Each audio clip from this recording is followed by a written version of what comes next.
There you go, Clint. I better luck spending my money at this point in time. Just trying to be a ray of gloom in your sunshine.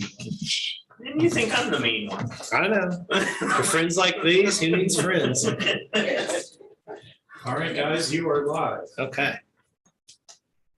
All right. Welcome to the April 21st meeting, Riley County Commission. Please rise and join in the pledge of allegiance. Pledge allegiance to the flag of the United States of America and to the republic for which it stands, one nation, under God, indivisible, with liberty and justice for all.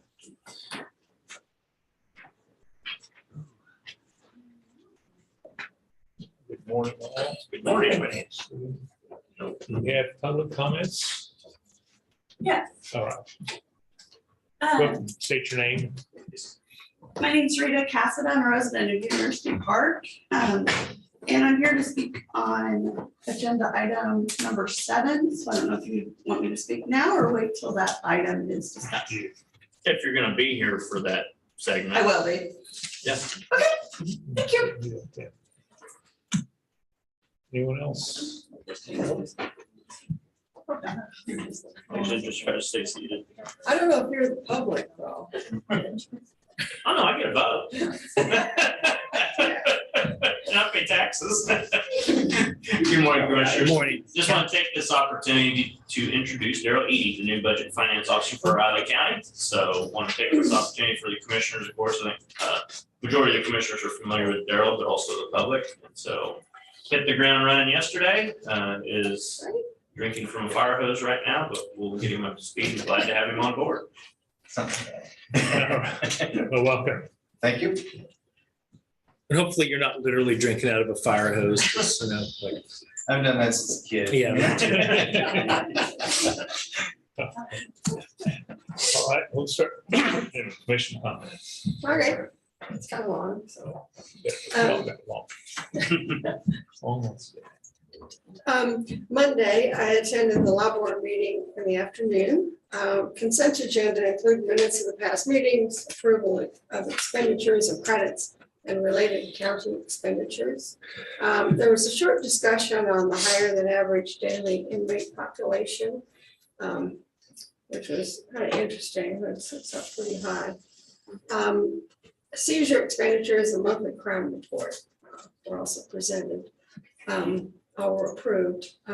General agenda included a report from the Fraternal Order of Police on their monthly activities. And the total fund raised like $3,000, which will go towards the Special Olympics Fund. There are several proclamations read by the chair. One for the National Correctional Officers Week, which is from May 1st to May 7th. And then there's another one, the National Police Week, will be from May 15th through the 21st. After that, which is of note, there were special RCPD award presentations, plus an honorary trooper recognition and a Medal of Valor award that were presented. They're presented by Captain Steer Kyle and Kansas Highway Patrol Colonel Jones. It was to citizens, and then RCPD officers for actions at the December tragic traffic accident that involved 5 teenagers. So it was quite an award presentation. It was very, it's fair, you know, the actions that they took, especially the citizens, were just amazing. So it really helped save lives. Also discussed was the 2023 budget development, which focused on salary increases necessary to recruit and retain personnel. They are going to be sending another letter to the city and county commissioners concerning requests for ARPA funds for some of these increases. So they sent one back in September. Tuesday, I attended via Zoom a meeting held by the team developing a food system master plan that's going to be presented this afternoon to the city county meeting. group heads and final corrections prior to the plan going to print. It's a rather lengthy discussion, so it's going to be this afternoon, I'm sure, but it's thorough and it goes for 10 years. It's a 10-year plan. That was Tuesday. Wednesday, I attended by Zoom, quarterly meeting of the HWI board. That's a workforce board, a state board. It consists of appointed members and elected officials. A thorough review of full coverage health insurance was made and being offered to employees. There are 4 plans for health insurance that was made and offered. Under discussion was office space in Topeka for the main office and the workforce center here in Manhattan. These leases are up on June 30th of this year. It was decided to close down the Topeka office because all employees have been working remote. And they feel they continue with that arrangement and then they will use the Topeka Workforce Center if needed.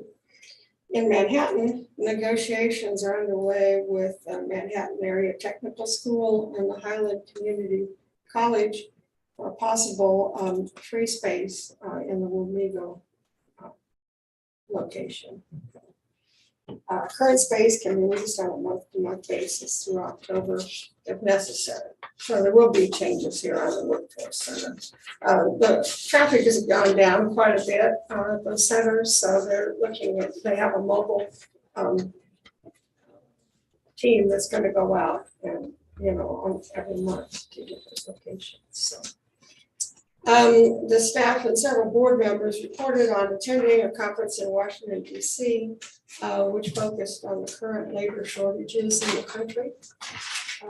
Shortages throughout the country aren't necessarily related to COVID, as has been reported, but issues that have been known for many years, like the baby boomers retiring, that's about 80%, and younger people entering the workforce that have a lot of different needs, that's about 20% of the workforce. Many of these surface were discussed. So the board has been awarded 2 new grants and they're hiring 2 new employees to work on those. Focus will be on retaining employees, getting injured workers back to the workforce, and getting people who are formerly incarcerated into the workforce. It's going to be interesting.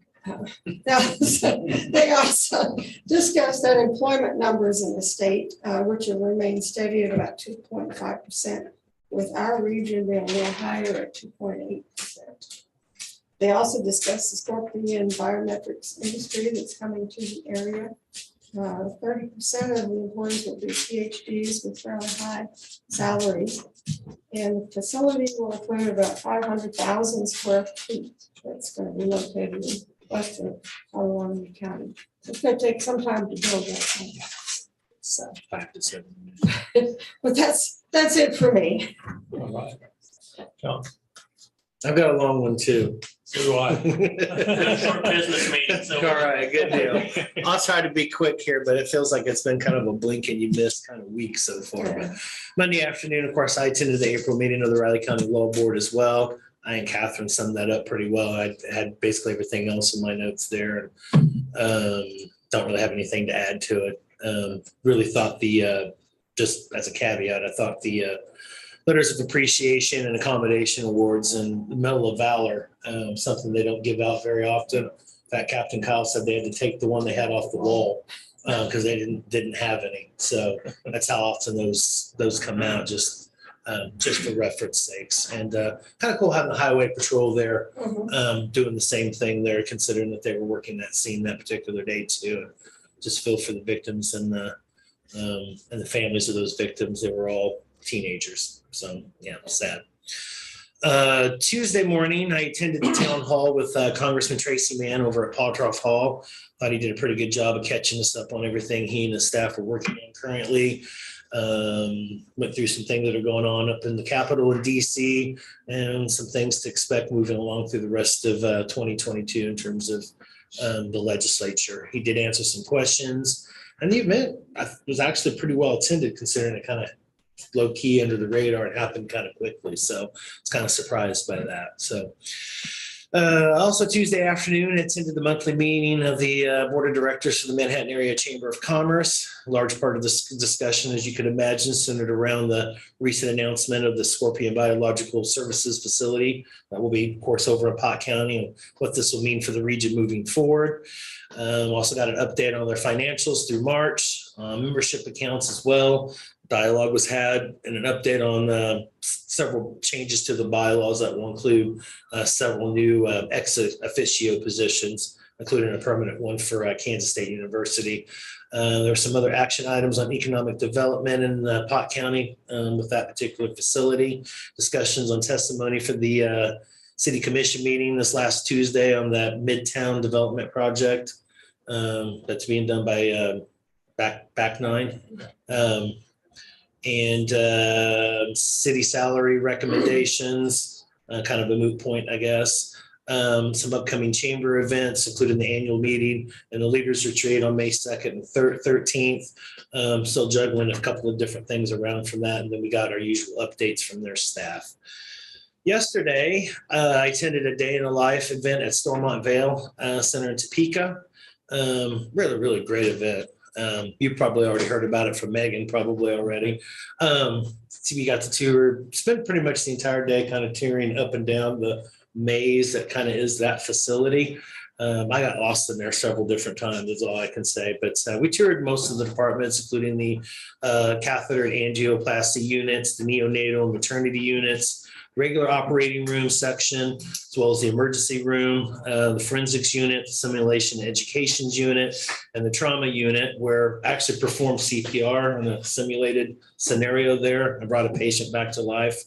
Not making any plans on a second career, so nobody get their feathers ruffled off of that. And we also toured the helipad up top where the life flights come in. They couldn't bring one in yesterday because of the weather, but got a pretty good shot straight forward of all of us with the Capitol and stuff behind us. We later had lunch and got updates from the Stormont Vale staff, administration and operations people, and a really good overview of the new facility that's going in here in Manhattan and what their plan and vision for that facility is going to be. I'm going to have her at some point in time give us a updated presentation on that so that we can see it as well. So she'll be getting with me at some point in time on that, but really was insightful and educational and had a lot of fun and be in attendance for it. It was kind of Manhattan Day. I think everybody except for two people were from Manhattan. So I think they kind of planned it that way. It's the first, they used to do those a lot, they said. It's the first time they've done it, obviously in 2+ years because of the pandemic. So they were also very, very happy to do that. So after that, I had a monthly Zoom call meeting with the Manhattan Met Planning Organization. We had some staff updates from their staff as well as KDOT. We approved changes to the MPO operations manual, adopted Amendment 2 to our Connect 2040 plan. That's something that we've been working on for a while.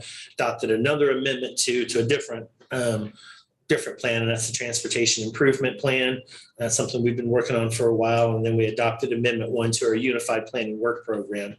We discussed this year's second local match funding request because we're getting more federal funds from last year and this year, probably in 2023. There may not be a need for that second match this year. Might be able to take that out of our regular funds. It's going to be like a little less than $17,000.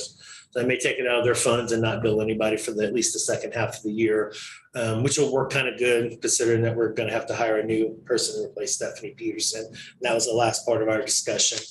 I think we worked through it. We got the policy board's approval on that process, what it's going to look like. Got a few details to fill in still, but and as of yesterday, there was no applicants for the position. It's been advertised for about 10 days now. So the best we can with that. We're going to have monthly meetings throughout. Usually we just meet when we need to do some business, but as we kind of work through this process, I'm going to have us meet every month just to keep up on the dialogue and conversation. So that'll be on May 18th. And with that, that's all I've got.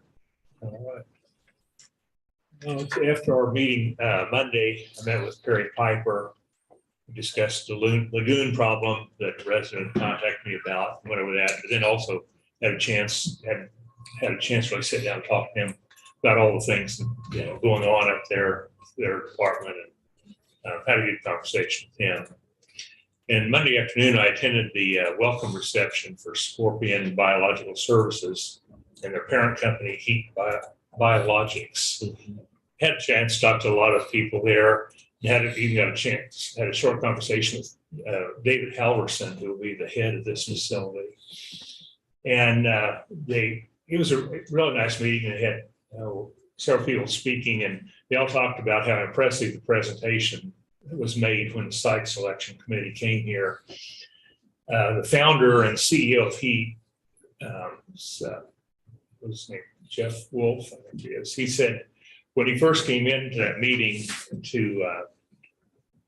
for our local presentation for the site selection, you're sitting with somebody, so he turned around and introduced himself. The gentleman next to him asked him who he was. He said, "Well, I'm KSU President Richard Myers." He goes, "Oh." I was impressed. He goes, "Well, ask him what other places he'd been, he goes, "Well, I didn't really come to the academic world. I had served in the military." He goes, "Oh, what did you do?" He said, "Well, last thing, I was chairman of the Joint Chiefs of Staff." And Wolf said he just didn't know what to respond to that. He said, I can't respond to that. Yeah.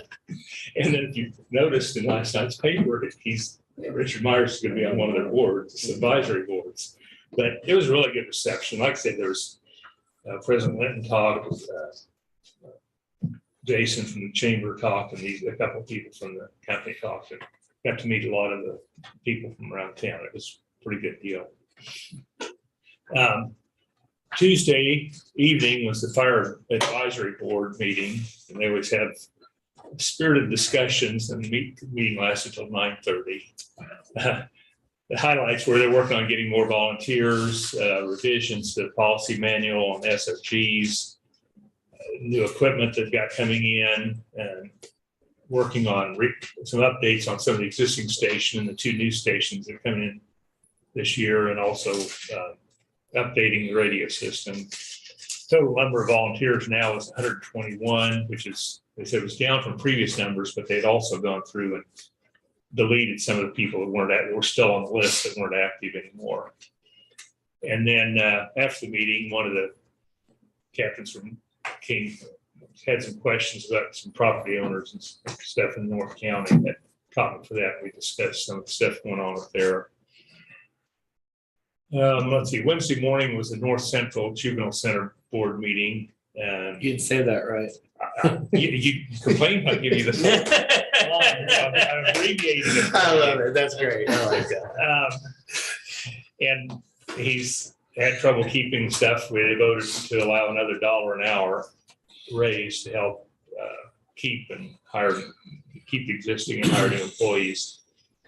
And there was some discussion on succession planning for a couple of lead positions there. And they've got a plan in place. So that should work out. Then they had a long discussion about revising the bylaws. They were written in 1992, and the functions of the facility and the makeup of the board has changed a lot over the years, and some of the things don't really apply anymore. So it's going to be an ongoing project over the next several months.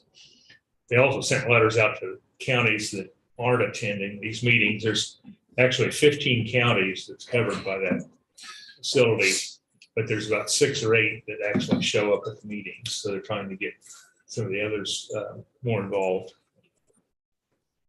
And then Wednesday afternoon, personal things. My wife had some business in an area south of Topeka, so we went over to Scranton. I hadn't been there in probably 30 years, but my great grandparents and their descendants lived there for over 100 years in Scranton. And my great aunt actually lived in the same house all of her life, 95 years. Wow. And no one was home because I was taking pictures of the house. I went and knocked on the door, so I went to what was going on, but nobody was home. So didn't get to see him. But it was neat getting back to see the place. It was a fun time. And we can start our business. No, long business meeting. Commissioners, one item, need a motion to approve payroll and accounts payable, please. That's the most important one. For a lot of people, it is. I'll go ahead and make a motion that we approve payroll and accounts payable. I would second that. Been moved and seconded to approve accounts. Payroll and accounts payable. All in favor? Aye. Commissioners, have any corrections of the minutes? No. If not, can I get a motion? Go ahead and make a motion that we approve the minutes from the Board of Riley County Commissioners meeting April 18th, 2022. I would second that. Been moved and seconded to approve the minutes of the April 18th meeting. All in favor? Aye. Aye. How the tentative agendas look, commissioners? Had a question. I Uh-huh. thought on Monday, I thought we were going to have another discussion about appraisal positions. I think it's contingent on receiving reference checks back, and that's been difficult. But there was- okay. Yeah, it's going to be scheduled after those have been confirmed. Okay. Oh, okay. Yeah, Just, yeah.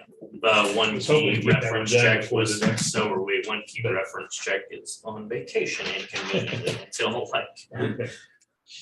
They didn't check with us for the. Yeah, exactly. So Yeah. along with Monday, with the other discussion on the other position that we're having, Uh-huh. we're going from 12 to 1 with the intergovernmental luncheon and then starting that at 2. Mm-hmm. Okay. It's gonna be a busy day. Any other questions on tentative agendas, commissioners? Any items for next week's press conference? Did not. Okay, commissioners have a small break. John Ellenman's up at 9, discuss University Park consultant agreement. Morning, John. Morning.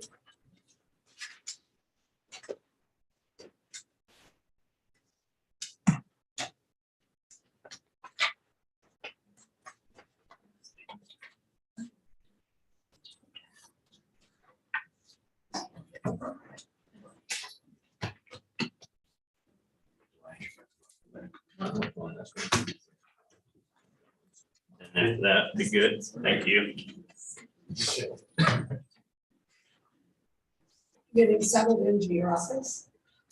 Well, I haven't started bringing in the pictures yet, but I started selecting them from home, which ones to bring. Of course, a couple of the K-State coffee cups have made it in already. Yeah. Okay. Pretty small space, so don't bring too many pictures in. Oh, there's plenty of space for what I bring. Okay. I don't cover the walls anyway. Yeah, that's the size of my. Picture of the daughter and wife. That's good. Yeah. I started. Use your microwave, Greg? Sure.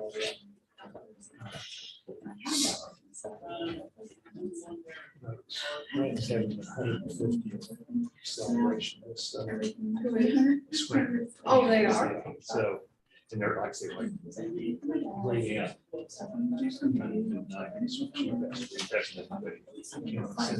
was a lot. And my cousin. told me about I like They got that Facebook idea. page set up with a bunch of stuff going on. So that's interesting. I mean, I never was like, my grandpa was going there. It was interesting. Yeah, so a couple things. Wow, I forgot about that. Something else. Yeah, that's a big old limestone house. No, it's not limestone. It's a two-story house. They went out to the cemetery. And luckily they got a director. Oh, yeah. So found the places. I've got to look through a couple of things that I didn't know. They, you know, I wonder if it might be because of the ages. It might have been afraid to spread around or something. A couple of names. Yeah. I wasn't familiar. Anyway, so You there's- got anyone in your family that's been in geology or anything? yeah, what did I say? My second and my son. They actually own great band, James, he had a standard coal mine, so he owned it. No, they moved here. Not, it's not, they have a common evidence that they have. Oh, really? Yeah. Huh. And We're from Sprint, but years now. that's out, I'm the 7, because he moved to Castle. Because he worked with the co-owners of his mine. Is it still Okay, operational? good. It's a concern like this, but that's, you know, no lights, you know, no lights. Just like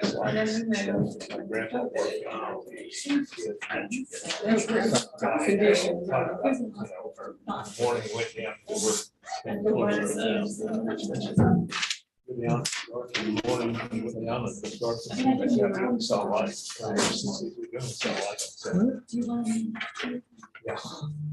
I couldn't do that. No. Yes. Okay. Well, But it was, yeah. They had slides.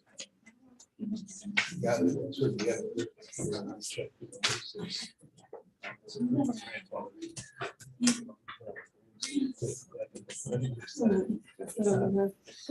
He passed around, but there's a physics.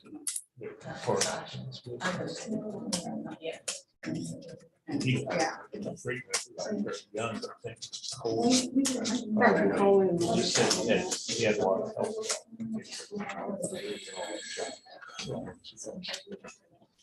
One of the coolest things about my trip to Topeka yesterday was I got to see their Da Vinci machine in action, Okay. the robot. Oh, yeah. Yeah, Seen 'em. they were doing a gastric bypass surgery. So you could, I mean, you couldn't see the patient or anything. It's in another room, but you could see the doctor sitting there playing on the computer, moving the robot. You could see the camera. And I thought that was kind of cool. Yeah, he said it's about, yeah. Well, they're, when you're talking to the bariatrics team and they're telling you that's the kind of surgery you need, it's kind of different to see it, see what they're doing. And I'm like, I don't know if I want to do that or not.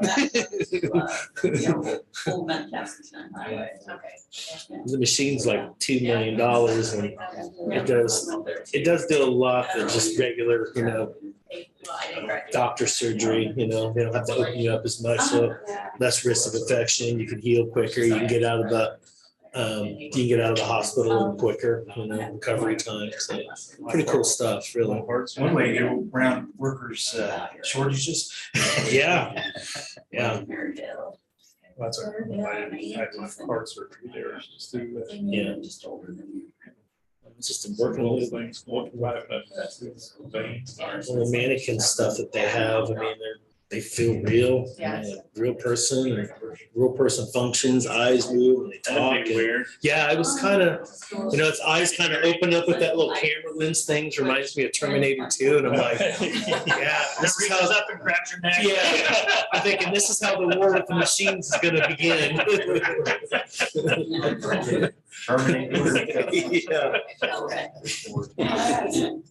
Piece of my colon taken out 4 years ago. And they used a robot. Yeah. Doctor was on one side, and the other one on the other side, and they were doing all this stuff. About 6 little incisions. But, it's easier, but it's not. But,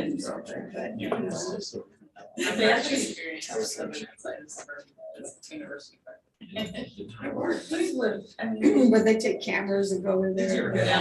I mean, and the camera is like, I mean, it's detailed. I mean, you can see veins in different places and nerves, and I mean, it's that detailed. I think that was the part that stunned me. I'm like, I see getting in there and working, but I mean, you could literally see them kind of working, trying to work around nerves and certain veins in there where they were doing stuff, and that's is what I thought was amazing. But like I said, the whole setup is like pretty close to $2 million, but probably a facility like that well worth it. We got to see their COVID ward too, and what they set up for that. There was nobody there at that particular point in time, but they had it sealed off on the back side where you can come in on the front side.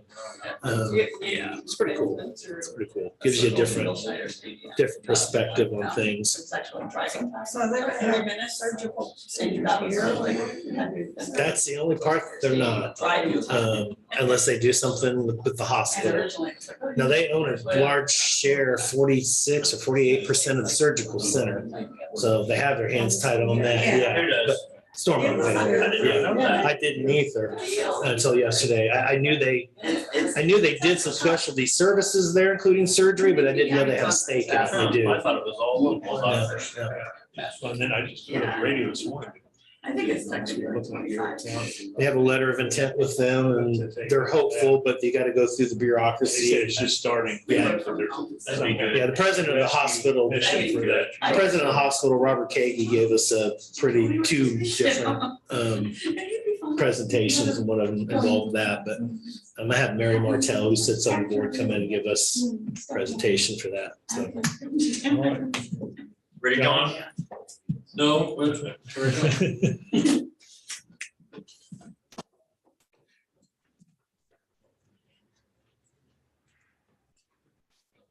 John Ellerman, Public Works. First of all, I apologize for the terribly written memo. It was in a hurry, so I do apologize for how bad it looks. Hopefully you got what I'm trying to say, but we've been talking about the University Park Treatment Plant and the requirements put on us by KDHE and EPA that we have to get the plant into compliance. And now, especially after the consent signed and when the EPA gets it back, we have a timeline start. We're trying to get ahead of that. And so we hired a consultant, or at least picked a consultant to go through this, and this is their scope of work and agreement for services. It's draft with the intention to, if you agree or with that, I will send it over on Monday or Tuesday, yeah, Monday for Monday's meeting with for signatures, including yours when I get that back. So this is not the easiest thing I've done by far. Worrying about timing and fines and the expenses cost to the residents out there is not nice, not great for anybody. And I worried about how that's all going to happen and the time that we have to do it. But you've seen in there the consultant agreement, the scope of services would be for analyzing the data we have from the past. We gave them, I think, 5-10 years worth of data. Lab results from testing, the results of sampling and stuff they do every day, water uses. We're getting them all that information. They're going to analyze that. Visit the site a couple times, visit the whole system, lift stations and other lines, just to see what effects all the rest have on the treatment, ability for treatment. And they're supposed to make recommendations on corrections or fixes for that if there is any, and then analyze that to see how well we're doing with meeting the requirements from our permit for our permit. Not just the permit we have now, but the future permits that are going to require certain other nitrogen and phosphorus to be monitored in the future. Looking at that, and at the same time, per the permit, KDHE wants us to look at lagoons. And so they'll kind of put a estimate, just rough draft type of stuff for lagoons and a replacement of the plant if it needed. So we're starting off, this is just for their work for the rest of this year and the next few years to 2025, which is, it says 2005. So we have till 2025 to have a plan or get this straightened out. So well, two questions. One, really, how do we get to this point? Years of neglect of the system and the timing, I guess. There's some, I think the last improvements they were done with the relining of the lines and replacement of lift stations, I think was the intention to start helping this. Okay. Just didn't happen fast enough. Maybe I mean, I came in and here it is. So I'm not putting fingers or blaming anybody in the past. It's just a lack of neglect and things were working, or at least going smoothly, and now, then it wasn't. And I don't know if there was any big, or I'm sure they tried some stuff, but it wasn't just.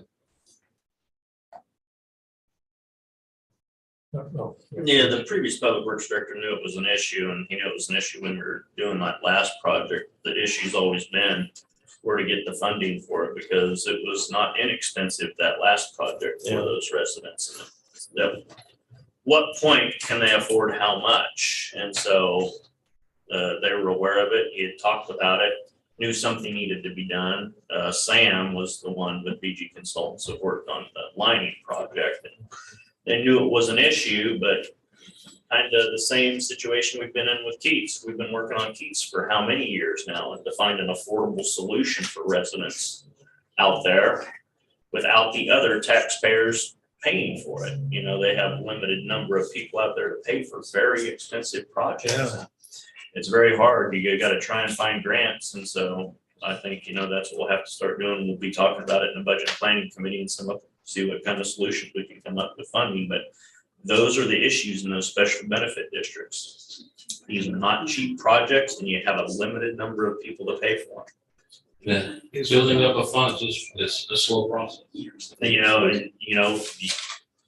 Ideally, you would build up reserves over the years, but you hate to jump up the reserve portion too much, because that's money coming out of people's pockets, and we try to keep it affordable. Leon had always come in, and any previous public works director, and try and increase fees, but keep in mind not trying to be overly burdensome to those that use it.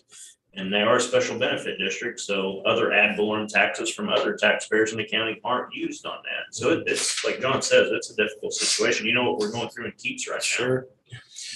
I guess my second question is, if lagoons is the thing of the future at this point in time, including for this, where are we going with that? Good question. I have a feeling I think the residents don't like or want the idea of lagoons. Yeah. As far as the maintenance and permitting process, this is probably the easiest one to take care of. There's no discharge, and so we don't have a lot of the special requirements. But it requires access if it isn't county property or property within the district, correct? Correct. Okay. John, go ahead, sorry. Because you talked about grants and stuff, is that something that the consultant they'll look into? We've talked about it. Can they make recommendations as to, because I'm sure they know, if they do these all the time, hopefully they know which type of grants and programs are available. We talked about it. I think the ones that are up front are USDA, KDHE revolving loan. He's kept an eye out and watching for other funds that may be available. So are we. The infrastructure law, hopefully there may be some passed off through that we can get a hold of. It's just, they're not there yet to know how to get hold of some of that, and processing and time it takes for some of those. Do these type of benefit districts fit in that federal funding list that we got? Yeah, and that's what I was just gonna mention is, we'll contact Widow Bryant's our consultant and say, those guys know more about federal funds and grants and access to those available. And so, of course, we can use ARPA, and I know that's on the list here, but we're getting a long laundry list of ARPA projects. And we're gonna have to start being cognizant that you may approve ARPA funds, but those at the end may not have ARPA funds available. And so we're gonna put ourselves in a situation, I think, at least from my perspective, from the commission perspective, the main priority is the EMS Central Administrative Facility, then the North County facility. And so We already committed. We already committed the money to Keats. Keats is ahead of this. We funded a little bit with Fairmont. You got a request from RCPD for salaries. So the list is getting long, and there are a limited amount of funds available. And so, yeah, these are serious problems, when you're talking about water and sewer, and it's like we're dealing with in Keats, and we have to figure out a way to deal with it. But as I said, we've been banging our head against the wall for at least 5 years on Keats, how to solve that problem in an affordable manner for the constituents. I don't know all the specifications on it, but second round of base grants. Because it says you can replace or update old.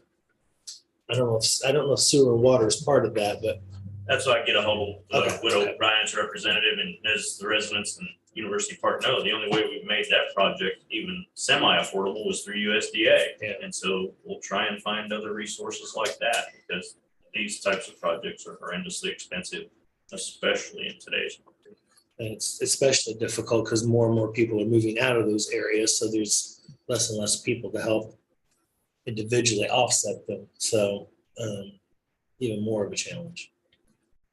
John, are we going to be looking at, in conjunction with, would this be a redo of the whole system, or are we fixing it? Or, and do we look at those options and in addition to a possible lagoon, or how does this consultant look at everything? We're not looking at the whole system, meaning the sewer lines and lift stations. That's been done for now. We're only looking at that just to see if something in that can be adjusted, maybe as far as pumping times or whatever, to help with the treatment and getting the effluent into the plant. The main focus is getting the plant to meet requirements to discharge into the lake where it's going. And so what part of that was to study the lagoon stuff, to see the feasibility of it. I don't know, and hopefully you can say if we can fix the plant, or if it's in a shape that we can't fix it and have to do something else with it. This is just a study and a recommendation, as well as putting some of the fixes in and see if those work. In the meantime, until we get to the point where we realize we can't fix the problem. I just would hate to say do something short term and, at a big cost. I agree, and, that's not- 5 years down the road, we gotta do something. Concerned putting a bunch of money doing fixes that end up not working, and now we've lost that ability, those funding abilities. Won't that happen as a result of the compliance plan and Yeah. all that stuff? I mean, that's gonna be the result of the consultant's work. Right. Different evaluations. And their contract doesn't cover any of those repairs or changes to the system. This is just what, They're recommending or the repairs, and we'd have to and then we'd have to hire someone else to do put it that. in. You probably said if they're gonna look at both the lagoon and fixing the plant, Yes. as options and cost Yes. estimates. That's what we're gonna need. Do we have possible locations if we have to go to a lagoon? I mean, that's kind of part of our feasibility is where, They'll look at. I mean, I've looked at places. We don't, county doesn't own, I don't think the improvement district owns any property that is really conducive to the lagoon. If I'm not mistaken, it's the university that owns the rest of it, mostly. I don't think so. No, Not out there. Not out there. core. That's right. Core, Core, yeah. yeah, Core's and- for hunting, Private owners. I'd rather take my chances with them on that, probably. I don't know. Yeah, I mean, I've got some ideas in mind, but it's, part of that is somebody willing to give up some property, sales, donation, however. You said the residents prefer not to have a lagoon. I've heard that from a few of them. I don't know if I heard it from all of them, but I know a few of them. that- It's just good to know. We may have, that may be our only option, but yeah, we'll try the plant as a first option for sure. I understand. Well, to me, that probably makes most sense because you have the infrastructure in place and it's usually easier to update it than it is to try to start all over, but I imagine you're gonna have to rebuild that whole I was thing. gonna say, maybe If you want a replacement. long-term solution, Replacement. it'll be a replacement instead of a That's gonna rebuild. be a nice little dance trying to use the same area, same location. But the thing is too, is it'd be easier to, of course, I don't know the exact location. I've been out there a couple of times, but if we needed a little bit more in that immediate area, maybe we could get some, I don't know. Yeah, the difficulty is where it is on the side of the road. Yeah, that's kind of yeah. But also just the overall cost for this compared to what we're spending to have someone evaluate the new building. They're supposed to go through everything to see what's needed, and they're, you know, seems like a lot of money. It is a lot of money, but Like I said, this is a lot of time involved right up front, and it's spread out over the next 3 years, so. Well, my hope is somewhere in the midst of that they make up the difference of this within the project. And we're I'm not not, hopeful on that, but it would be nice. this doesn't include any design You're right. features either of the new plant or anything. just look at the fees. So you- Are they gonna be, you know, talk about adjustments, are they gonna be the ones then running it for the next 3 years, or is or the name? We're running using it now? the current operator to, if anything's gonna get added to the system, we're gonna have to do it, whether I can get it done with some public works staff or hire somebody. I don't expect the operator to be able to put any of that in. But he's still gonna be doing it, because I know in that agreement we did the other day, there's gonna have to be, if there's tests every month. He it has to still be has done, to do his regular monitoring. And he'll still be doing those, but he'll be turning them over then to the, Well, they'll turn them to us like they do, and then we'll turn them over to EPA. The consultant has. and the consultant, yeah. Seems like a lot of money for that, and, you know, how do you control the cost? It says up to. Well, yeah, not to exceed. Billable hours, those kinds of things. It's based on hourly rates up to not to exceed this amount, and we've talked about some places maybe where we can less visits here, less time spent on certain items that, depending on how the flow of the project goes, where we need to put our time in this time. And you were saying it goes through 2025. Is it gonna take that long to come up with, I mean, I would assume there's recommendations before that. Yes, there has to be some recommendations before that to see. 25 is the end of the permitting period. It's that we need to be It has to be fixed. there. I'm hoping there are a good plan in place to move forward and get permitted for the next step. The other thing I had, you know, you're showing ARPA funds being used, but don't we have to have that plan for by 24? Isn't that it? Yeah. Spent by So 26. Yeah, it's gotta be spent by. done by 26, so we have to at least have a plan in place by 24. isn't it? Yeah, and he's planning on having, I believe you're planning on having that one, and that's what I was gonna suggest. Would it be possible for you to, kind of like we do for elections and for budget, put a calendar together on this project based on the EPA requirements that we have to meet when things have to be done? Because that'll be good for us as a budget planning committee and for the Widow Bryant's, say, hey, here's when we need funding by, keep your eye out for funding that's available. And for the citizens of University Park up Yeah, there too. for all of us, How we're yeah, for working sure. and doing with it. But I mean, it sounds like there's a lot of critical deadlines and the commissioners want to know those, because that's really what they're asking. A calendar for the project that we have to meet. Just asking, they asked for your ARPA money today is for the consultant and some of maybe the fixes to cover some of the fixes. So it wasn't asked for replacement of the plant or the building. And I'm hoping those would come from other funding besides the ARPA.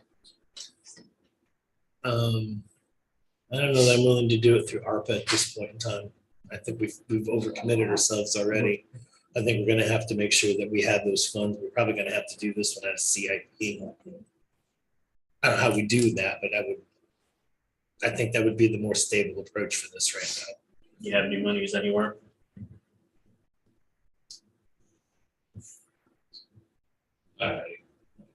For the district, their capital fund is about what this project costs. So they don't have enough to do the project and keep up for some of the other maintenance they have right now too. We could start with some of it, but we won't be able to do it all. I don't know if I'd be willing to spend more than 50,000 out of there to. And not cover, they got a water tower inspection coming up.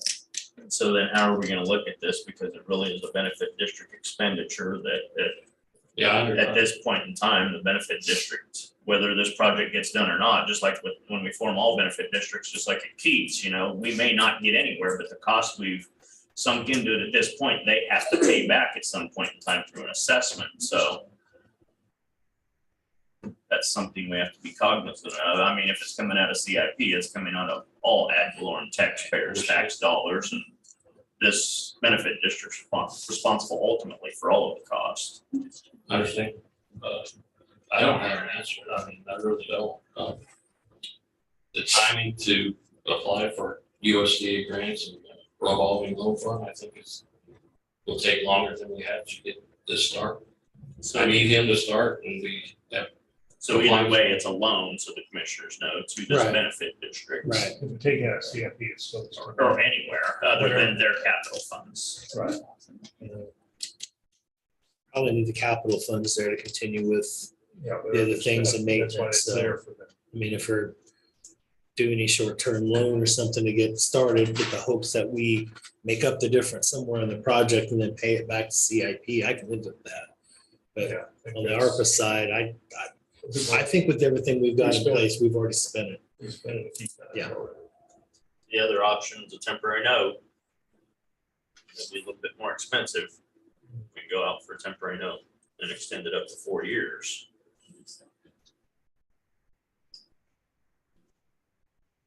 But I know time is of the essence. That's really the key. The 2025 is, this has to be done. Mhm. It's not 2025 for the consultants work. Yeah. Right. It has to be in compliance by 2025. Yeah, and we tried to get that date moved and they wouldn't move. it. Yeah, I'm Yeah, it sure. didn't surprise I'm me. sure.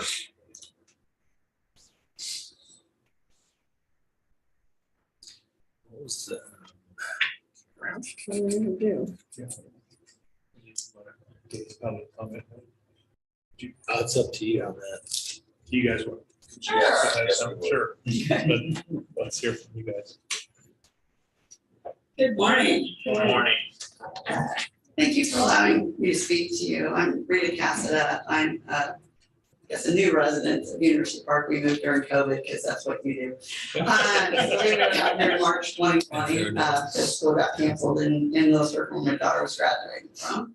And I'm honestly thrilled to be in a community of University Park. We have fire hydrants. We have sanitary sewer. I've always lived in rural areas and had septic tanks that I had to deal with on my own and hope the house didn't catch on fire. So I appreciate, that we have the district and we even had broadband internet. I mean, we love living out there.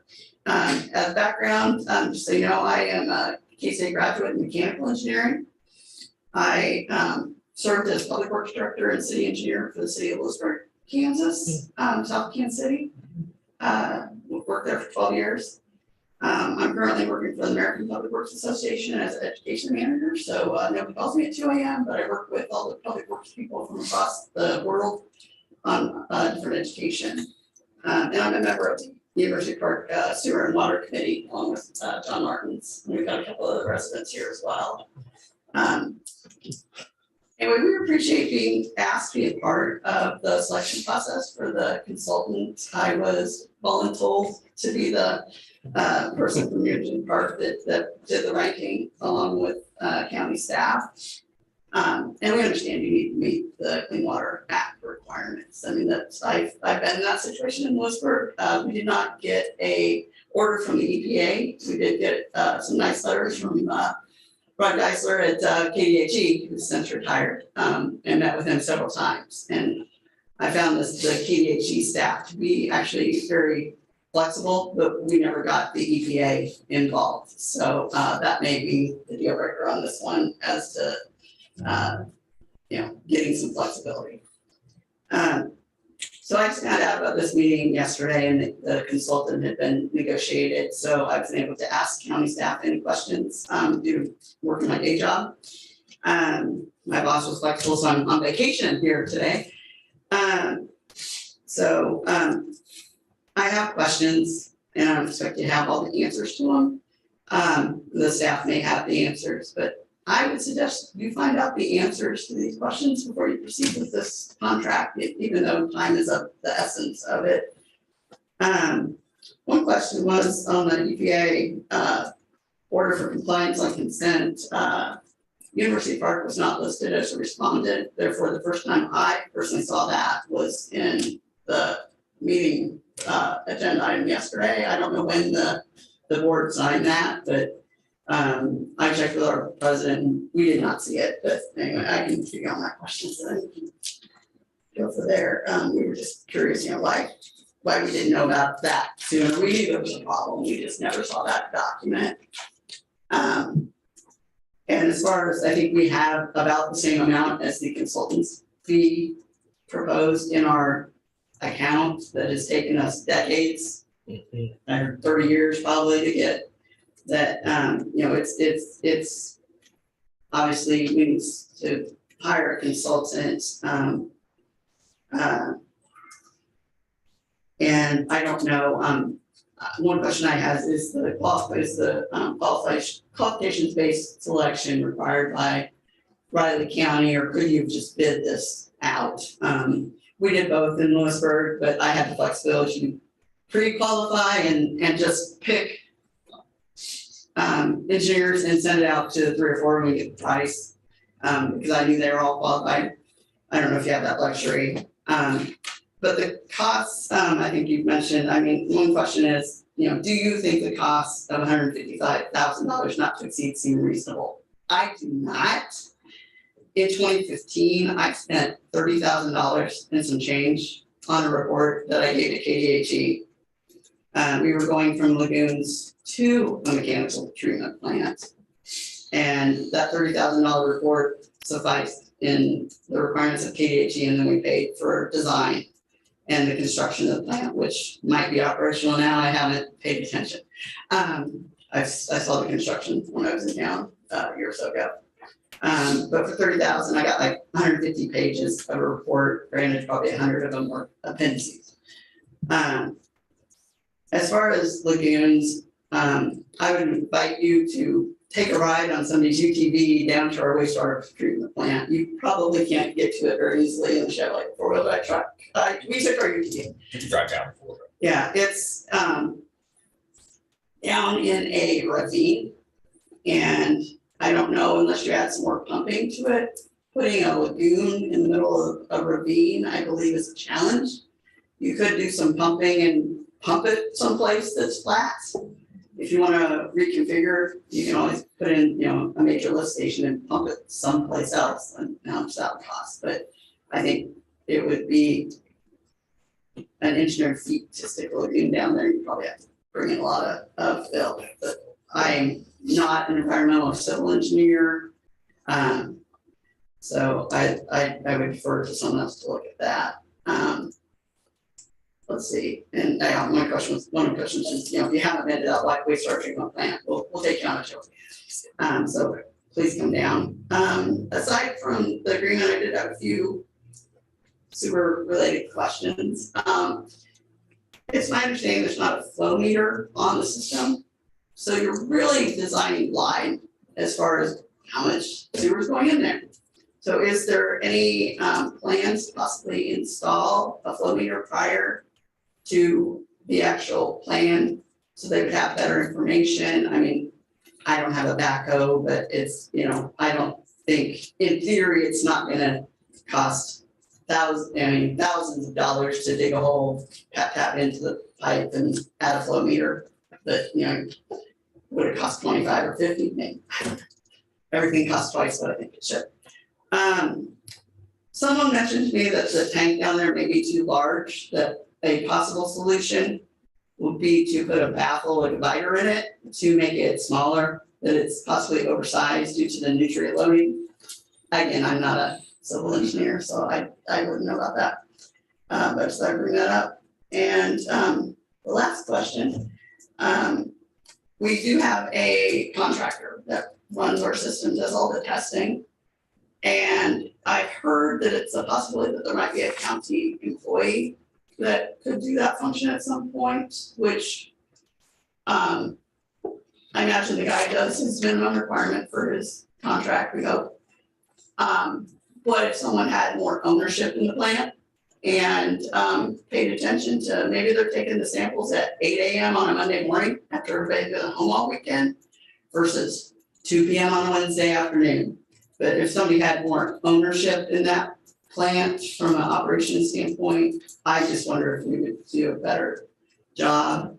And Mr. Elman, I don't envy your position and thought about applying for your job, and in retrospect, I made the right decision. But I think that's all I had. I think, James, did you have anything else you wanted to add, or do you have any questions for me before I yield the floor? Since I asked you a bunch of questions. They're pretty much the same questions we have in a nutshell, so. Yeah. So how long, you were in Lewisburg 12 years, so you said, or- I worked for the city for 12 years, yeah. that's my wife's from Lewisburg. Okay, yeah, we lived there for long. We lived there since 98. I got friends in Lewisburg. It's a nice little town. Oh, we loved it. It was great for the kids when they were young, and I could run over to Into the the city, but school. still rural. Yeah, you know, we loved it, but we love Manhattan more. Don't tell us. All right, thank you. Thank you.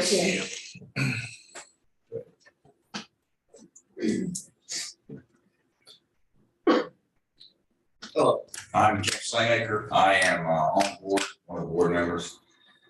I've just got a few bullet comments here. I go down the list. I was taking notes. So talking. So to be clear, if you guys didn't know, it's Riley County manages the contractor that does the maintenance and the observation of our equipment. University Park residents, we don't do anything. What we do is we pay taxes. It goes into this general fund that we were talking about $155,000 in there that we, as you said, years and years, decades to build up. And that funds is used to pay this guy and for any other repairs that come up, whatever takes place. But the county manages that. We have no direct oversight. You know, we don't go down there and say you're testing wrong or you're testing right. You know, the county's responsibility for that. So when we saw the letter of, I think it was last May or June, saying that, you know, we knew we had issues out there. You know, Leon Hobson had told us, you know, if we did the big $1 million plan, you know, that we were gonna have problems with our sewer pipe. We knew that. Not everybody out there takes the same effort to understand what's going on. But if you took the effort, the information was available. He made it available to us. And what this actually happened under Leon's watch, I think maybe the letter or the beginning of the letter is, if I understand correctly, that some of the standards had changed. We're basically doing the same thing we always did. But when the standards got tighter and they put more restrictions on what got pumped, then we became out of compliance. It wasn't like the plant just went off the deep end. It basically ran the same way it's been running for quite a while. From what I understand, I could be wrong on that, but that's kind of what Leon had said. Yeah, the residents prefer no lagoon. You know, we kind of touched on it. I mean, ravines are all flat ground was sold to residents in 1950. So there is no flat ground. So everything's down a valley or ravine. Even the Army Corps land is basically down on the lake, and they're not going to let lagoons down on the lake. There is a little bit of flat land up by the burn pile, but like the sewer plant's down here, as low as you can get, and the burn pile is up here, literally as high as you can get in Newport Park, and it's on the other side. So, you know, it'd be a real issue. The community and the board particularly needs better communication, because as she mentioned, we had no idea that this meeting was taking place today, this discussion, until community members saw it on the agenda. And I don't look at your guys' agenda. You know, shame on me. I was told I should. Well, at least you're honest. But I'm not going to. You know, but luckily a member saw it. He informed us, so we kind of got motivated yesterday and got some folks together, talked about it, decided we need to come and kind of express our concern. So we would like to see a little better communication before early enough that we can make some, you know, effort to attend and give our input, please. Let's see here. There's current operator oversight. So back in, I'm going to say May, because I don't know exactly when it was. I think that's when the letter was last year. Is the current operator was cited for multiple violations. Probably the plant was cited, but the operator basically was using improper test equipment, improper standards. Once again, Union Park residents, we don't manage that. So we really expect the county to be a little more forceful on that and make sure he's compliant. And we don't know. After I saw that letter, I'm like, well, is he compliant today? I hope so. Because I don't know if he is or not. Do you know if he's in compliance with all those standards now? Yeah, we got it. Roger that. That's great. And then if there's any fines associated, the letter is kind of a nasty letter from the EPA, you know, fear God kind of deal. And they're basically saying fines. You know, it didn't say there was a fine. It kept saying potential fines. So that's just like this big thing hanging out there. You know, we were curious if fines are assessed for the operator, not the owner, who pays fines. It's not you guys. You know, is that coming down on us? Because if it's coming down on UP residents out of that $155,000, then we're going to get more involved. We're going to have to, because that money was raised over multiple years. You know, we're going to have to make sure he does not, that operator doesn't want us in his back pocket watching what he's doing. We don't want to do that. But, you know, I'm just saying, we would hope that that thing is managed a little tighter. And we are curious about the fines. If there are fines, who's going to pay those fines? And then the way the company was picked, so I was in the service, you know, I solicited a bunch of contracts. There's multiple ways to solicit contracts. I was surprised that the way this was done is they sent out a bid, who wants it, probably sent out to relatively qualified folks. These 3 guys submitted back and said, we can do the job, and here's our brief description. One guy was picked out of it, probably the most qualified, no doubt, I'm sure he's more than qualified. And then we said, here's the spec, how much? That's a pretty expensive way to do a bid versus sending out a bid, you know, specification, here's the 3 that supplied. Okay, we think 2 of these 3 can do it. Then you send out the contract and you say, now how much? Because if they're both qualified, then goes the lowest bidder. And this was not a lowest bidder. There was nothing about this thing was lowest bidder. And now we're talking, we've moved from ARPA funds, which I understand, ARPA funds is for the whole county. You know, and we're just a little piece out there. So it's, you know, you could say it's unfair to take from the whole county to feed. That's not what a university or that's not what an improvement district's about. So we understand what that's about. So if you don't use ARPA funds, really, we can't say a lot. You're building us a great EMS facility up north. You're using ARPA funds. We are extremely grateful for that, and that benefits the whole county. So your efforts on that, we very much appreciate that. So thank you on that. I believe in the letter that I sent yesterday that there is a plan that has to be submitted to the EPA by 1 August of this year. Is that true? Did I read that right? Yeah. So that's kind of a hard deadline. You know, to start resoliciting contracts and getting rebids. You know, I mean, once again, I'm not a part of that deal. I'm just saying, I didn't hear that date come up in this discussion, but I do believe that 1 August is a hard date, unless you can push it back if you try to resolicit to get the number down. Because if you're going to come to us to pay $150,000, we're going to come to you in 6 months because somebody's got to pay the contractor to maintain the sewer plant because we don't have the money. And that's it. Sorry, a lot, but I'm taking notes. So, any questions? All right. Thank you. Thanks for your efforts.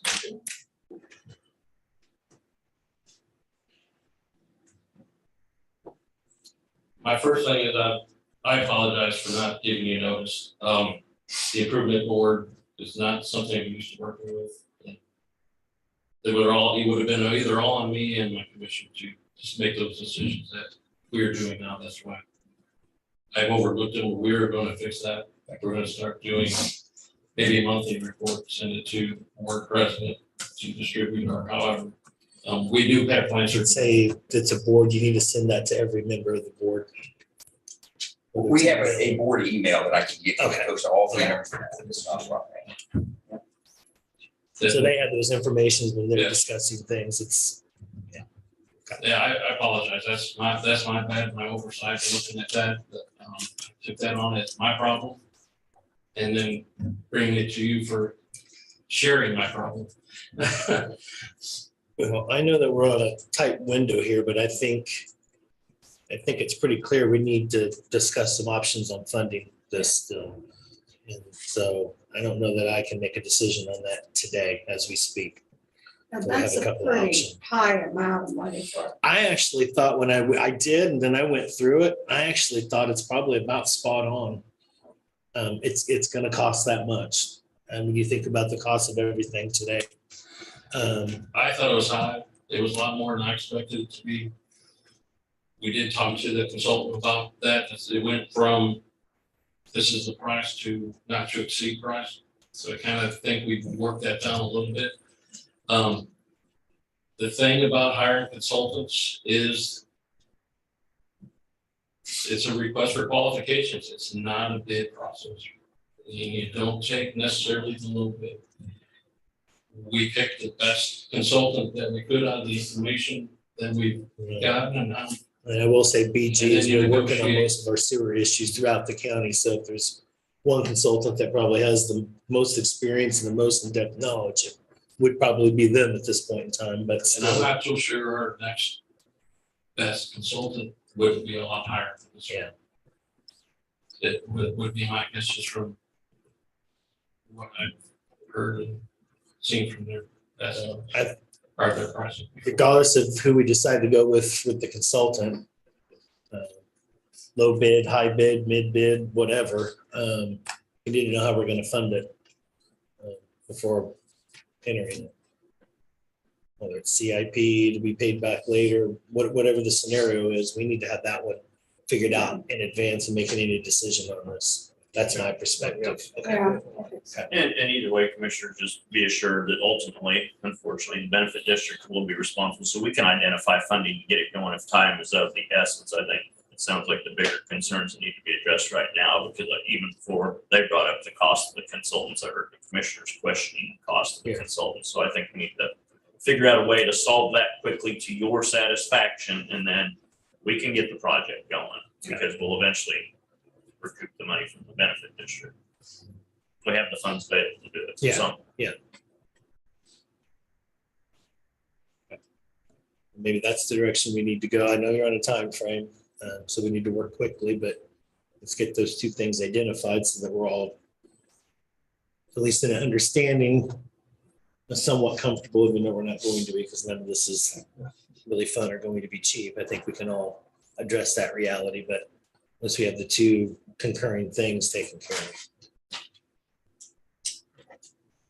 Okay. So we need to table this to another time. so I guess the commissioner, like John probably wants direction, so you're asking John to look and see if there's a possible way to reduce the Reduce the cost. contractual agreement to Right. either the current consultant and or another consultant. Correct. Okay, just want to be sure he has clear direction. And we, as an organization, need to figure out the best way out of whatever funds to start the project with the agreement that, yeah, it'll probably be paid back over the course of time and what that's going to be. I didn't say that well, but It would be wrapped up eventually in the overall special assessment, I would assume, when this project gets done. So it'd be part of that cost. And I don't know, do you have any current projects with some of the other engineers? Is really what it amounts to, like the hours, it's their rate per hour, is that consistent with what we've gotten from others? Because that's, the estimate is how many hours they think they're gonna spend, but what they're charging for an engineer, is that in line with what we get from others? Or have we got anything recently? Can't think of it in particular. Not That we had so any much hour for recently. engineering other than architects. We do have some hours. Hourly fees, but we don't, not for engineers. Well, wasn't it, didn't you have another engineer that had looked at it and worked with it in the past? Yeah, they're Maybe not they- giving me any costs until we ask for those after we choose. That's part of the way the request for qualifications is set up to be done. Yeah, PG was the one that did the initial project out there. Well, Sam. what I'm thinking is that this consultant will have to start from the start. It has no background on it. Maybe another consult, the other consultants, BG might have more background, wouldn't have to spend as much time. well, but that's the whole I deal. don't That's think where we're we're actually at. at We're with not there. it. I don't think where we're at now that anybody has a leg up. on No. this.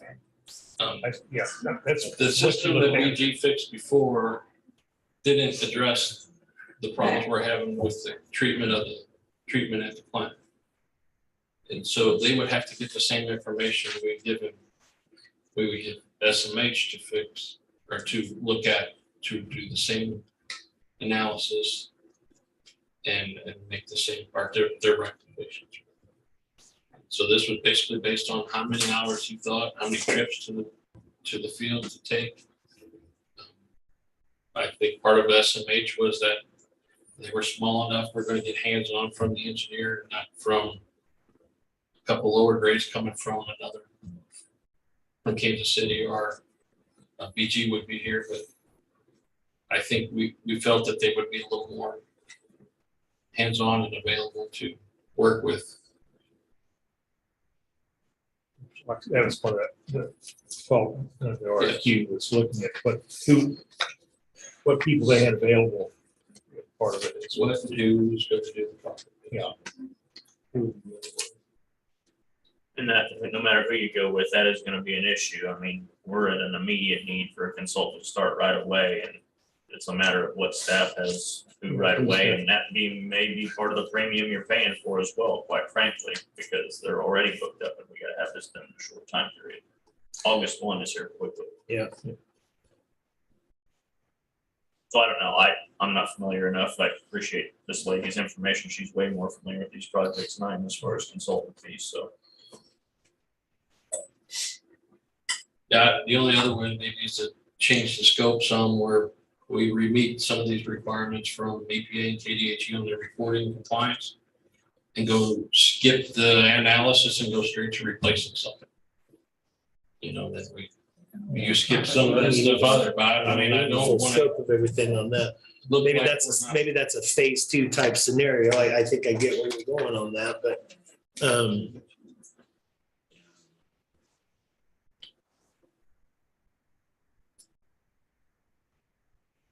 yeah, I don't know.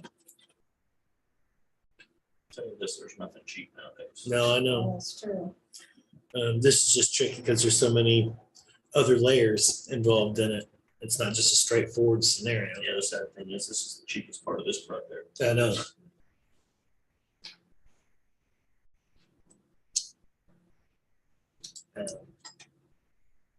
It's gonna have to require some monies from someplace else. There's just no other way.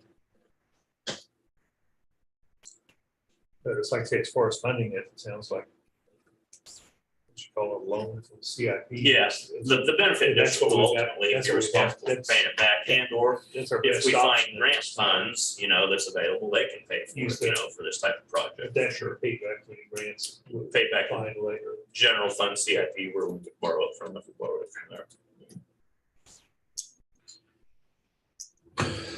Well, let's look at those two things first and we'll come back to this as quickly as possible and figure that out, I guess. So, okay. Please what John done, check the funding and things, make sure how it works. Get back to this Monday. As soon as possible. And I'll be conference next week. Huh?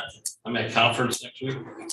In a conference next week, and we're tied up all day tomorrow with the central EMS headquarters facility kickoff. The consultants. are coming out. Evan will start doing some research on some of that. Okay. That's an all-day thing. Report next week. He can come in, that's fine. And we're not here Thursday. next week. So, Yeah, that's right. Thank you. Thanks, John. Thanks for coming in today. Thanks, Bill. Thank you.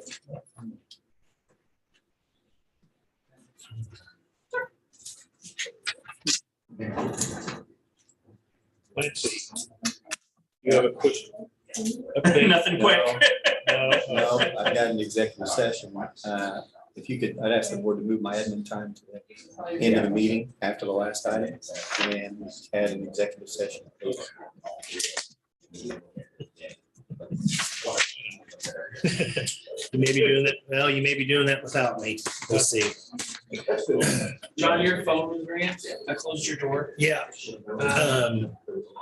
Yeah, I hope that's good news. So Uh, we have until 10, that's probably, 10 minutes, that's time enough for us, I'm sure.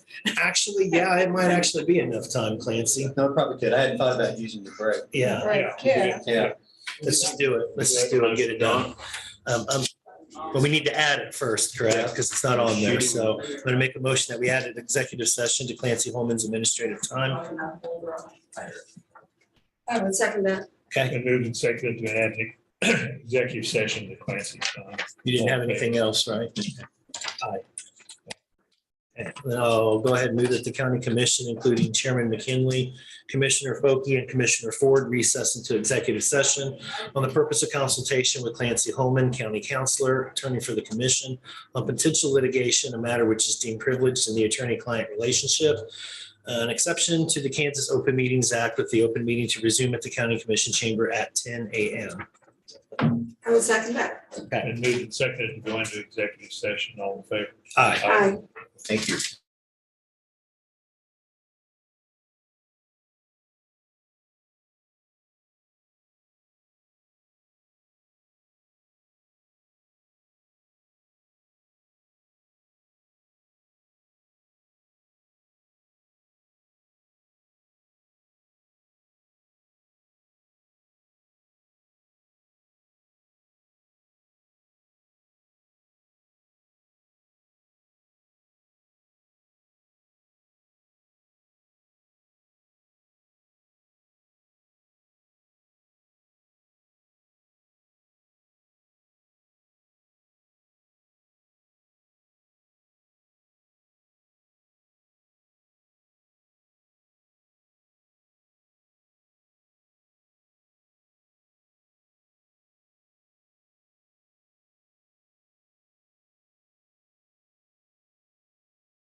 Well, I don't know. In the Let's, middle of it. You're alive. I'll go ahead and move the Board of County Commissioners come out of executive session. I would second that. Been moved and seconded to come out of executive session. All in favor? Aye. I'll also move the record reflect actions shall be taken consistent with consensus reached in executive session. I second that. Moved and seconded that actions will be taken in consensus. Opinion. All in favor? Aye. Thank you. And get with me at the end of the meeting briefly. Good news. Yay. They found, Yeah, that's great. Everything's in it? Yeah, is there any? You gotta be kidding me. not That's kidding you at great. all. Oh, You that's- better go buy a lottery ticket. Yeah. I'm gonna go buy some donuts. Well, I can't buy anything. Crap. Give you a- For suggesting somebody could find it. Yeah. Yeah, no, she was nice enough to go out to look for it and it was right where I thought it was going to be. So Amazing. So it's in Topeka or? it's in Topeka, Oh, yeah. that's wonderful. And being used right now. And I had a Zoom call after the thing at Stormont, so I went up to Hummer Park and did it there so that I could get pretty decent reception with the MiFi and stuff and then changing everything, it must have just fell out, so, yeah, wow. Yay. Watch your bills. You'll want to know what you bought over there today. Yeah, yeah, I know, right? So, with that, Greg. That's great. Good morning. Morning. Morning. Thanks for having me on today, because this week, I guess, is Volunteer Recognition Week. Yeah. That's basically what my talk is on, our Master Gardener program. I don't know how much time I have or how much in-depth information you want on this, but this is our 33rd year of offering the program here in Riley County locally. It was a brainstorm idea out in Seattle, Washington back in 1972. And since then, it has kind of gone across the nation and almost the world, some parts of the world anyway. So in 72, it started in Washington, D.C. or Washington State, and Kansas took it up in 1980, and we started our program in the fall of 1988. This was this year's class. Typically, we have on average 10 Master Gardeners that join the group. And we have an ongoing program, and they also provide outreach to our community. So this past year, 806 hours. It's kind of the COVID, we'll look at the COVID numbers here in a second. But so our 2,100 contacts, and if you put a dollar value of some volunteer figure, the one that we sometimes use is the $28.54. And so those are kind of the past year's accomplishments as far as just numbers. We started an online recording system, I think back in 2010, and that's why our number looks pretty small there, but so people are getting used to inputting it electronically. But you can see we're going pretty strong or increasing every year, 2018, and then COVID hit, and you can kind of see the numbers from there. We do have lots of programs coming back online this year. Saturday we'll be at the zoo for the Earth Day, which is, recouping, I hope, as well as far as attendance. And following week, we have the Run for the Roses activity. It's going on at the University Gardens, and we'll also be at the citywide garage sale. So 2 different places next Saturday. Earth program's coming back on that Brandy does in our office with school children. We run a bioplastic insemination for the students. So we're back up, and of course the garden tour was full blown last year, and should anticipate good participation this year as long as the weather holds out. Are we gonna have any flowers? With no rain, no flowers, right? That's right. April showers bring May flowers. So hopefully we'll get some more moisture coming along. Again, this is recognition of volunteers, of Master Gardeners, of course, is what I'm highlighting. We also have many 4-H volunteers, the VITA volunteer income tax assistant volunteers, agricultural program has volunteers. So really want to recognize their efforts and thank them very heartfelt that we can't do this without them. So just last year was the 21 contacts that we reached, but those have been larger numbers in the past, and we look forward to larger numbers this year. So reaching out to people. Little broader picture, there's 84,700 US master gardeners across the states. Put in 3.1 million hours of community service to the communities. You may not know that we do have an International Master Gardener Conference every 2 years. This past year was online, Virginia. Anybody want to guess where the one in 2023 is going to be held? Here? Almost here, yes. Johnson County is hosting that. So first time ever. And there will be a pre-tour group coming, proposed anyway, offered to come to the Manhattan area, and they'll check out the Konza Prairie, Kansas Discovery Center, and of course the KSU Gardens. So When is that? that will be June 18th through Oh. 22nd of 2023. Okay.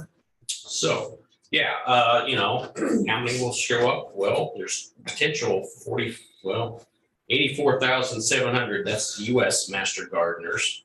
It is called the International Master Gardener Program because there is Master Gardeners in Canada. A little caveat, we had a visiting professor from South Korea in the horticulture department. I can't remember the year now, got a nice picture of him. He trained with us. Didn't speak a lot of English. I didn't communicate a lot with him, but he wanted all the PowerPoints. And he went back to South Korea and started Master Gardener program there. So we do have South Korean International Master Gardeners. And so it is growing and a very worthwhile program, of course. I could mumble on about Master Gardeners forever, but do you have any questions? Or When is the tour this year? June 28th, I believe. Okay. Go to our website. That contains all of our information. kinda That's like just more accurate than my brain sometimes. So we are going to, again, just offer a donation, not sell tickets. That worked really well last year. So that's the plan. And the sites are up on our website. That's riley.ksu.edu as far as checking out the garden tour coming up. And then we have on that website, to go to the Master Gardener page, then you would see the application. We have a universal application now, so you can sign up anytime.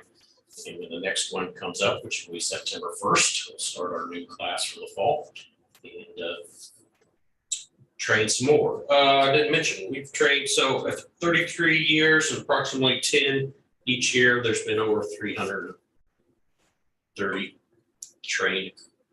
Of course, right now we're running about 54 active Master Gardeners. We are a transient community. We are retired, basically retirement kind of a volunteer group. So they age out and do those things. So it's interesting that it maintains that level consistently. So for whatever reason, that's where we sit. Anything else? Questions?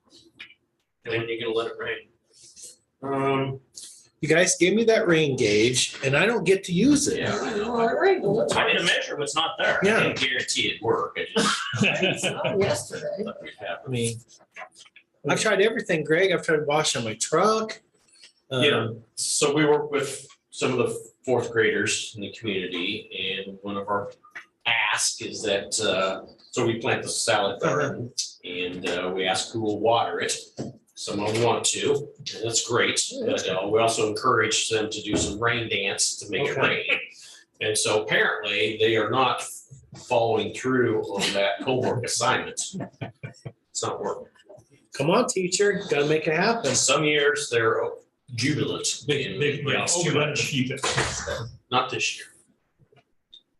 Probably need you to demonstrate, that way they know Yeah, that's appropriate. I have, didn't I demonstrate? No, but we got space out here, so yeah, let's see Right in it. front of the camera. Yeah. Well, the one we always encourage is the most practical one, which is the sprinkler. You can do whatever one you want. You can do the drip if you want to, but I won't demonstrate that. For those of you that are Gen Z and you're watching this You were morning, successful a in making- sprinkler is something you put in the You're ground that automatically successful in puts making water in Christian it. turn red. I've never seen him turn that red. I mean, I was on live. Yeah. Have a good week. Thank you, Greg. Oh, my goodness. Next commissioner, you have Captain Josh Kyle at 10:15. Hard Josh, act. how you doing? I'm doing good, yourself? Good, good. Long time no see. Yeah, it's been a minute, hasn't it? It's a hard act to follow. Yeah. Yeah, we gotta, can't wait to see your moves. Oh, I can see that. I will not be that entertaining. Okay.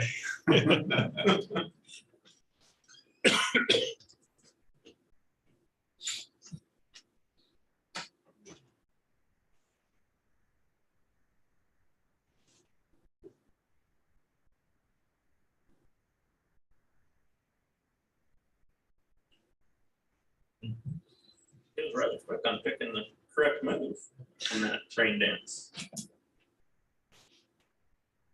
Find out by this weekend if it worked, I guess. There's supposed to be a chance later today, and Supposed to be a chance for severe weather tonight.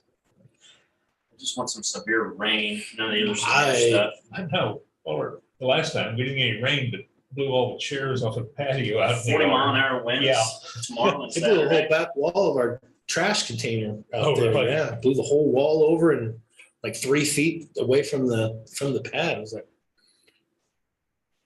I didn't think it was, I thought it was windier when we had that storm in December and we didn't get any really rain from that either. So we're due. We really do. Everything's just looking kind of parched coming up out of the ground already. You Well, the know? thing is, we're this far in, and I really haven't had to need them out. That's I what's know. scary. Yeah, but I, You On know, my way back, There's a few sprigs, a little patchy, but nah. They were doing some You'd have had to mow it a couple times by now. they were doing some prescribed burning yesterday afternoon when I was coming back from Topeka in a couple of areas. And, I guess that was probably over in Wabunsee County. This one still says 15% through, but it says 50, it goes 50 to 60% after 5 o'clock. Mhm. So- Yeah, that's what I had seen. Well, it's supposed to get up into the 80s, and you can tell the humidity's obviously up with the fog. Well, you could this tell morning. yesterday, Yeah. right after that little rain we got through here, man, the humidity. Did went it up. rain? Did here in Yeah, town. one Okay. Or noon, it kind of missed it, which I planted some grass seed, which usually it's kind of late to be doing it, but this year. Yeah. But yeah, I got a little moisture just to keep the seed. But, man, that wind. That's just it, the wind just dries it out so Got noon fast. yesterday and you had to hang on to the car with Wait till tomorrow and the next day. what started gusting, especially some of those big cuts, especially that one at the top. You of can that hill. tell when you go through. I mean, yeah, it just bounces you around. It was crazy. Yeah. Pretty good coming home, but one out there yesterday was tough. Somebody was out there pushing the car around, you know.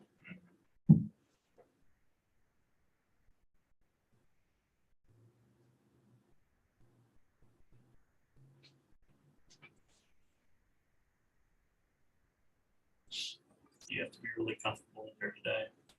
It was good. It was cool when I came in. Start bringing you some potatoes to eat. You got potatoes?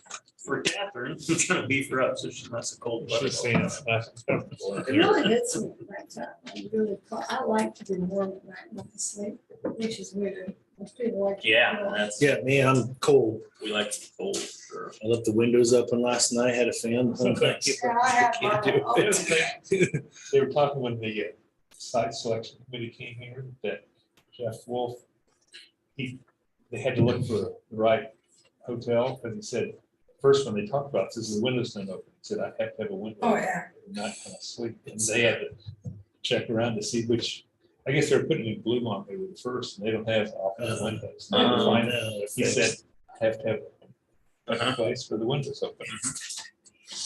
There are very few hotels that do that. Yeah, it's Josh's time, Oh, okay, Captain Kyle.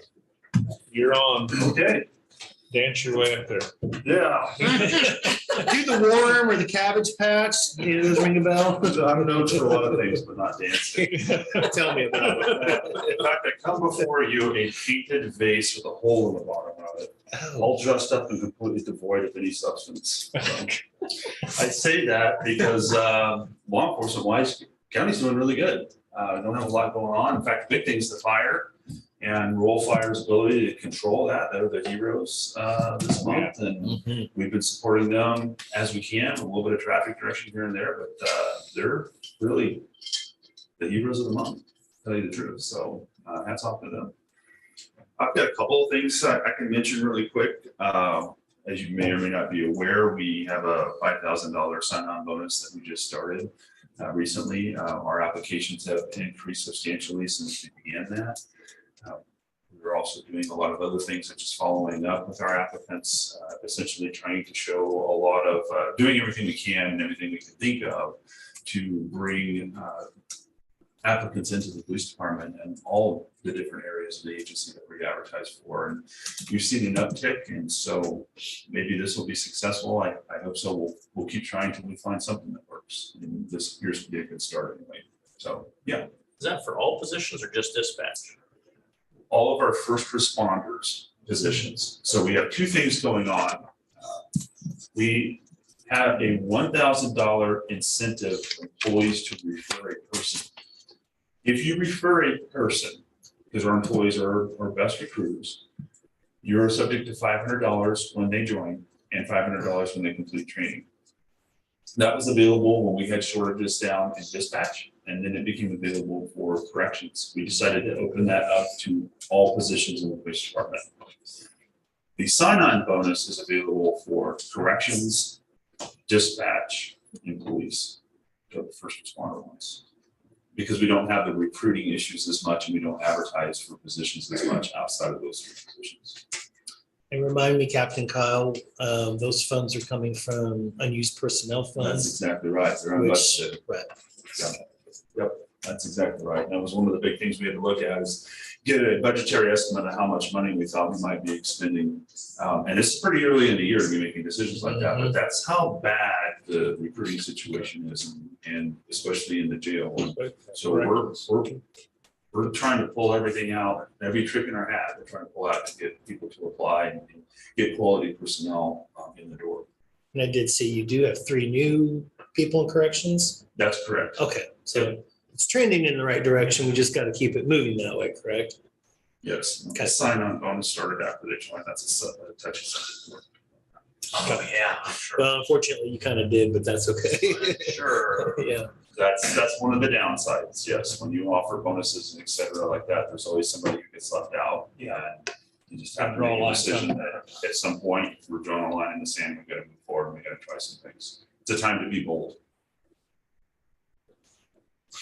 We also have Grow Green Match Day, April 22nd. The RCPD has a scholarship fund with Greater Manhattan Community Foundation, and it's just a big community event. And so just a reminder to everybody that Grow Green Match Day is April 22nd. Yeah. Any questions for me? Polar plunge? It was successful. That's about all I can recall off the top of my head. I know Corporal Payne gave us an update and indicated that it was financially very successful, so. That was like $3,000. $3,900 or something. Yeah, it seems like it was somewhere in Around the there. 3,000 range, which was really good for us. I know that I was there with the food group, and we served hot dogs that day, and that crowd comes out fast. I don't know if I mentioned that before, but when that event is over, it is over, and they are ready to go home. So you got to get food out fast. You'd think in a situation like that, it'd come later after they get in the water and they use the hot dogs to warm up, but human nature sometimes, I guess, right? No, everybody's cold, the event's Yeah. over, and they want to get back to their cars. So you Yeah. got to get those hot dogs at them as fast as you can, and we mission accomplished on that one. So. Good deal. Yeah. Thank you, Josh. Appreciate Good it. job. Be safe out there. Thank you. Next commissioner, you have Amanda Webb at 10:30. Sam, you got a minute, Sam? Do you have a minute, Amanda? Okay. Give him that time. I feel left out. There's nobody left but Christian over here.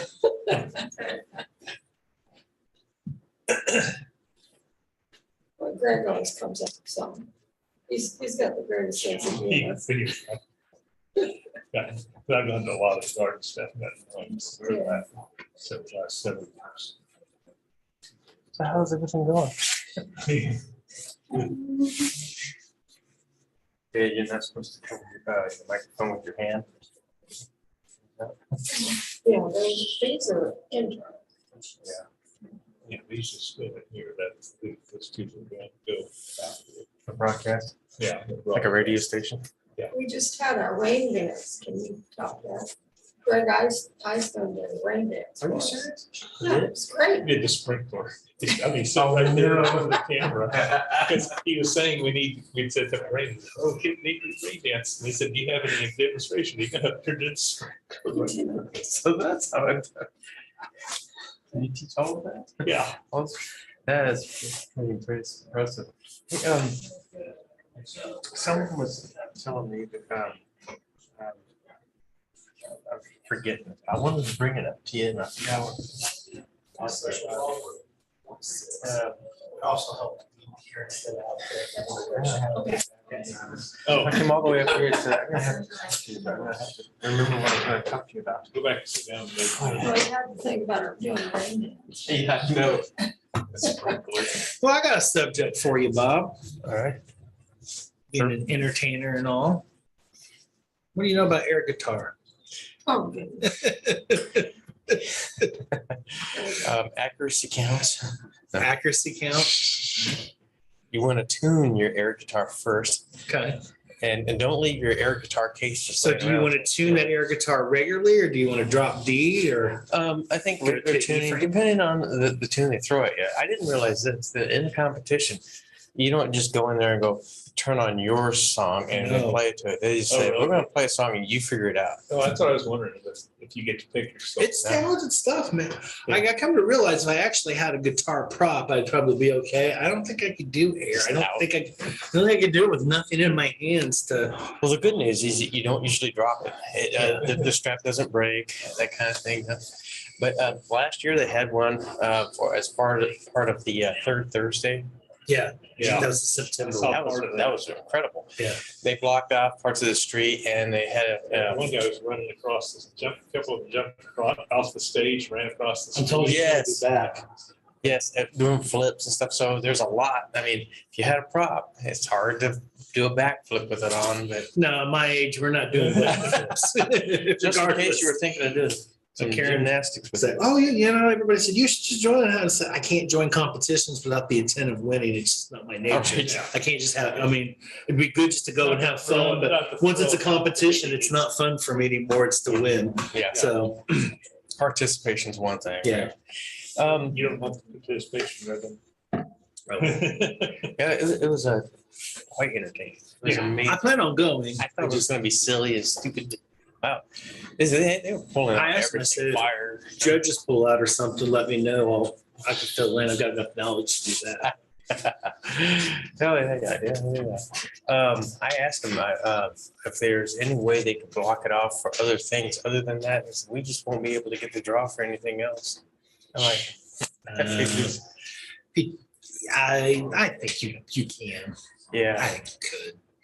it was quite entertaining. I've actually offered the Courthouse Plaza for an evening concert type of thing. That would something be downtown. really cool. Yeah. A downtown The event. only problem with it is nobody, I mean, you're gonna spend most of your money renting a stage and acoustics because nobody has it available. Yeah. Whereas most of the other places have the acoustics built inside. That's kind of a problem, but. Yeah. The cool thing about that is there's really parking right there, Uh-huh. right there, Yeah. restaurants, everything. It's really good. Across the street, if it's a nice night, I mean. Yes. It's a really good idea. Yeah, it's a stage and acoustics. You gotta rent all that. And it's probably 3/4 of your probably intake on that. Yeah. And I know who does that. Yeah. Andy Van Meter.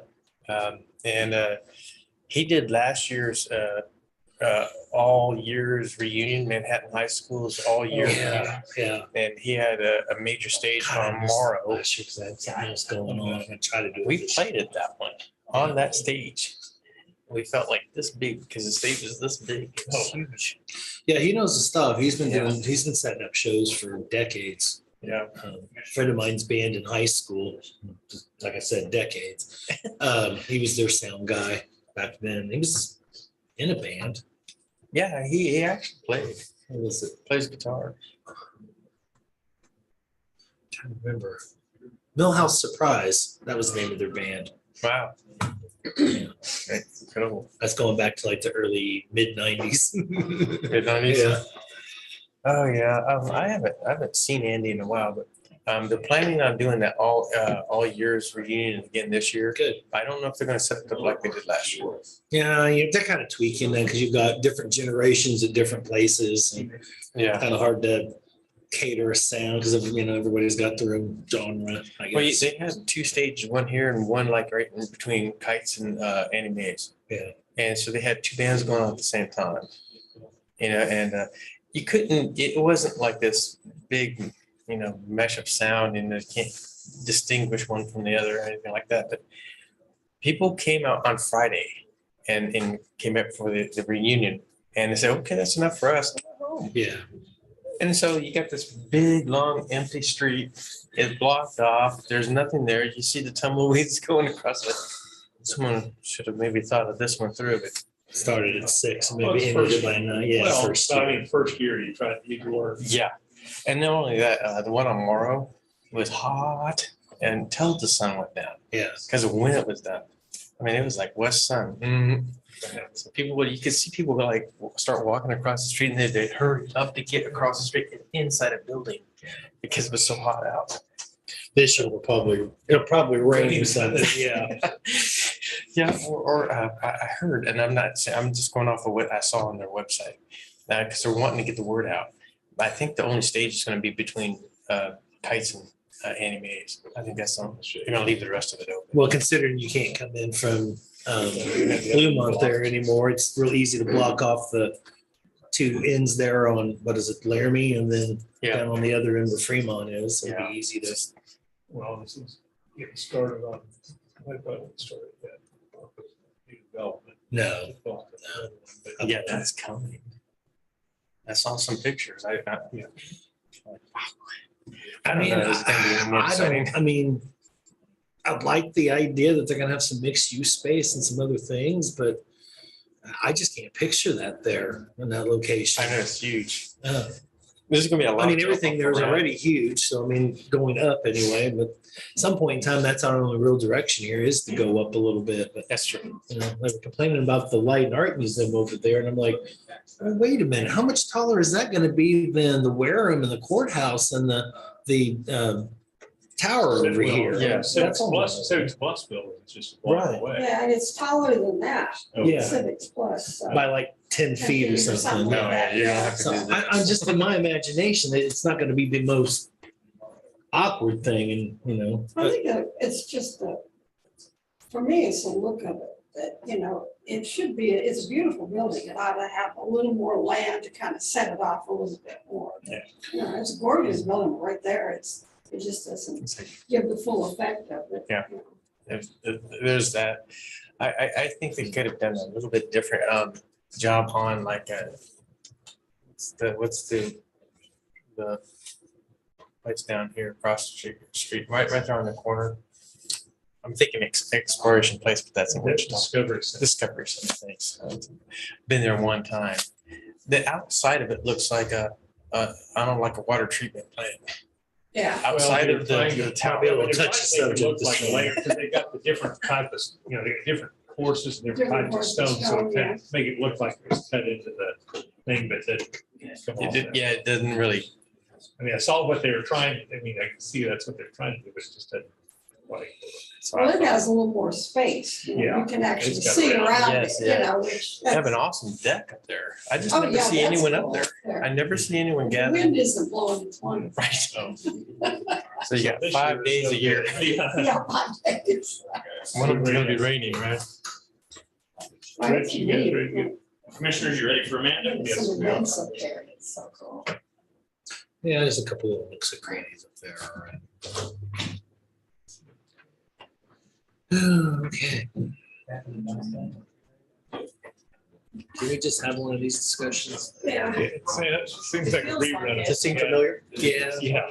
This is another one that keeps I've coming. got a really good joke, but I'm not gonna use it. You save it for later. Okay. All right, good morning, Commissioners. Morning. Amanda Webb, Planning Director. So yes, here with another update on Keats. And I know there's been kind of a lot of questions. I know Commissioner Foki has received several questions and a variety of staff has also received questions. So we thought we would go back a little bit and talk about the project as a whole, kind of a lot of background, a lot of the history. Probably a lot of folks have heard this before, but I think it's good to kind of repeat some things. And then, of course, talk about where we are now. I have a few folks here from our working group. Sam Johnson, our consultant, is here with us as well. So certainly if we have any technical questions, he can help us answer that. Of course, we have a couple of our working group members sitting up here on the dais as well. Again, so probably some of the things I'll say you've heard millions of times before, but just want to kind of just give the whole overview while we're talking about it.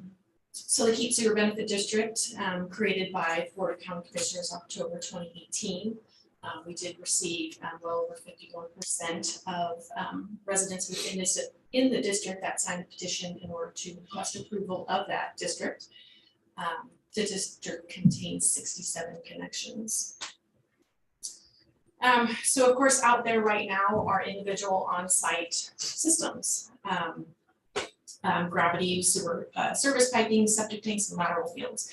Of course, because of the size of a lot of the properties in Keats, they don't conform to our current Riley County Sanitary Code requirements of 1.4 acres. They don't meet setbacks that are listed in our table in the sanitary code. But again, they're existing, they've been there quite some time, so they've been allowed to remain. Of course, they are older systems, so we've had some failures in the area. And we will, unfortunately, just by the nature of older systems, they're going to continue to fail. So 53 of the 67 connections residents in the district wouldn't be able to meet the setback and or the lot size requirements should their system fail. And need replacement. Only about 1/5 of property owners out there have the adequate space necessary if there's a district-wide issue that everybody would need to replace. And as always, our main goal for this is, of course, keeping folks in their home, but ensuring that we have control and prevention of pollution out there. We want to make sure people have a safe and reliable means of sewage disposal. And that we, of course, maintain health, safety, welfare of the public. So talking a little bit more in depth about a couple of the failed lateral fields we've had out there over the last few years. Again, we're kind of highlighting 2 properties that we've recently had, and we've been able to work with the property owners. You folks have granted variances from the sanitary code. Again, in order to keep these folks in their home, because that is, of course, our ultimate goal. We want to keep people in their homes, but we do want to make sure that they have, again, that safe and reliable means of sewage disposal. So we were able to, with these couple folks, make some modifications, kind of make some agreements there, and again, with the variances that you folks approved, get them what they need in order to remain. And that is kind of with the caveat that we're going to be hooking up to public sewer here within the next few years, so it's not a Band-Aid that will have to last for years and years and years to come. There are several other homeowners out there, of course, pumping their septic tanks pretty frequently, just hoping to avoid failure, just doing what they can to keep them going, I just wanted to list the working group just so everybody is aware, just kind of the different disciplines that are coming together on this group and the couple consultants we have that have been helping us with this since the beginning. So that's just the folks that we have there. Interacting with property owners. So again, we've held a variety of town hall style meetings out in the Keats area, of course, before you folks, get the updates we provide. The public meetings we've had, we will notify the district by regular mail so they're aware and they can come on out. At these meetings, we of course, talk about what's existing, what they're dealing with, on site now, And of course, we talk about options, concepts, funding, user rate impacts, all of those different sorts of things that we talk about at these meetings. Because we generally have a little bit more information or something's changed or, that we want to keep the residents apprised about. A reminder from the original preliminary engineering plans, there were 3 options that are being considered for Keats. And of course, option 1 is our gravity collection system with the force main discharge of the city of Manhattan system. Option 2, same thing, except we're going to do a non-discharging wastewater lagoon treatment facility out in that area. And option 3 was the same with a wastewater lagoon treatment facility with irrigation discharge. Option 3's been fairly well eliminated just because it's just not economically feasible. So really, we've been keeping with option 1 and 2, over the last couple of years, looking closely at those, seeing what we can make work. And just to note that all and any options, of course, are going to be more engineering and environmental evaluation. So nothing is 100% set in stone. We still would have to do soil reviews, engineering, and all that to make sure everything's going to work. I'm actually going to come back to funding. I want to go down to where we are now. Again, option 1, of course, requires coordination and interlocal agreement with the city of Manhattan. Our biggest issue right now is the issue everybody's facing. Supply, material, equipment costs have increased dramatically. There are, of course, labor shortages, which unfortunately equates to a higher user rate for the folks out there, which is what we are desperately trying to avoid. So with that recent increase, and again, these were numbers that our engineer put together a few months ago. So we know probably they've gone up at least a little bit more at this point. The monthly user fee that we're at right now with option 1 or a few months back, honestly, it's really currently at a level that USDA is not quite comfortable with. So we're kind of working with them on that. And other things having to do with option 1, of course, outside city connections, of course, pay 1.5 times the monthly user rate. And of course, these costs are subject to annual increases that the city assesses for any user, city or countywide. So just something that we want to keep in mind. Option 2 that we've talked about requires about 10 acres of land for the lagoon and kind of the surrounding area. And then, of course, we need that 10 feet separation between the bottom of the lagoon and the groundwater table. So there's, of course, not adequate area within the district to support a 10-acre site for a lagoon within that area that comprises those 67 connections. Over the years, of course, we've approached adjacent landowners who have larger pieces of property out there to see if anybody would be willing to sell any portion of their property for this. We received no interest at that time.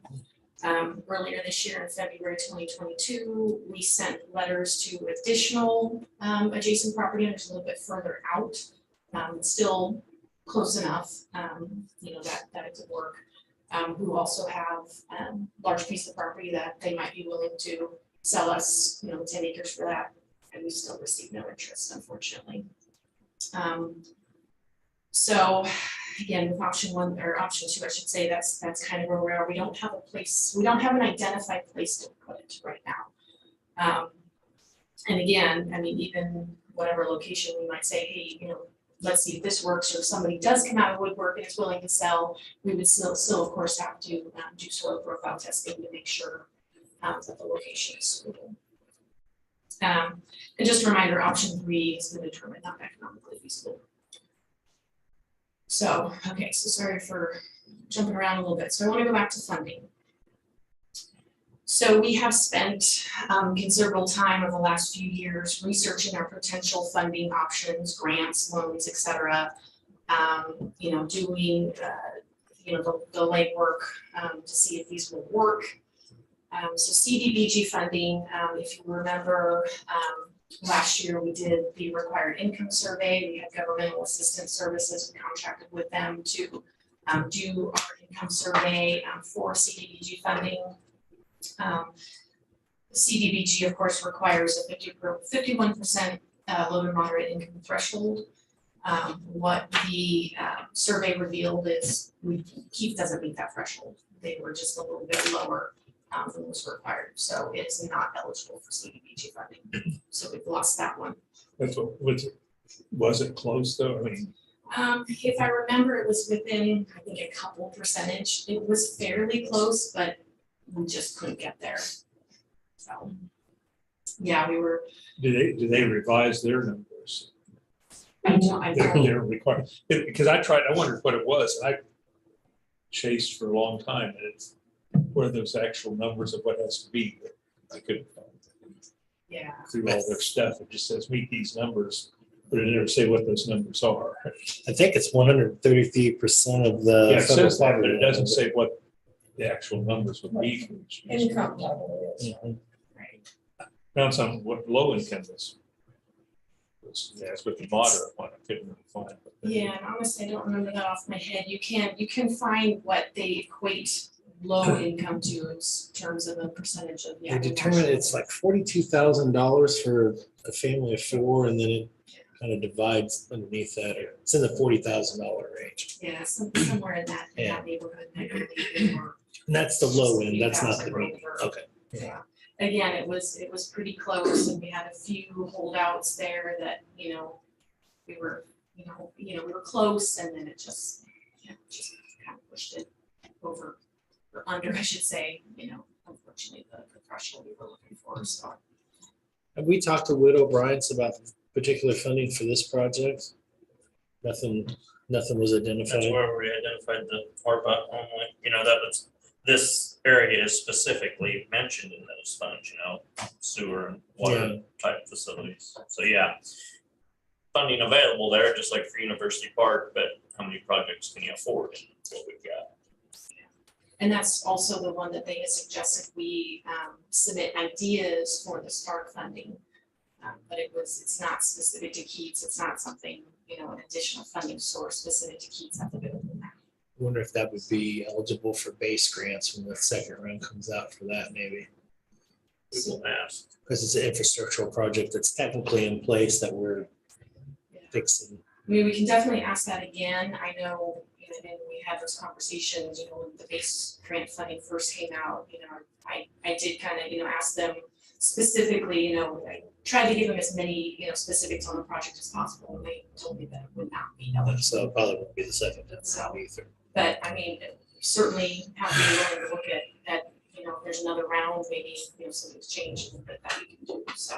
Really feels like we're just fighting a losing battle on all this. Did you look at the rural economic development office? They have funding available with that. Is that in there? I see KDHE. but- Yeah, so USDA rural development funding. Kansas. Yeah, so the USDA rural development funding is the one that we're still able to hang on to. So again, they require a median household income survey that was also done last summer for that funding. And with the results of that, we're only able to get 45% funding rather than the 75% we were hoping for. So that's 45% of the project costs that we would be able to get funding for. No, I was asking about the Kansas. That's for Office of Rural Technology. Is it? Doesn't do infrastructure. Doesn't have that. Okay. Not yet, anyway. Maybe that's a good idea, though. Yeah, always good to know and see what we can find. Another thing to note with regard to the USDA rural development funding, so right now they're using 2010 census data to determine this eligibility. Later this year, they're going to start using 2019 census data, and we don't know if that's going to make a difference in the funding eligibility for the district if the MHI has increased since 2010's data. So that's really something we need to keep in mind. Did they base that off a total county population or just an incorporated area? I believe, Since that's rural. I'll have to double check on that. Okay.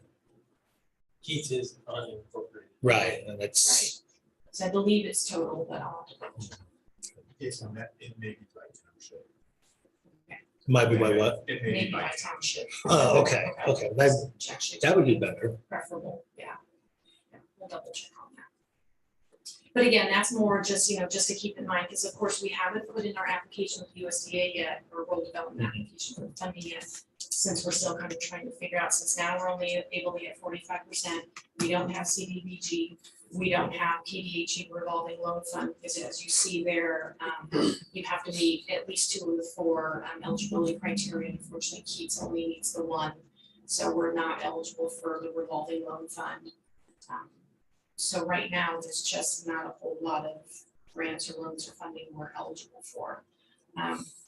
You folks have, of course, already committed $800,000 ARPA funding for this project. And right now, again, the numbers that we have from a few months ago in terms of cost of option 1, that is putting us at, even with your contribution of $800,000 ARPA funding, and as it stands with the other funding and loans and whatnot that we're able to be eligible for, we're at about $143 a month for user rate. That's approximate, but that's where we are. So unfortunately, that has gone up, and that's a number none of us are comfortable with, of course. Just to kind of put a little bit more out there for you folks, if we bumped up the ARPA commitment to, let's, 400,000 more to 1.2 million, that would get us down to about 125 a month. So it takes us down a little bit, but it's still a high number, unfortunately. That's a lot of money to get very little back in a monthly return at this point in time. We were discussing it with the other issue on there, that there's only so much ARPA funding. I mean, $14.4 million total seems like a lot of money to each one of us, and it is, but when you look at the base needs for things right now, it's not. It's just not. Yeah. So feels like everything we try to do here just, for lack of a better term, turns to crap.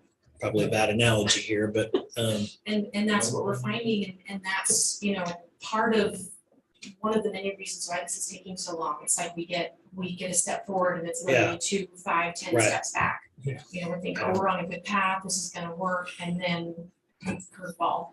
I think it's probably frustrating for us, and I'm gonna probably speak for all of us, that we want to solve these issues, and we want it to be fair and priced fair, and we can't seem to win on any of it. Right. On some of that, a lot of that land that we looked at belonged to K-State. Now, they were unwilling to even give up 10 acres or 600 and some acres. They were 2 of their properties, about 600 acres. They were, 2 of the recipients of the letters that I sent, and they did ask for a little bit more information, and I was hopeful, we were all kind of hopeful that, they'd be willing to part with, those 10 acres. And they did have discussions, which we greatly appreciate that they did at least consider, but they did ultimately come back and say they're not. On those acres that they're They working seemed with, to indicate that they were using it for K-State Act purposes, so. And they didn't give me a ton of information, but. Yeah. That was what I was wondering, is did we get to the right? I'm sure the first person opened it does not throw us away, but at least they talk, Right. I was hoping, is there somebody we could talk to try to get personal with them and say, look, these people have a problem, you guys, except you were saying you thought the lagoon system would be cheaper for residents Yes. because of the fees that they have to pay in Manhattan. Right. But Yeah. you're still gonna have, that just, I don't know, I know that didn't. It's still a cost. Lagoons are still, It's still a cost, there's still maintenance and everything, but obviously they can control those costs a little bit better for the user rates. That obviously City of Manhattan has that 1.5%, outside city limits, and of course, just by their nature, they're gonna raise rates just as places do. So in that respect, they would be able to control those costs a little bit better over the years. So. but the lagoons, the problem if and down in the lower levels, that's too close to the floodplain. You need a lot of that ground down there. The other grounds up, you got pumping up on top of the hills, basically. Yeah, and you can put the lagoon in the floodplain. I mean, obviously there would have to be certain, have to be elevated and certain, construction methods followed, but it can go there. again, all options are subject to. Yeah, that's pretty- Soils and everything. high rent farming ground, that's good. It's not waste ground down there like this, but This is one topic that I know Clancy, Sam, and I have probably spent more meetings on in the last 5 years, well, Amanda, on trying to solve, and I think, at least at this point, to me at least, it's clear, it was clear to me before, because I knew K-State or no one else is gonna give up the best land that they have available on their parcel that's clear of trees and not in a ravine, 2 foot of lagoon, it was far-fetched, and it's come to fruition again, that that's the case, so I think at least now, unless the commission disagrees, we can focus on trying to find enough funding to connect to the city system. I mean, that's really where we're at. There's land available, but no one wants to put it on Keats Park for a variety of reasons, and I Sure. totally agree with that. I totally agree with the multiple reasons of not doing that, so unless you guys disagree, I mean, we have spun our wheels, and myself, I'm just tired of spinning our wheels on Lagoon, because I don't think it's ever gonna happen. So focus on trying to identify funding to accomplish the task, to connect to the city services and still make it, i.e. somewhat affordable as it can be, which you have to say, no one wants those high user fees, no one wants to lose their house neither. And that's where we're at. And Sam's the professional, he tell me if we're wrong here. Yeah, it's kind of poison in the left arm, poison in the right arm. It seems to get that that's where several of our locations are at, where people are just fixing to not have a property. I'm discouraged. That's probably the best adjective I could use. Not even frustrated, just discouraged. So we threw in a few options to consider at the end there. Obviously allocating more funds that we already kind of talked about a little bit. Wait for more favorable state or federal funding, see what else might come down the pike, or if there's differences in, how they determine eligibility criteria or things like that. Wait for more favorable construction costs, although I think we know that we could be waiting a really long time for that, that's gonna sadly. happen. But this is kind of, unfortunately, kind of where we are. And how long do you wait until you finally have to tell that person you can't live there anymore? Right. Right. I think we still got to go with option one, and maybe somewhere along the way, there's something we can inject into the process to bring it down. I don't really know what else to do.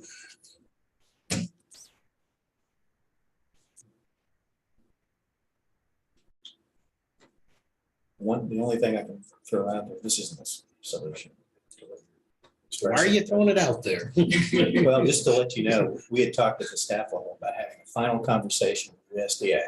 Now that we've got a no from K-State and with all other options, and trying to explain to them once again with the people, not just with our contact at USDA, but his supervisor, and have a conversation with the staff level. If you want to, just to push a final time and say, we've looked at everything. There's nothing. And here's the solution. If you can't bring these rates down, this is how expensive this is going to be. And just see if we can move them a little bit. I don't know if Keeping it'll work, people in the but we rural talked about area, that at the you know? staff level. Yeah, that's fine. Well, and I think they're using like state numbers, like unemployment numbers and all that. No, they use a base formula to figure out the, what that Individual boundary rate. tax. And they had come up, we got a sudden change in the amount they found acceptable during all these discussions that Rich was talking about. And that kind of came out of the blue too. But there's been plenty of stuff that we can blame all kinds of things and circumstances for it, but none of it's been good. As we've tried to try and come up with something that's a rate suitable to USDA to maximize their funding part of this and bring those rates in. Well, we could try again. Exchange. Well, I mean, One more again, there's time. just one fact here they're not necessarily aware of, and that's that we tried lagoon sites around the district and those aren't available. So We had a discussion with Dan last time, didn't we, Dan Fisher? not about the not about this aspect. That we were getting ready to send those letters out. Well, we were telling him at that point where we were and how we'd gone through all efforts Sure. and hadn't gotten anything, so I'd suggest, talk to Dan one more time and then we'll contact Widow O'Brien to see if there's any additional funding or new Right. funding they think might be coming, but that's gonna be the only two options. And you're gonna have to make a decision. Do you allocate more funding for it, or you just roll the dice and see where it goes? In terms of the ARPA funds, I think it's got to be spread out to benefit the entire county as a whole. I think we've been more generous with that part of it. It's just not going to spread out to cover everything. And of course, we've got the other issue that we discussed rigorously earlier that we got to figure out something with along the way too. So, I mean,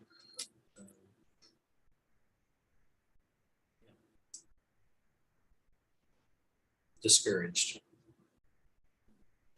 Makes one more attempt and then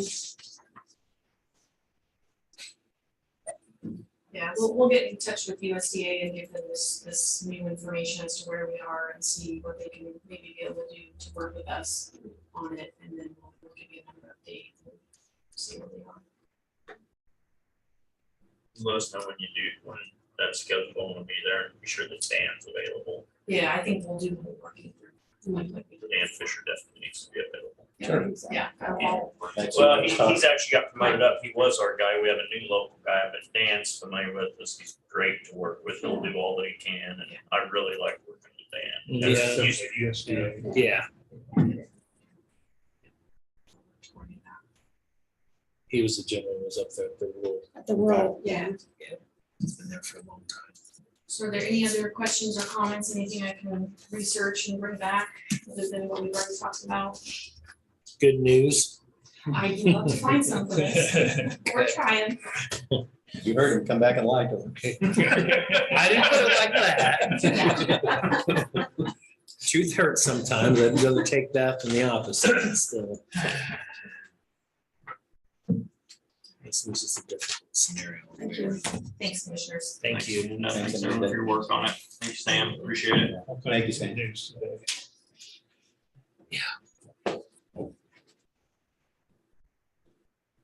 It's kind of one of those days. Yeah.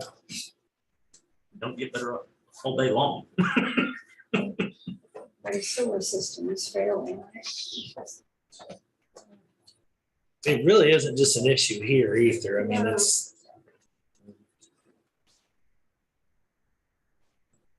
We even started to scratch the issues with water that's coming. Water.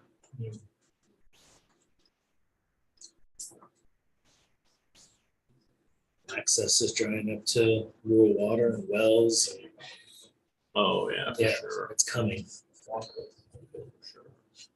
I'll walk around a little bit. That's Corey. Good, how you doing? Good.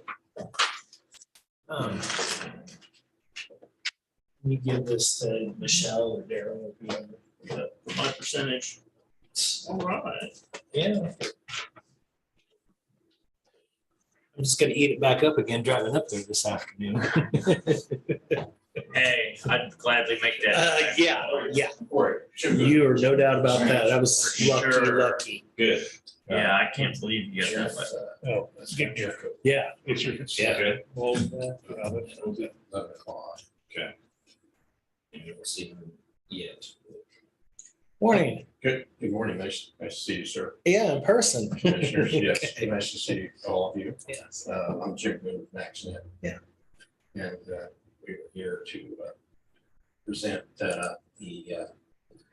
our network technology for broadband wireless throughout rural America. And Give us a second here. Start on time here at 11. all right.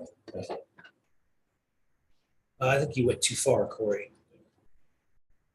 That's Yeah, for we're this gonna afternoon. count this on.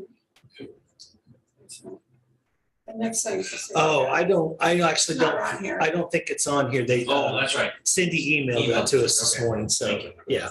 What's that? Oh, the information I sent? Yeah, well, Scott's gonna be on with us with Ara, and he's got a presentation that goes through everything that's in it. So what we'll do, we'll hopefully screen share with him. We can do that, right? And so then we can go over all that. That's part of the presentation. Okay.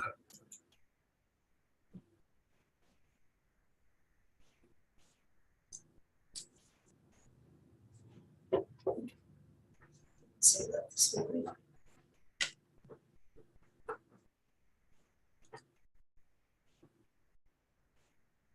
Which email do we look at?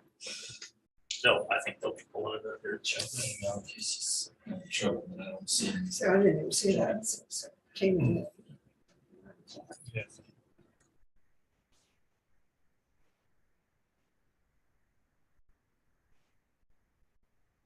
John, do you have? Oh, it's 11:01. Okay, yeah, that's good. You go ahead and start now. So my name is Jim Good with MaxNet. We are providers of wireless mesh networks for rural and last mile, middle mile solutions for communities in rural America. So we utilize the technology that's provided by Ara Networks, and it's a very effective technology in that it's very, very reliable, and that it's the CapEx on it is very, very minimal in regard to capital investment. And then the operation as well is very minimal as you move forward in the operation and the deployment. Here we got Scott on that.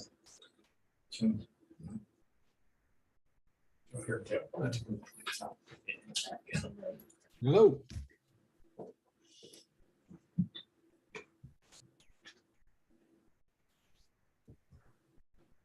Thank you.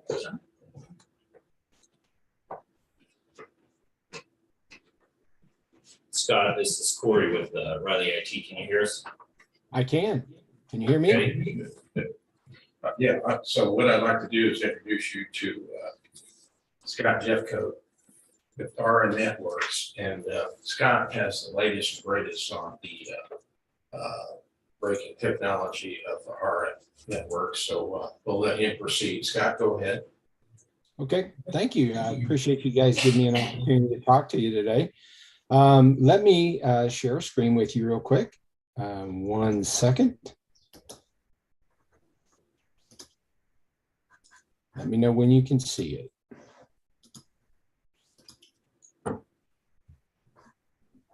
Can you see that? Yes, we can. Okay, great.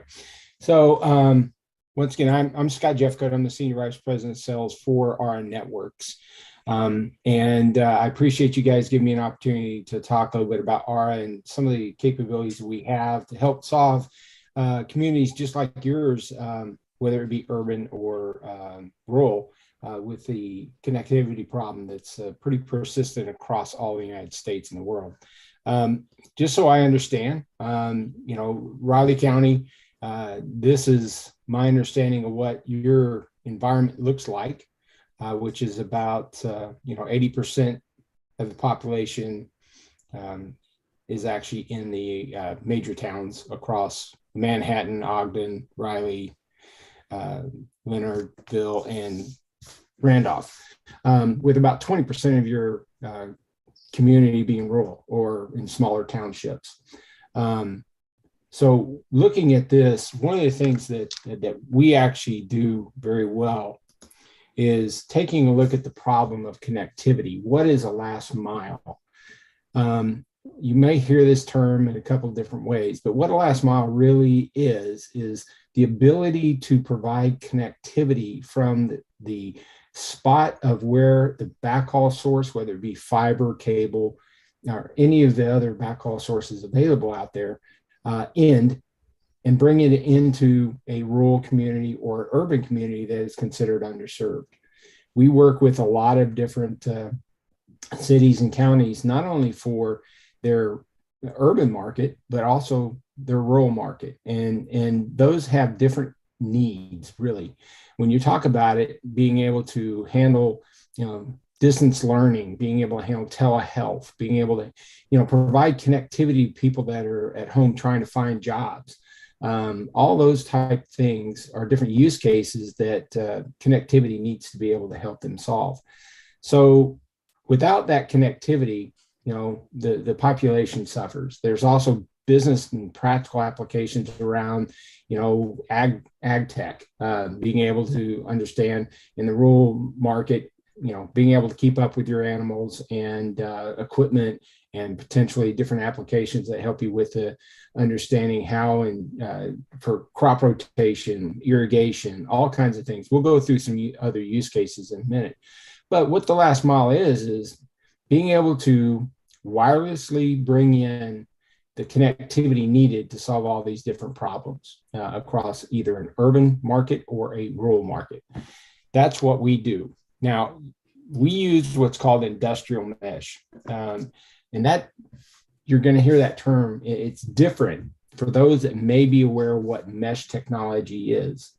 The traditional mesh technology people have in their mind is like what you have maybe in a house today, which is, from Amazon or Google.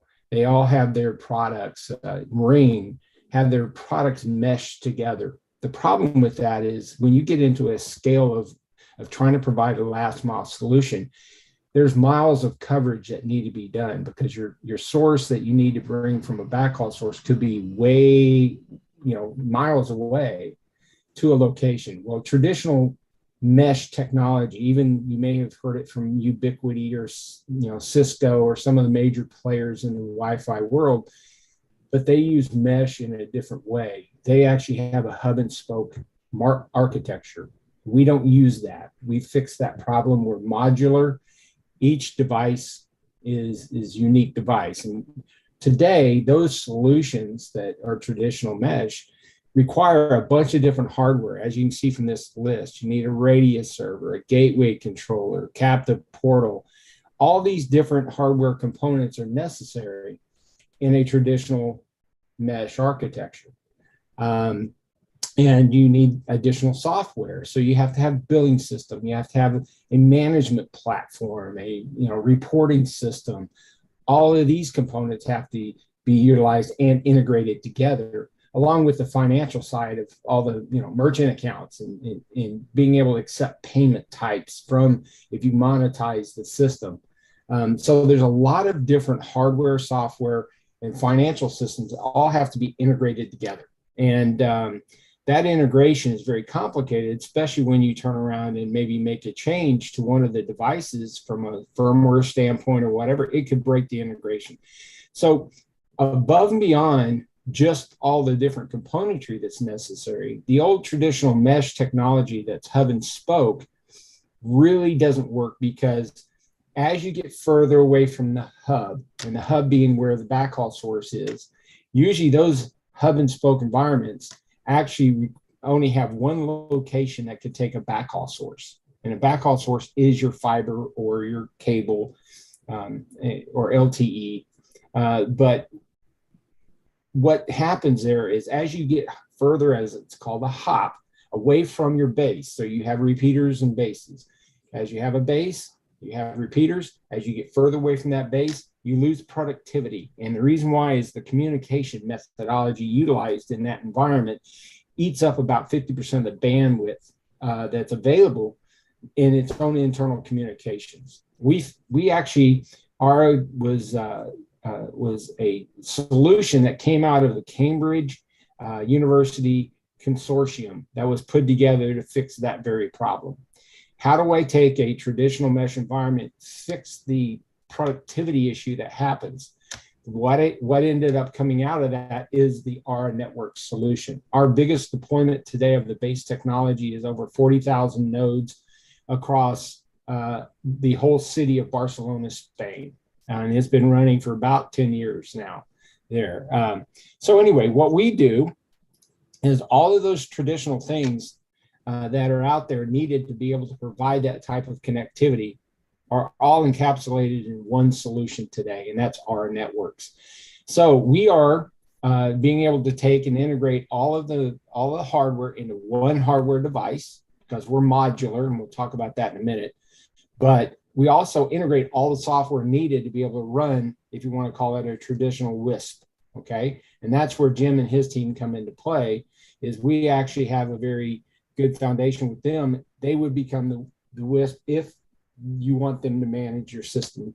They have all the componentry necessary to do so. And we'll talk, I'm not going to get real deep in this, but this is just an architectural slide that shows you that from a hardware standpoint, we have the access point, the base station, if you will, the captive portal, the gateway, all of that componentry, hardware componentry is modular and is put into our product. Okay. And you also can support any functionality out there from a spectrum standpoint. That means out of the box, we give you Wi-Fi connectivity, but you may have another infrastructure project later on that requires, first responder needs, like 4.9 is a first responder spectrum.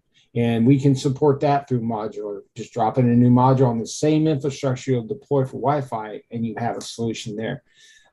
So anyway, we actually have all the componentry. It's modular in approach, so we can actually perform to any level of the spectrums that are out there that you have need for. So you have a future-proofed solution, and we have all the command and control and all the customer-facing ISP websites and all of that built into a single software platform that's delivered on each one of our devices. So each device, each router is completely independent and can be run independently. And that's important when you get into a mesh world. We'll talk about why in just a second. But at the end of the day, what we want to be able to do is provide the community ability to bring in, the last mile capability wirelessly through our mesh technology, make it very simple to deploy very quickly, able to be decentralized, if you will, so you don't have the communication problems that you have, and we don't eat up the bandwidth. For example, the traditional system, when I say a hop productivity hit, you actually get about a 50% node loss between hops. What that means is your performance goes down 50% the farther away every hop you get away from the base station. We don't have that issue, because what we've done is design our product to be modular, and each one of our routers has all the technology and smarts in it to be able to communicate effectively and minimally across that network. So our node loss is less than 5% per hop compared to a 50% node loss that the traditional mesh has. So when you're designing a system, and Jim is designing a system for you, it's very easy to be able to put fewer devices in the area to cut for coverage than what it is with the traditional environment. Also, it scales. So if in fact you have a coverage area today that you're incorporating another part of the city and want to cover that you didn't cover, all you have to do is add additional routers out there, and all of a sudden they will mesh to the existing network and automatically come up. You don't have to worry about, doing all kinds of network management on it.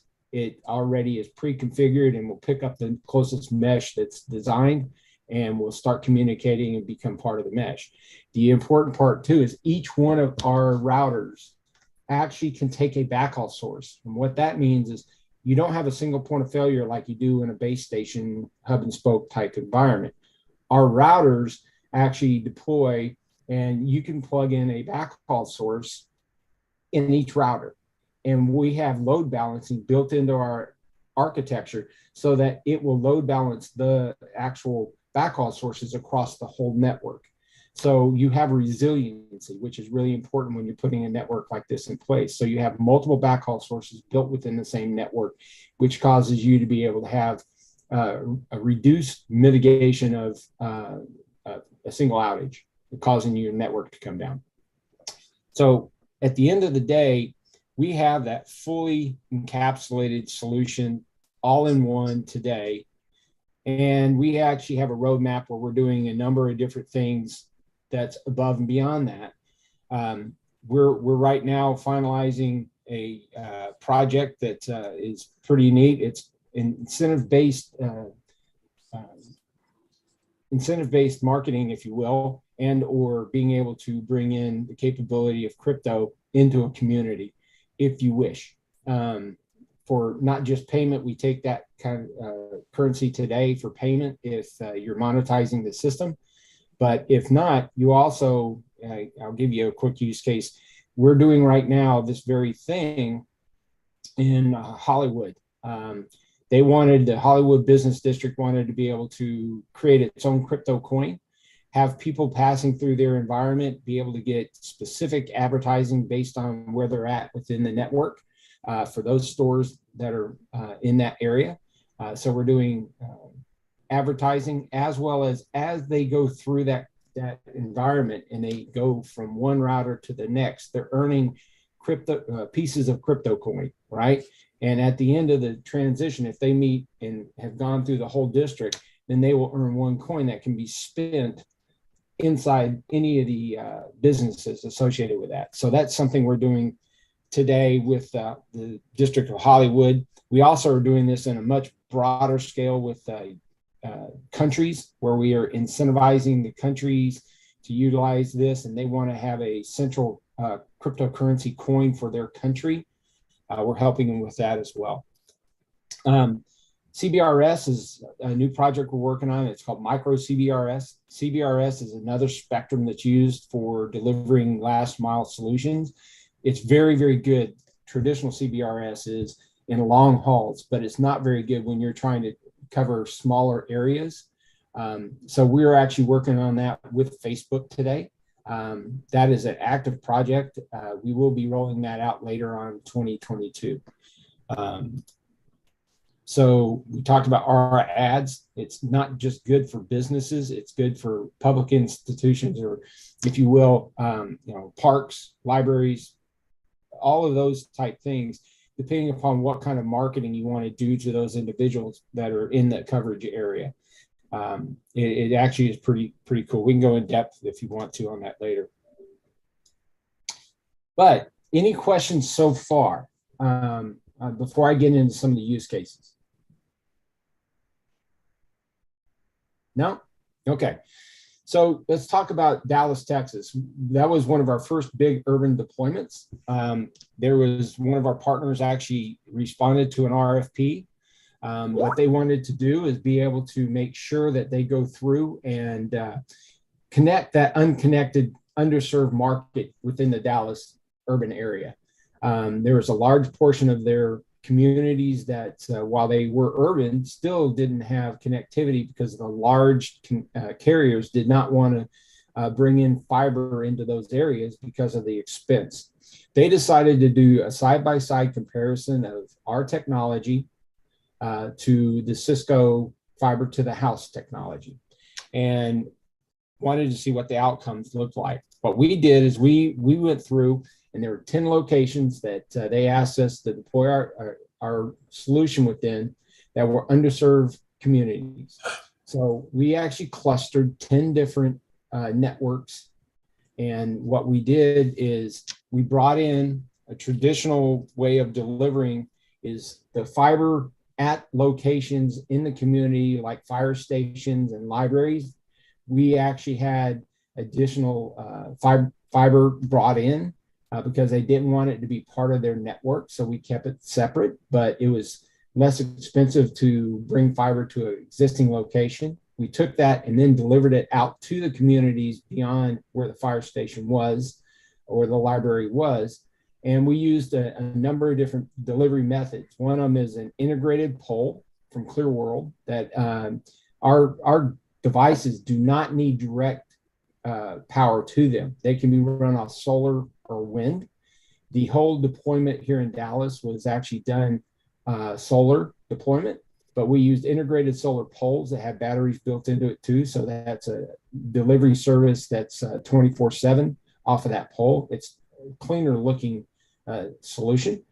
And we also delivered off of regular telephone poles with solar panels and then battery packs to back that up. So at the end of the day, we use some existing infrastructure to be able to go out and deploy our product. And what what really is amazing about it is the fact that the coverage area, let's just pick on Fire Station 50, we were able to cover 175 homes with only 10 of our routers. And that's important when we get down to the economic side of these things. We ended up having Fire Station 50 as deployed, and you can see what the mesh network looks like. And this right here is the backhaul source. In these scenarios, because it was a pilot, paid pilot, they didn't want to put multiple backhaul sources into the networks. They distributed backhaul source per network. So we had 10 networks with each one with one backhaul source. They are now going to be changing that to add an additional backhaul source for resiliency across each one of the clusters.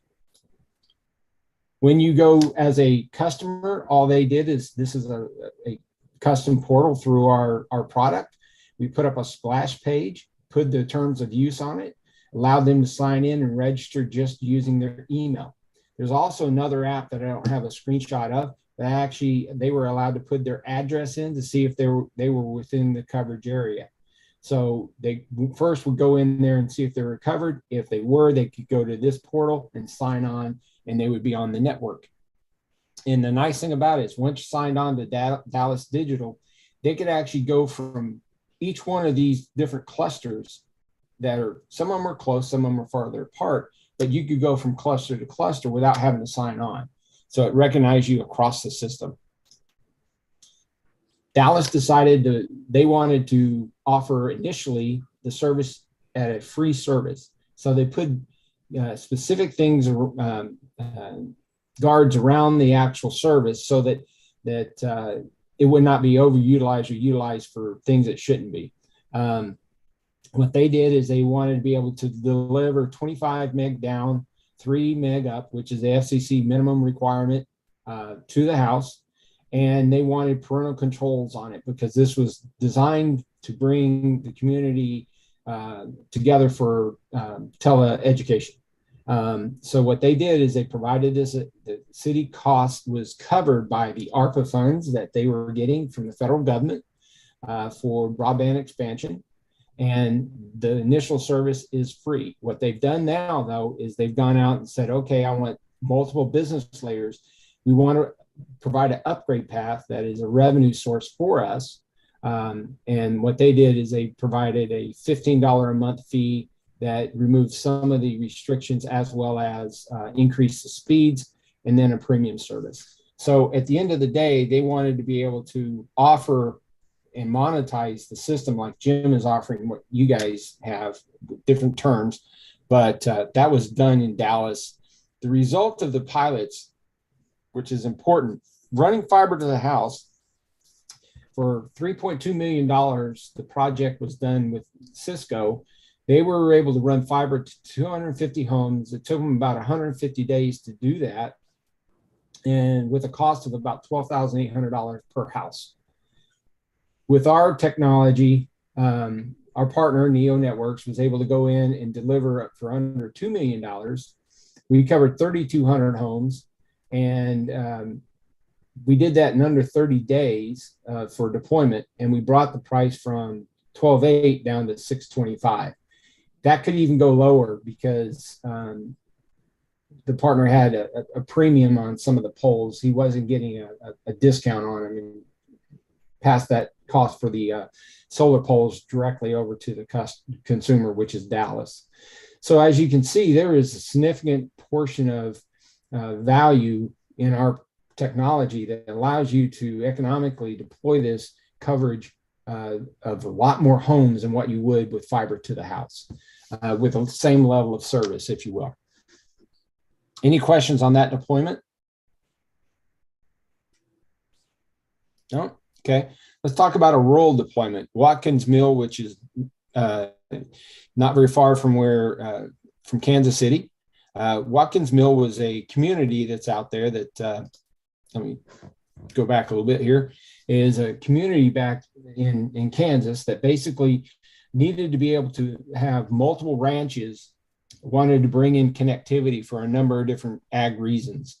What we did is we actually took a backhaul source that was 2 miles away and piped that in to the community to a single location and then spread that across multiple different parts of the community. And that community was made up of 3 different ranches, if you will. And we were able to also cover a small FEMA location within that. So we brought the backhaul source that was where the fiber was from all the way to a community that had no way of getting it. They tried to use satellite, but satellite was not giving them the connectivity that they were looking for, the speeds and the performance that they expected. We were able to bring in and deploy out our technology. And this has been running now, I need to update the slide. This has been running for 36 straight months without any kind of downtime. And the reason why is because we actually have artificial intelligence built into our network. Why is that important? Well, that's important because now we have the ability to self-heal our network. If in fact, you run into a scenario where one of the nodes has a problem, whether it's needs to be upgraded or it has been knocked off the pole for whatever reason, because of weather or any related issues. What you now have is the mesh network will actually find a path to deliver service to that part of the area with a different performing path. So if you have a bad experience on one node, that request coming from the user actually will traverse the network to get connectivity needed to be able to still fulfill that in an automatic fashion. And we're out there looking at why that node had a problem electronically and auto fixing it with that. And so our resiliency is very, very high when you get out there, because most of the time, unless it's a physical issue, all of our technology will identify the problem and self-correct. So you have a self-healing network. And that's important when you're looking at long-term deployments. So one of the other larger deployments we're doing that's rural and urban is in Uganda. Basically, what we're doing there is we've actually got a large mix similar to what you have in your county of urban and also rural locations and small townships. What we've done is been selected to go into 8 towns. And initially, this is a project that was funded by the World Bank for the Ugandan country.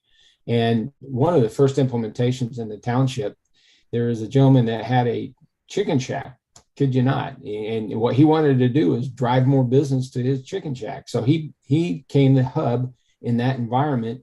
And actually we piped in the backhaul source to his location. What he did there is used our voucher system built into the product to allow people to come into his community. He would give them a voucher to sign on to the network and use it for an hour or 2 or 3, depending upon what level of service they were getting from his chicken shack. So he was able to bring more business to his location because he was the only one that actually had connectivity initially set up. But what's happening now is in that community, we've added probably another 20 different routers of other businesses wanted to do the same thing. So we have multiple different ways that we can actually set up payment methods within the product, whether it be credit card payment, crypto payment, or a token system. Dallas is actually, in their environment, the underserved market a lot of times doesn't, they don't have access to some of the payment methods that others do.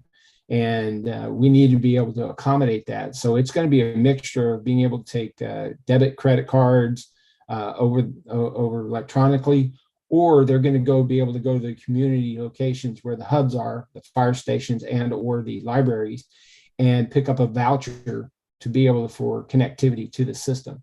And that way they can sign on for the enhanced capability. Everything's free to start with, but if they want the additional upgrades, then they want to be able to go to those communities and get a voucher for that and pay for the voucher at those locations.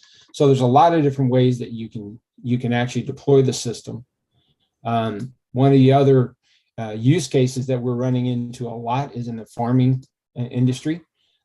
People needing to be able to understand, they've tagged their animals with RFID chips or sensors, and they're going out there and being able to run management of those animals and location of those animals via app on their phone. So we actually provide the connectivity that the app can use. There's a large part of the community in the rural market that does not have LTE capability. So what we're doing is we're bringing in Wi-Fi to be able to have the apps utilized and be able to track whether it be animals or whether it be tractors or whatever. The other application is being able to make sure that you have smart farming for crop management, whether it be for irrigation or crop rotation or any of that. We've got a partner out in California that actually is using the product to be able to deliver their app, which basically allows people that are the manual laborers in the crops to be able to manage their payment that they're owed by how many picks that they have of the crop. And that is an app that's going on their smartphones that they can update while they're in the field and see what, how well they're doing against their goals and what kind of payment that they're supposed to be getting for their efforts. So all of that's on an app that we're driving from a Wi-Fi standpoint in the fields and it's great vineyards right now, but they're taking it in other locations as well.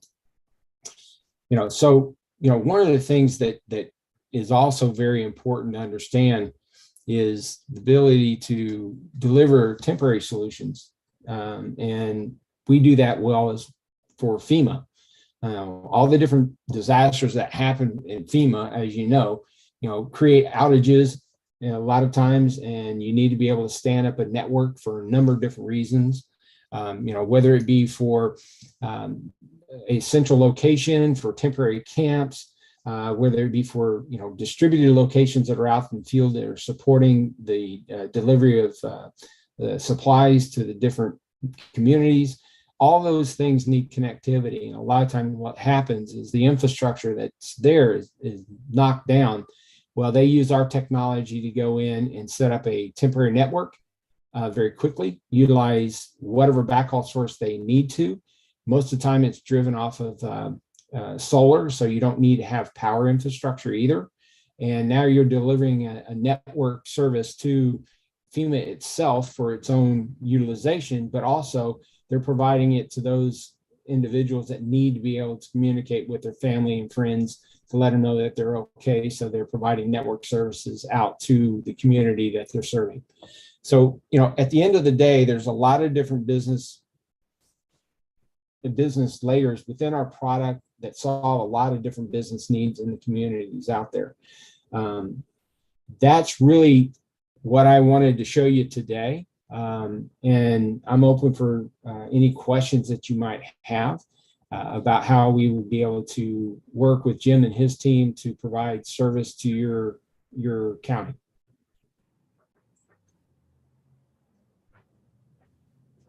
That's a lot of information all at once there.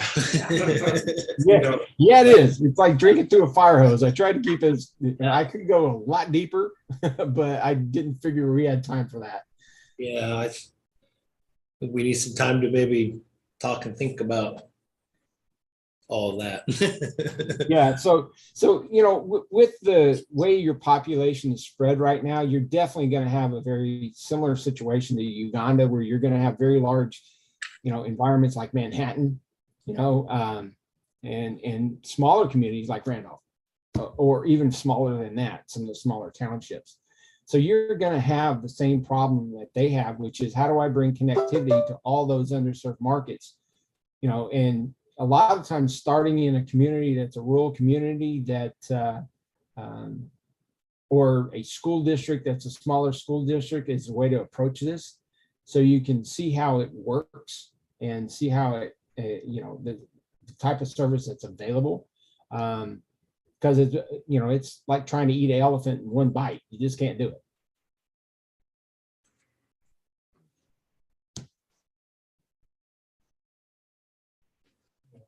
Okay. Any questions? Not at the moment. Okay, well, Jim and his team are one of our larger partners. They do a very good job in deploying our technology out for solutions like this. I'm gonna, if any questions come up, Jim can, answer them a lot of times, but if not, then he'll rope me in again, and I'll be more than glad to support you guys in what your decision process is. Okay, well, we appreciate your time. Not a problem. Jim, back to you. Thank you. Well, we appreciate the time that you all have taken to look at our presentation, and I'm available anytime for future meetings, to go into more details. I sent you out an email kind of explaining some of the technology of the product as well, and also a kind of a deployment, just a sample deployment plan, which would be for Riley County. And it's something that could be phased, I think I allocated about 350 routers in that deployment. And, and that basically just, from a high view would basically handle most of the urban areas in the county itself. We didn't go into the rural area. Your topography is such that in Manhattan here with the Flint Hills, that, it takes a lot of topographical studying to place nodes and key locations to spread the signal where it's necessary in every valley and every area to get to the users. So, anyway, but that's something that is just, like I say, it was just a bird's eye view of what might possibly could happen in the county for the urban users. Okay. So, and if you, like I say, if you got any questions, Corey, I'm available, just let me know, and we'll answer them and do what we can to, like Scott said, you don't have to bite off the whole elephant. You just do a small phase to start out with, and then continue and build off of that, because it's a plug and play after that. These things automatically reconfigure, if you need another one, he acts like he's just one of the family, immediately. You don't have to sit down and do a lot of, reconfiguration. And it's a tremendous AI project, very strong with artificial intelligence. And so anyway, we're pleased to be able to present this to you. And thank you again very much. Thank you. Thank you, gentlemen. Thank you, Scott. You bet. Take care. Take care. Thank you very much. Thank you very much.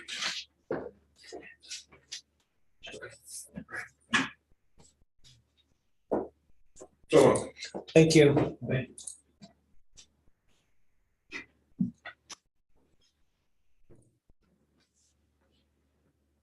Backstory there is that they reached out to me, and I can reference them to Commissioner Ford there. I know that there have been some interest in some of our underlying areas south and north about what could be done potentially for helping provide internet. We have some areas ourselves where Cox and AT&T and so forth, they hit a stop point. They're like, it's just not feasible for us to extend any further. These are the kind of solutions that could then be put in place to extend out in some of those areas. I know they provided some additional information on some, cost sharing and different things that could be done, but this is one of those start to look at kind of things and think about, and then if there's ever interest in moving forward, we could, potentially tailor it towards a specific area and look deeper into where it might need to try to help provide some, some internet coverage in communities. I know a lot of them, their only capabilities are through satellite. Yeah. And a day like yesterday, satellite doesn't work very well.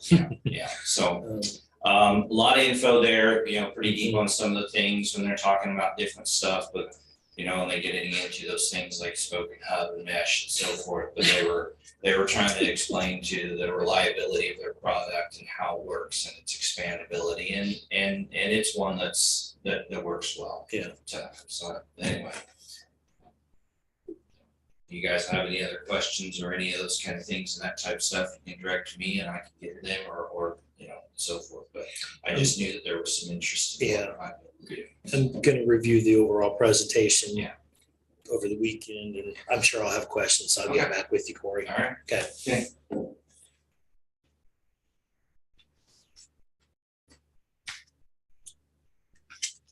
Guess this is the day of infrastructure, huh?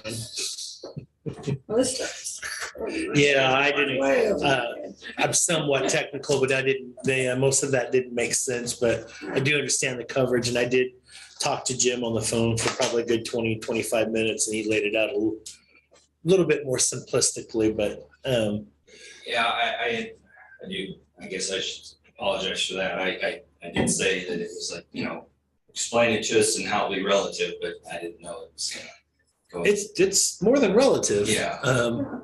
I think, Well, it's. The idea- It's based on urban too, and we don't, you know, city of Manhattan, we have to be involved in all that.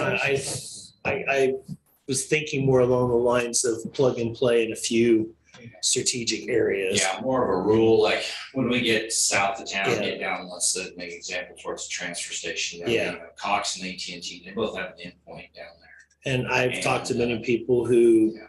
you know, just with COVID and everything, we need a better system of taking forms of payment and, you know, credit cards. We have a machine out there, but it charges the 2.5% or 3% on top of everything. And people that are using those services.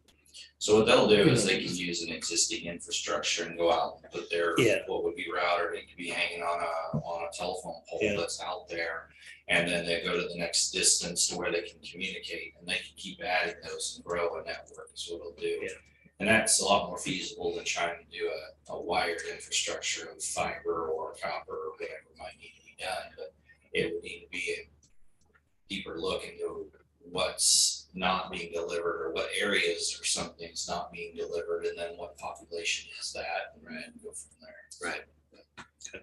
Yeah, and it's my, for something our advisory board wants to look at in the future too. Yep, we're gonna be meeting next week, as a matter of fact. So they asked me to be part of that meeting, probably for different reasons than this, but it's something we'll certainly bring up. Would agree. Okay, thank you, Corey. Appreciate all that. Joint meeting is here, so we want to leave this up and going, and so I'll just remind everybody that it will be video and audio will be on. So between when we finish here and that 4 o'clock start, so I might show up. Okay. All right.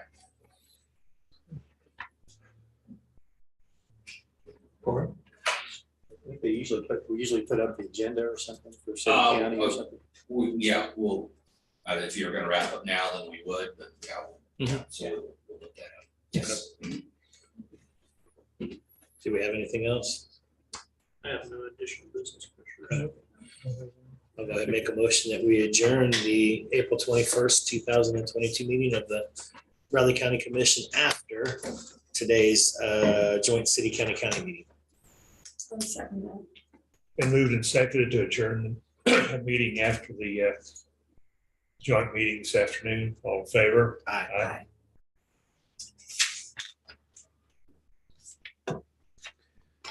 Remember, I won't be here. So. And I may or may not either, actually, so, because I got to make a secondary trip to Topeka. So and that kind of takes precedence over everything right now. No doubt, no doubt. Okay. Do you have a couple minutes, Rich? Or you? Yeah. To a meeting? Okay. Yeah, sure. Does that mean I've escaped?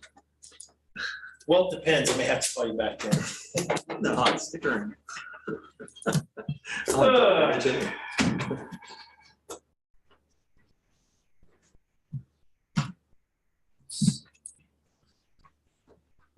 Christian, have a good weekend. You guys as well.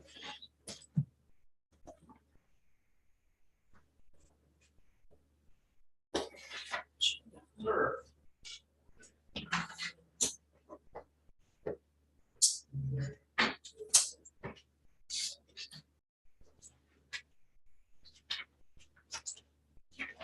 Sign up. recess until the joint meeting. You can, in the past, I think we've done both. I think we put up either the agenda, that agenda's out there. Yes. I think either of those is fine.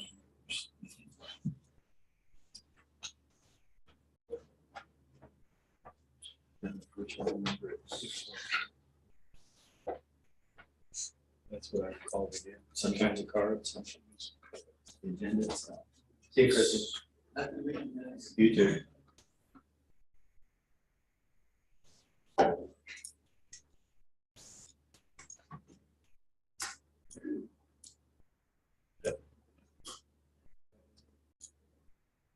I saw food insecurity or something. Okay, it's after that, obviously.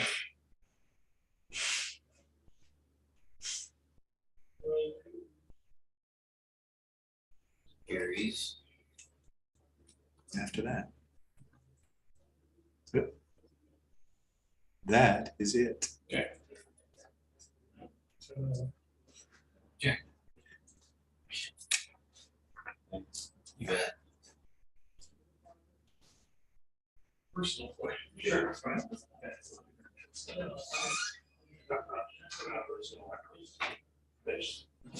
We've got French now, it's, you know, it's not wireless, it's all wireless. It's, so it's a little bit better.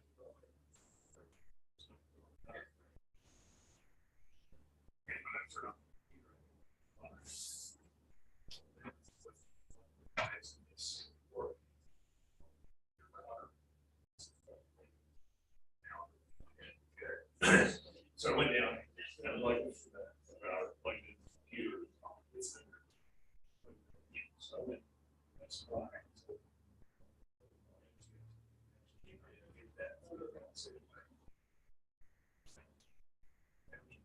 We got TVs, we need that.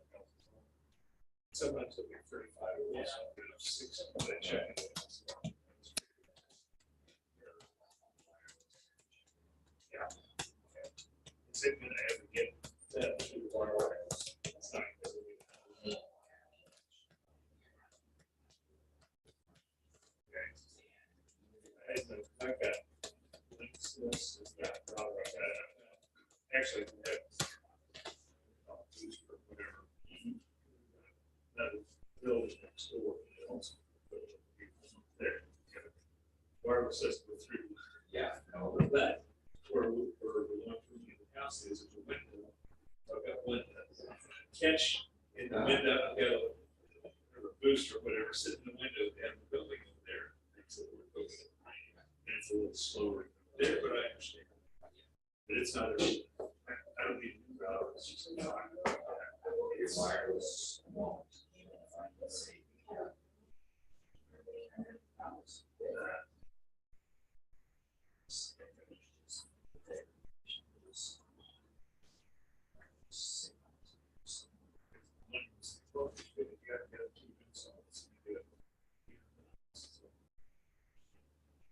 It's just something I can get that different. Okay. That's fine in my house. I have that. If that's the same fiber house. But I didn't know that. So new router. It's just.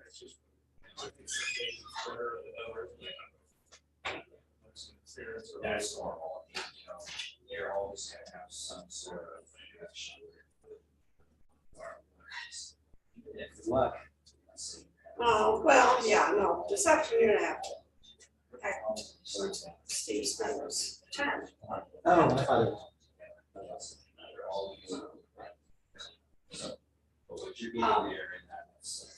Yeah, because it was his retirement party and I wanted to make some remarks. He's my best friend. BFF, you know, one of those. So I don't know exactly what I'm gonna say. Oh, that's when the best remarks are delivered. Yeah, roast. Be appropriate. Program all that. At least they remember you. I got a phone right. Yeah. No, but, you know, it's a pretty strict group. You know. School journalism.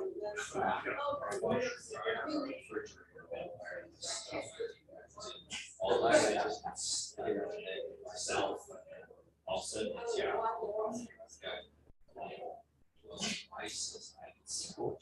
Well, I guess it is. Yeah. Yeah. So we're both.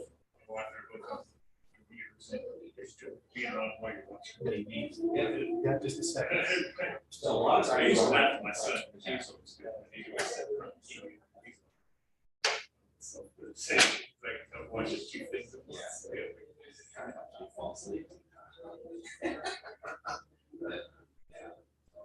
What's your experience with that? That's what's gonna happen. It's not gonna be even if they just much more get the gate service. Right, that'll help it. So it's not gonna get us. The gate service. And then, yeah. Yeah, but then you might get your number, you know, so, that would be where. It's just. So that.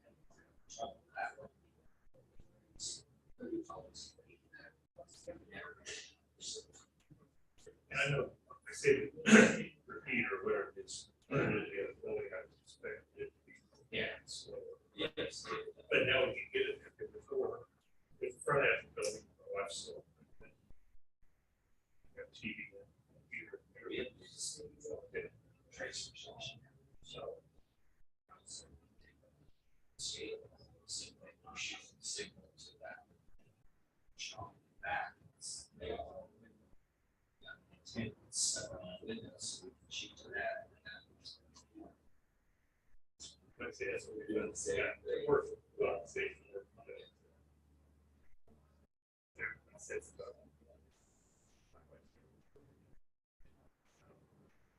That is it.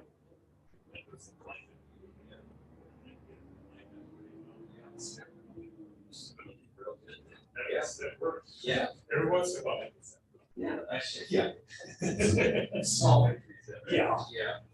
Unlike products. That's all. Yeah. Small things. All right.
Okay, thank you.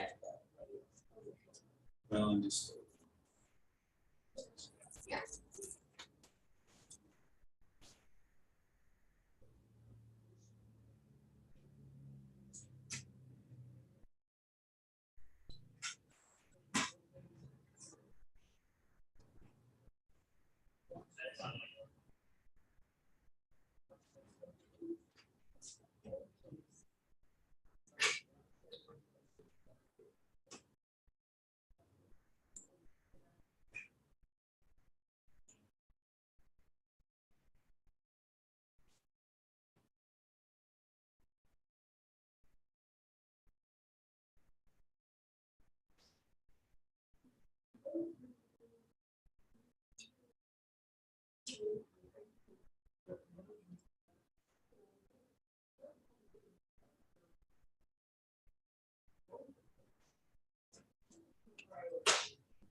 Oh, okay.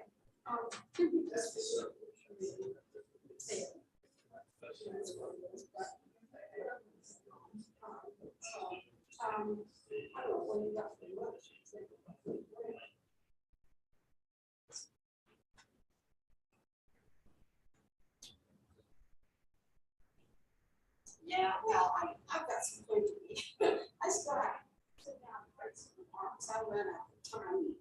Way too much nights.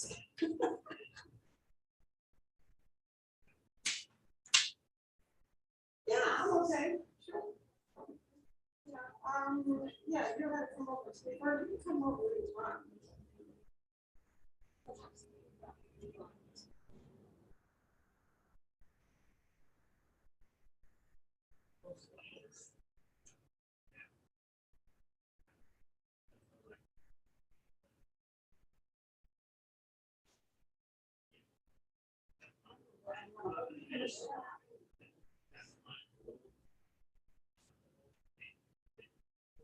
I've got some.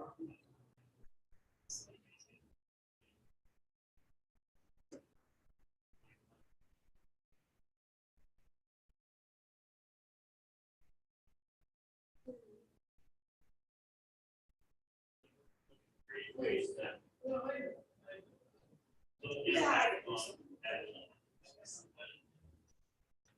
I know. I'm your front shoulders for a reason.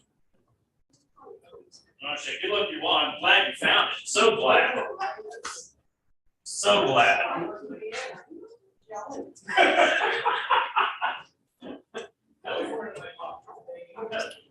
Watch your keys.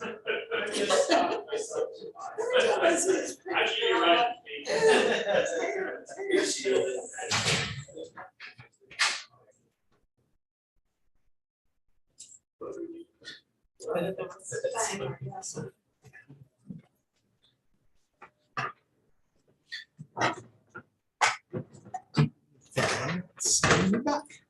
No. Okay, cool. Okay, sounds good. Well, actually. Can I talk to just a second? Yeah. Before you go? Actually.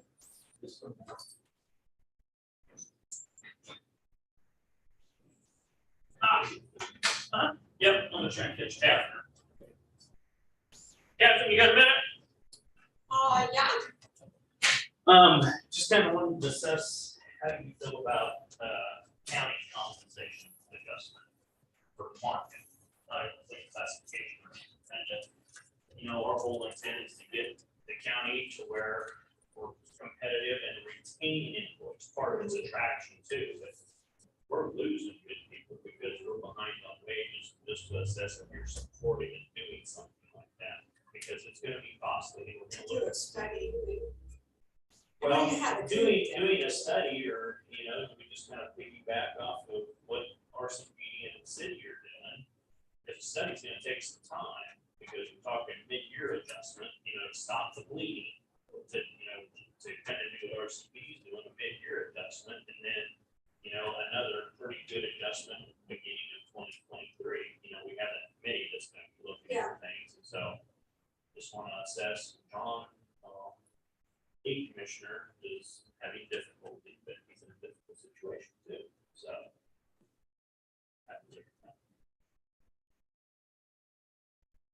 Well. And I'm just hoping that all on it. Well, and the RCPD, what they did, which I thought was cool, you saw the presentation, but they zeroed in on what were the biggest issues. And who were which group of people were having the most problems. They were zeroing in on like 3 categories, which I thought was kind of neat to look at it.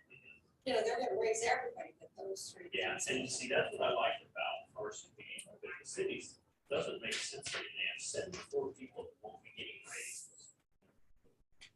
And if the intent is you're ultimately by market behind because of inflation and previous adjustments. That was all. Yeah, I gotta at least get to see. So that doesn't make sense. That's priority number one. Yeah. I've been there right now. That's what I'm fixing to do. All right. Good luck. Because everyone's compensation is going up. Not compensation, it's cost. Cost, yeah. Across the board. Yeah, I'm gonna agree with that. I think that. I was all of it. Yeah, because cost of living.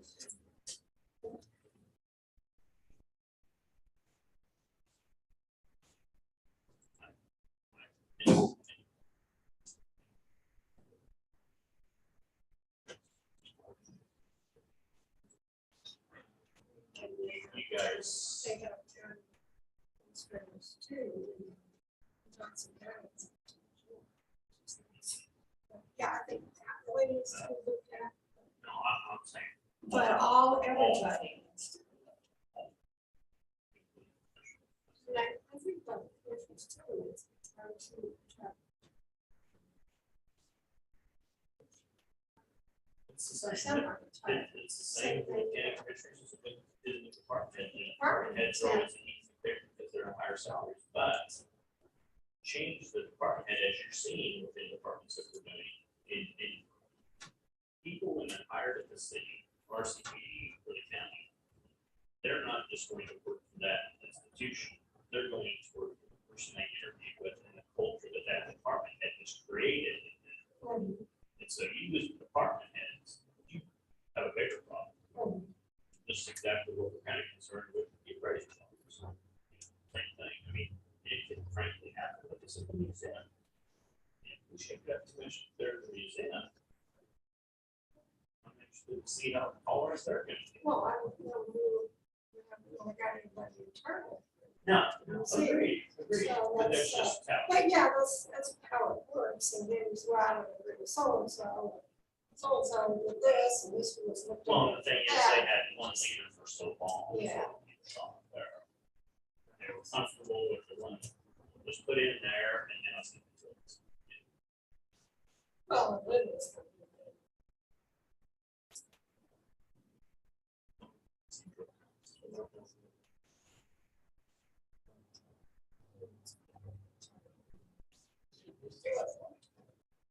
But yeah, I think we should look at that because we're gonna figure out a way. Why would you work for the county as opposed to? It's not all money. So, There's still, the bad thing is for each city and county government especially. For a lot of, I contend a lot of reasons why certain people don't apply for this is there's still a negative connotation. We're being forego. Some people just don't want to do it because they think it's, whatever they read or hear. And so I think it is harder for us to attract people. Once people get here, they get comfortable with that, all this stuff. And it's not what people say it is, but I think they have to get it to apply first. yeah, I think we should look at it. Quickly. The DES position is just the position, I guess, it's a decent starting salary.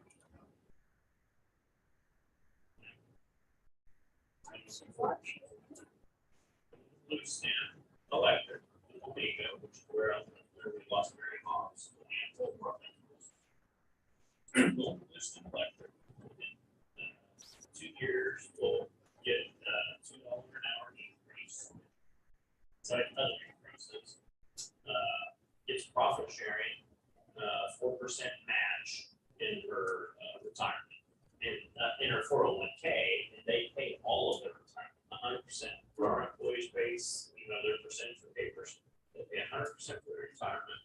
Over there, it's commonly known employees who retire from there never have to touch their 401k. The retirement so good.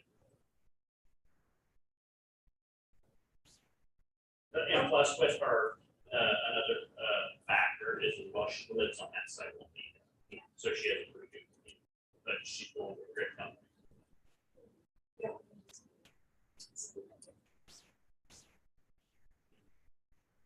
Yeah. This new thing.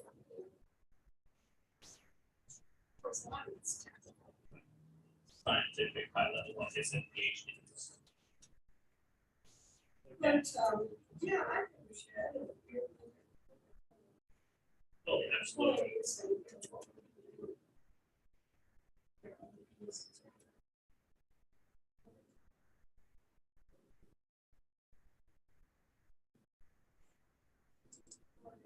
I think the easiest way to do it, knowing the wage thing, is to focus on the wage thing for the mid-year. And then at the end of the year, focus more on the additional salary adjustment plus that we're targeting as work-life balance. Work-life balance, alternative works.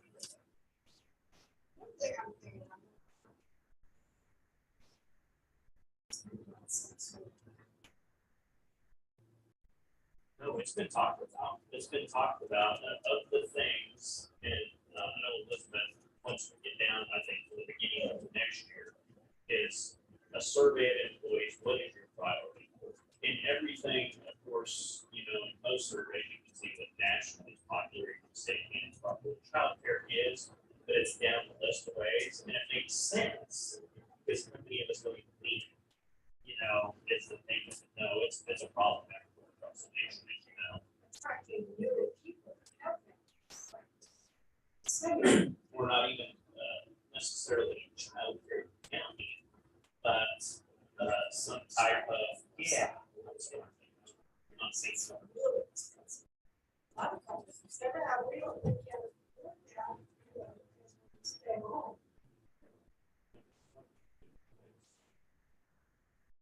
Yep. No, we're gonna look at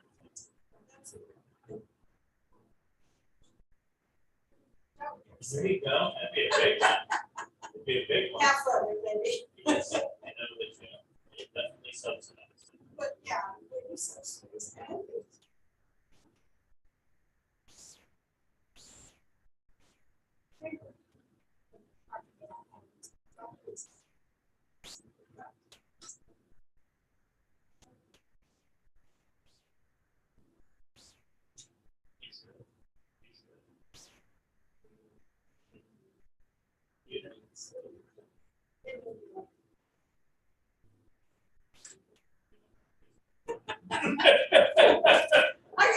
I get a lot of creative ideas, they don't always work. Doesn't hurt to talk about it. No, but yeah. Yeah. I'm not.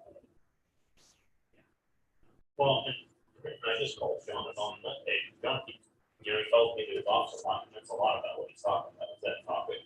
And I just called him on it on Monday, and I said, John, the facts. And I said, here's the problem with elected positions. Like, I don't think the decision based on being reelected, that is the correct decision. And I just told him, just like that. I said, John, I've been in this 30 years. I understand. I'm elected too. I understand, but the right thing to do is increase employee wages. Previous commissions, including, you know, all the other stuff worked with, except for maybe in the last 7, 8 years, it's turned a little bit. They were always overly supporting Riley County employees being paid very competitive. Those were fiscally conservative Republicans, way more than what the Republicans are now. Like Burns, Al Johnson, Russ Fry, Bob Newsom, all those guys, and I said, we're not going to do all the work. The commissioners and me, it's our employees that busted that. Yeah, we're leading, we're up in the organization administratively, but they're the ones providing service, better compensation. They're the ones making us go.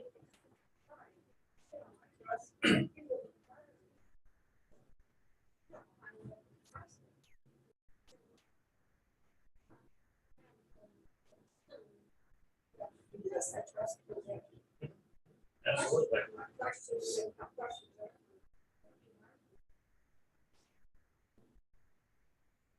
Department appropriately.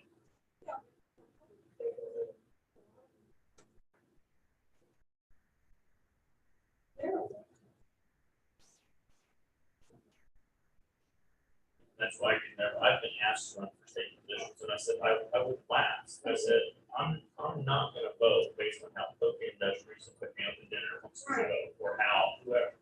I'm gonna keep my morals and ethics and vote on what I believe is right, not just for someone to give me a big check to run again. I'm not gonna make you sit and wait. isn't it? That's why. So Yeah, no, it's- I'm not gonna do it.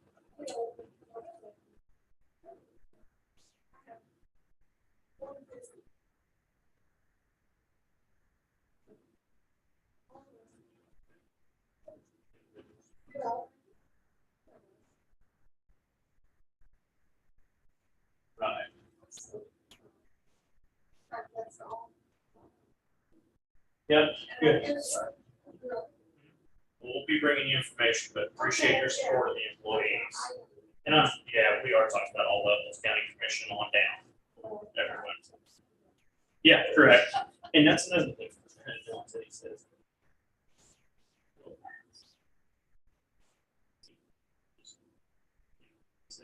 I'm okay. So that's what it's thinking also. Well, it's fine. Yep. Mhm. Um, I think it'll put it on a hard spot. well, that's tough. That's, Yeah, for sure. it's, Oh, yeah, it is. yeah. But at least they were honest about the price. Yeah, Yeah. except for, they didn't, they're not called file line. They were talking about when they projected 2024. They didn't add in, the cost of living increase. As they did in 23. Oh, gotcha. Added in there, he said, well, it's only gonna cost 3.4, but in reality, it's gonna be over 4 million. That was the difference. Yeah, that's big. Yeah. So, the way things are going up, that's just the way it's gonna be. I mean, you gotta be real when you do this. The facts are the If you're facts. gonna make a projection, Make make it sure you accurate. don't leave out something big. Yeah, for sure, sure. Sounds good. We'll see you at 4. No, we won't see you at 4. No, I gotta go make the marks for Stevie. It may be. I'll say. Well, actually, I heard that whole thing on the food and farm. I heard all of it yesterday. Yeah, yeah. Good deal. On the road, we'll be glad to listen to Dee talk about the bridge Good luck. again. Get your headphones.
Yeah. 4 o'clock. Remember, back here. Yeah, I'll be.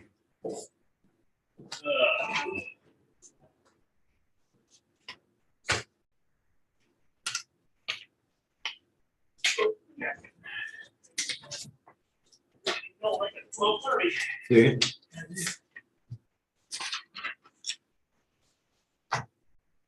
I'm ready to eat. Yeah, I'm hungry too. That's the problem. That's I'm my gonna have to wait. urgency. Food. Sorry, I had to wait one. No, it's no problem. Thanks for taking the time Oh, yeah. Good one. to. You want to make rounds to you? Oh, okay. Yeah, go ahead.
Okay,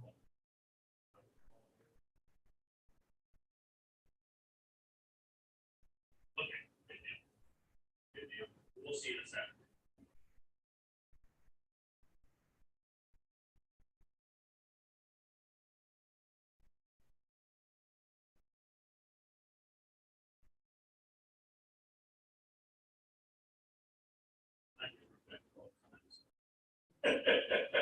I'm okay with that. I got other things to do. We'll see you soon.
Sure. Because people are shocked.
Hello. Good. So IT does have the screen share setup. Okay. So as long as you know how to work it. Or I can have him come over. I'm not sure if he's coming. Yes. Since I'm only going to do the first 4 slides, it's probably best that actually screen share is securely just the whole thing. I think that would be easier than me pausing after 4 slides and we do it. Does that make sense? I don't know that I did share the screen. Tyler has it set up so that she works on Zoom. So she'll be on the Zoom.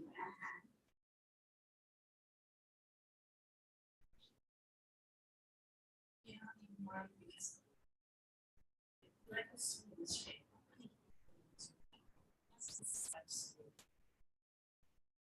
So she can have the screen, not just anybody else who wants to watch. Just leaving.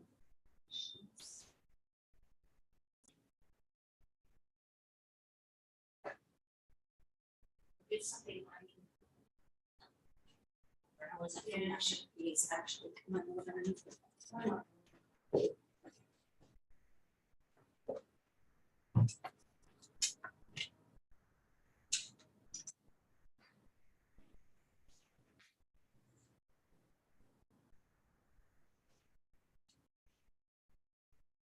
Hey Derek, it's Sunday. Is Tyler over there? Could he possibly come over for the 4 o'clock so she can go through it with them on how to do screen share? Thank you. Bye. Okay.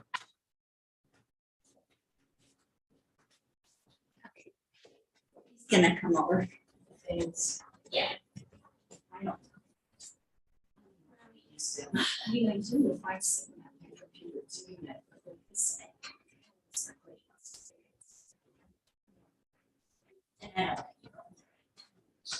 I think I should be on, so she'll do it. Yeah. So that she has the slides, we set her stand and then if we do it, we just show the back video. And we'll actually split up the name. That should be all.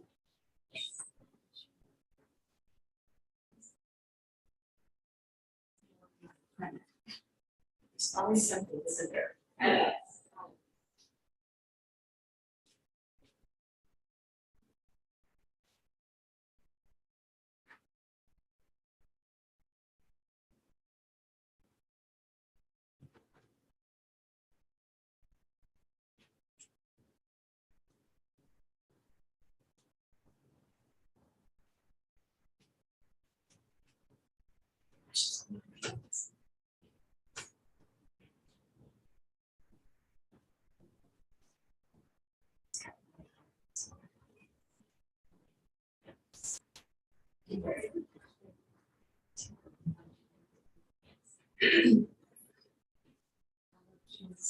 I know.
Work makes you stand. It's that, you know, like you have things that have to, it's just the same. I think if I gave the right stream, like to the next.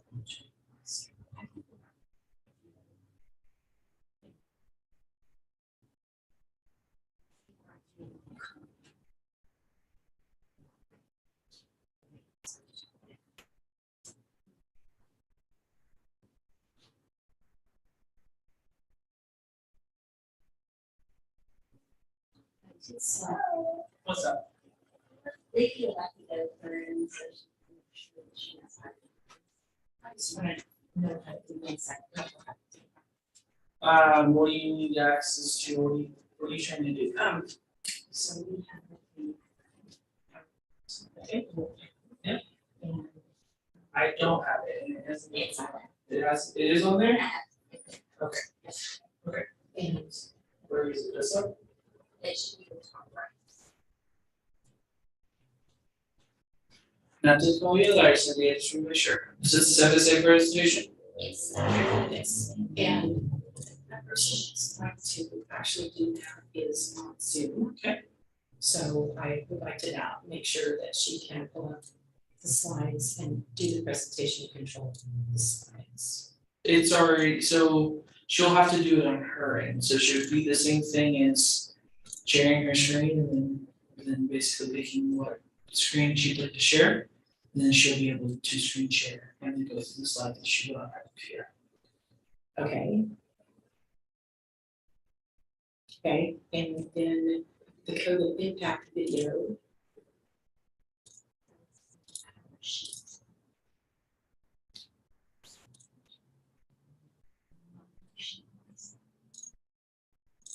I think you're also. Oh, we're on page one. Yeah, And you can scroll down. so right here.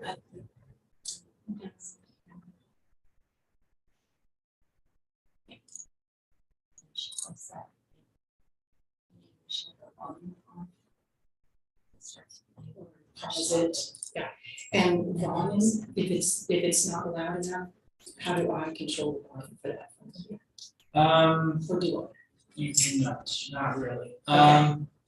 Basically, it's a direct screen from So it's- the, yeah. And I'm just gonna go ahead and open it up. That way it's in a different tab, that way we can still have access to the whole entire thing, the agenda. Because if you click on this in there, it automatically pulls it into a different tab or takes over the entire thing. So it'll just be open the entire meeting, not a big deal. Anything else? It's open, place. It's possible. Okay. Okay, so I'm ready for that, I just need to tap to the bottom. Where's it at? I'm not seeing it. What do you mean? So if I'm seeing the slides up here, I'm ready to go to the video. Mhm. Where do I click on? Where is it at to show me the video? It's up here at the very top. Okay, you want me down here? Okay. Yesterday, when we were Well, doing this down here, that's why I was asking. You're fine. So whenever you're gonna have the members presenting, turn off their stream, then you're going to have to share your screen, do screen share. It'll basically share the entire screen to the entire YouTube feed and Zoom and all that other fun stuff. And then it'll show up as a full screen. Here, I'll just do it. It's not a big deal. So let's do share screen. And then it'll take over this, it'll basically kind of put a whole green border on the entire thing. Unfortunately, it's gonna have this freaking box up here. Yeah, we'll just do that. So that way you can just click over. Well, Tara, let me ask you this, is it easier if I just control the slides and do the slides for Caroline instead of going back and forth? Is it easier if I just use the slide presentation that's here and do it? Probably not. Okay. Just because it's gonna be you're gonna have to stand over here the entire time and it's And I didn't using. want to do that. Exactly, so it's probably gonna be easier for her to just click through them. Okay, Um, then she'll stop her share screen. and then.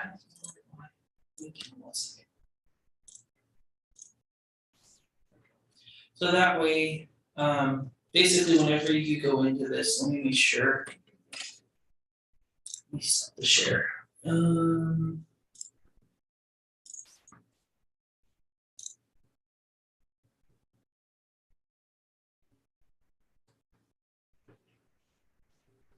Trying to decide what I'm gonna do with this. Save with us. I guess it's. It's not very long. That's what we're gonna do. I'm gonna make it into two different windows, so you were correct in the initial point of this. So she'll be sharing her screen, yada, yada, yada. You'll get access to, it'll kind of go back to this screen right here. You'll share screen, do your screen, and then you'll just click over, it's down here at the very bottom, just like COVID impact. Okay, just click over, start. Yeah. And then you should be good. And then whenever you're done, you just basically hit file share up here. Okay. And then it'll take you back to this page. Back to where you were. If you need me to stay down here, I can. But that's you. Okay, so if I just. So if I text her right now and tell her to share screen, she should be able to pull the slides and be able to see that she can do that. Yeah. Do that? Sure. Go for it. Okay.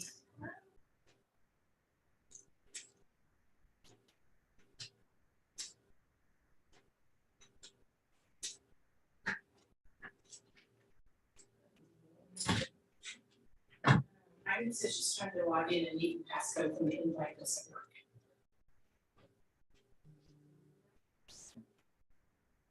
Did you have you gotten the new one yet? No, it's not the same one, the one that now.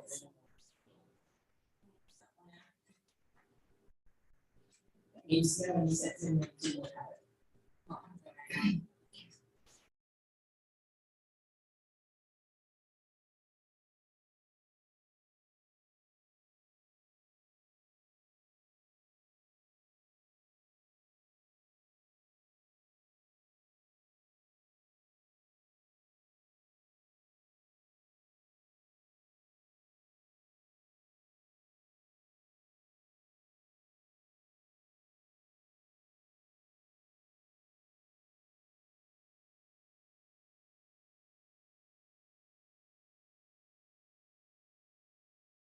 Yes. I want it in the animal crazy, I'm down to the next, so.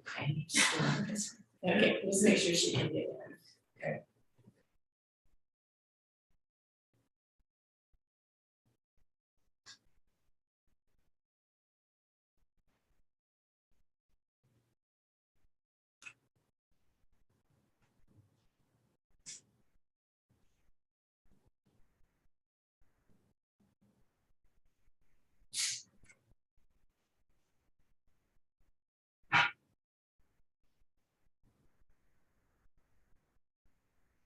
Hey. Yes.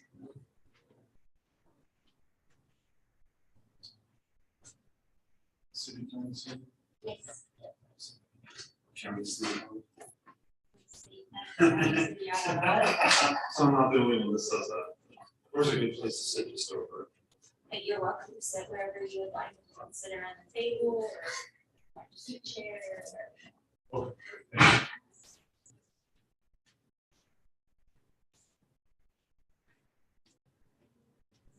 See if she gets in.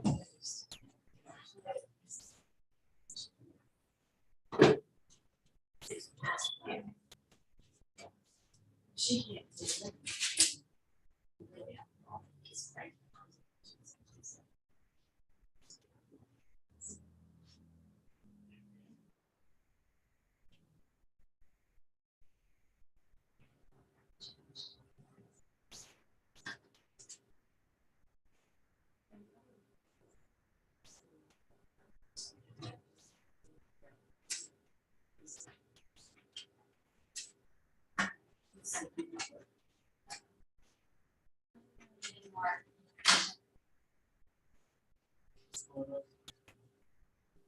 I gave her that password.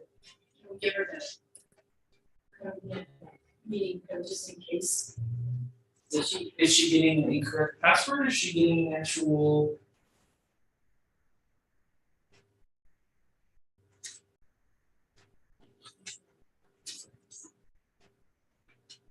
You need to call her, you can call her.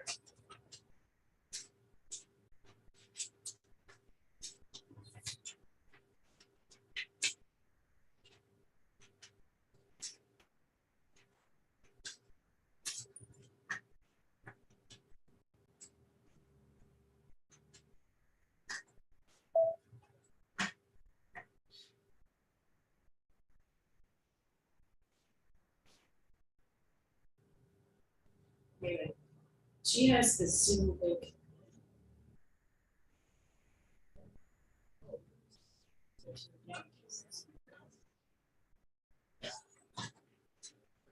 I like the miss that.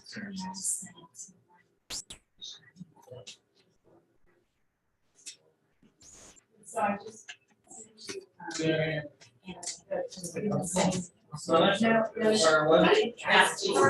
I'm doing well, yourself? Absolutely. This is where you plug in, huh? Yeah, y'all aren't mic'd up at this meeting, so I'm not gonna be using that. We aren't what? Oh, we're not like that. Yeah, you're all kind of seated. I don't know what to tell you. You're right.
Yeah, you meant me. I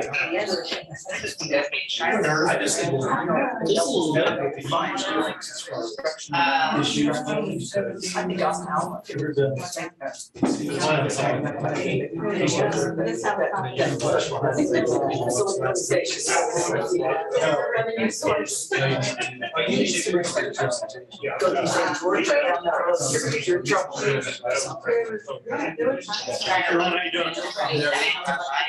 Not too bad, been one of those days, one of those weeks. I mean, there's not many settings on roll.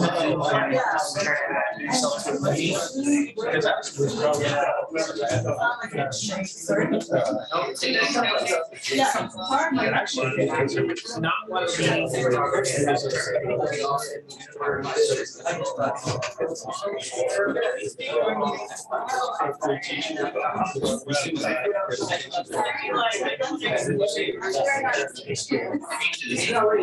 you had to do too. Keys and my ID card, because the keys don't work to get in the door anymore. Yeah. I gotta have the card. I gotta get my keys because the card won't get me into my office. And if they lock it, I can't use it. Better do that. Yeah, I will. So I'll be back. Yep, no problem. So Have you legit in your office? it shouldn't be necessary today. 4:00. So I guess we'll go ahead and get this meeting started. The first item on the agenda is the food survey to the Vicky James. That, I don't know who's in charge. Whoever wants to start. We still have technical difficulties. Just a little bit, yeah. Oh, okay. Is it working? Your precious She's time. restarting her computer. Oh, yeah. If we can't get it corrected in a minute, then it'll be shifting to, it will be me doing this. We wanted one of our consultants that actually did all of the data to present that, and she lives out of state, and her Zoom link is not working, so if we can't get that, I know, that's like, that's okay. If it doesn't work in a minute, we don't wanna waste your time, and I'll take over. And you will be just fine. You know that, I enjoy the way. And then it worked on my phone. Sounds And I don't have the data. If anything, we can pull it up over here. Can you just talk through it? I'm just rebooting right now, so. 1 second. Yeah, we have the PowerPoint and, I mean, we have all of that. We just wanted the person that guided this to be able to want to share it, but that's okay. I can do it too. I was deeply involved. Is Catherine coming? No. Another. I think she met with them recently. Yeah, she's a. Yeah, I think She's on Tuesday. I heard it on. Tuesday or Wednesday, she heard the same. She Yeah. listened through this. Yeah, I heard it on your program the last week or two. I didn't listen to all of it. But I heard it. I did hear this morning, you might want to introduce Daryl to the group. You have a new hire. Yeah. We did. Oh, the small. Yeah. We did this morning, I thought. I was here. My body was here anyway, maybe the rest of it wasn't. All right. But you're welcome. Yeah. That's everything with it, I guess.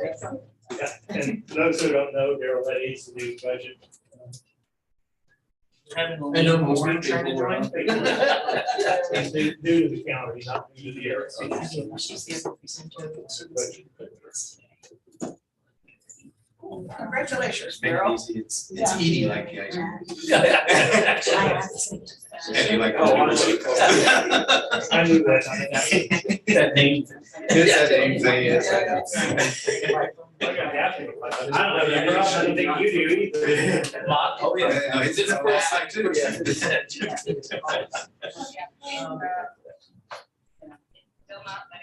that's good. Okay. Oh, yeah. All right. Yeah. Run it off and I send in Okay. Yeah, it's okay. I'm gonna drop off here so we can run on this end. I might introduce Richard Weichselman while we're on pause. And Richard is on the city council in Wamego. And we do not have anybody on a regular basis that comes from Wamego, so I asked Richard to join us. So I'm gonna put him on the distribution list. And somebody, I think you're the most interested probably, so. She'll just talk. You know, come over. But we can just pull Wamego into this. Okay, group. Caroline, I'm gonna get you off the phone. We're thinking regional. She just left. Talk over City, county and county. Yeah, And you'll let me know. Ottawa County, and Yep. so I'm eager. Yep, to- and so we'll just do what we can do, it's already in a short time.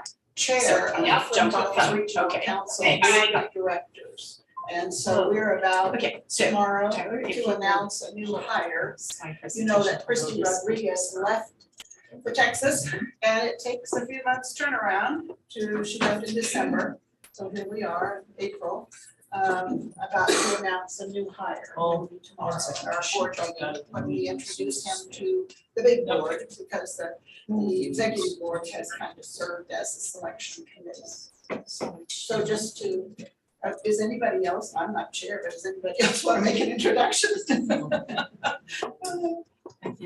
Well, we should go around the room. Yeah, start with the right? Okay, we'll go ahead. Start with the introductions then. I'm Greg McKenna, Raleigh County Commission. Yeah, you sure ready, Manhattan City Commissioner. Linda Morris, Manhattan City Commissioner. Richard Waxman, Wamego City Commissioner. John Mata, Manhattan City Commission. Darrell Lee, Riley County Budget and Finance Officer. John, yes. Oh, John. Yeah, John Ford, Riley County Commissioner. Warren Olympic with the Manhattan Riley County Food and Farm Council. I'm Josh Kyle with RCPD. Chuck Kinsley, County Administrator. Carol Carter, Food and Farm Council. Jordan Chen from Farm Council, sorry. And Kate Barash, Food and Farm Council. Person's here from Farm Council. Nick McNamara, County. Ron Fierce, Manager, City Manager.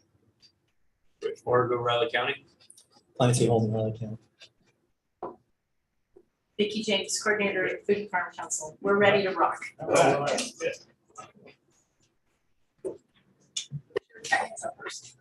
Everybody else. My name's Tyler, MIT. Okay, Tyler. And I have him tied here. I'm not letting him leave, so anyway. Well, welcome and thank you for being here this afternoon. So I want to say welcome to the commissioners, but also to some of our Food and Farm Council and Community Action Team members that are joining us live stream and also some that are here in person. Sorry about a little technical difficulty. I don't know. The best way to plans don't always work.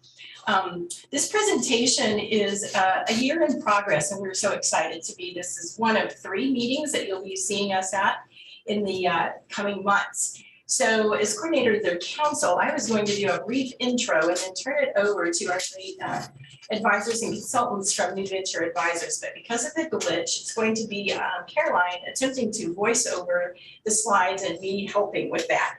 The good news is, commissioners, you do have the full survey results report and the food system assessment report already in your packet. And we are glad to answer questions in the next few days if you have any as well. Because of the time that we have today, this is like, it's like speed dating. This is going to be a very, very fast overview of the highlights anyway.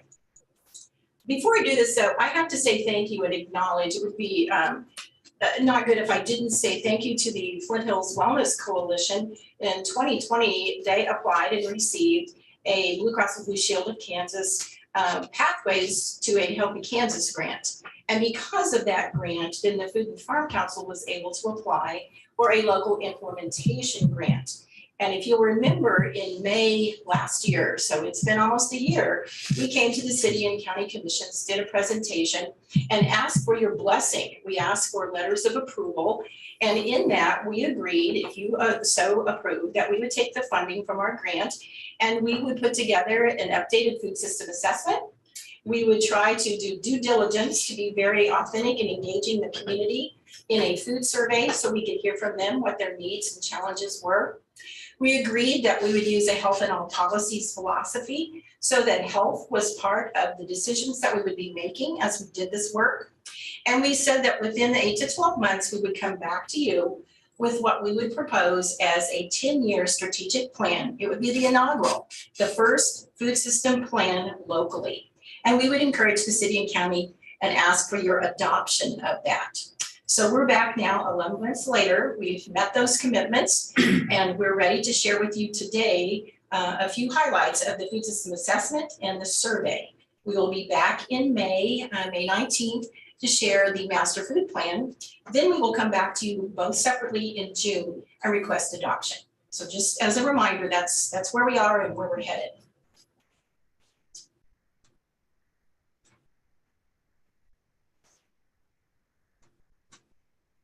Just very briefly, what is a food system assessment?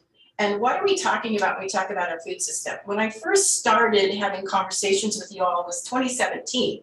And I remember then there were sidebar conversations about, well, is this gonna be Vicki, you telling us how to eat more healthy food? Because I don't know if I wanna hear all that. I don't know if I wanna do that. Is this about something that just the health department could take care of? And I remember doing a little hand survey, so I won't do it today. Some of you may remember it, some of you knew and don't know it. But if you'll remember, and I've asked probably all of you at different meetings, I said, which segment of the food system do you associate with? Now, I know several of you are going to say, I know which one it is. It's the eating part. It's the cooking and the eating, or it's the buying. But in our food system, we want you to think about that the Food and Farm Council isn't just here for one segment of the food system. It's all the way from the growing, goes all the way around to recycling, composting, and the waste, and hoping that we don't have so much waste. So it's a systematic look. And when we do an assessment then, we do baseline data that looks at our food system and identifies ways to strengthen what already exists. So the gaps, the needs, the challenges, but how can we improve our food system? So it looks at everything from agriculture to food access. It looks at the entrepreneurship.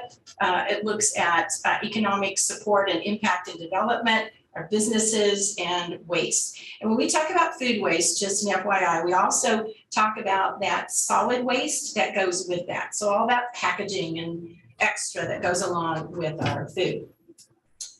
With the food system assessment, you'll see that little icon that we use. So anytime that we're doing our work, we're always trying to be inclusive of all of the segments of the food system. So if you remember, the appointments that you make to our council include members from all those sectors. And that's to make sure that we have the right expertise and skill set in the room to help in having leadership to move our system forward. What we're really excited also to present along with the assessment is a few highlights of the survey.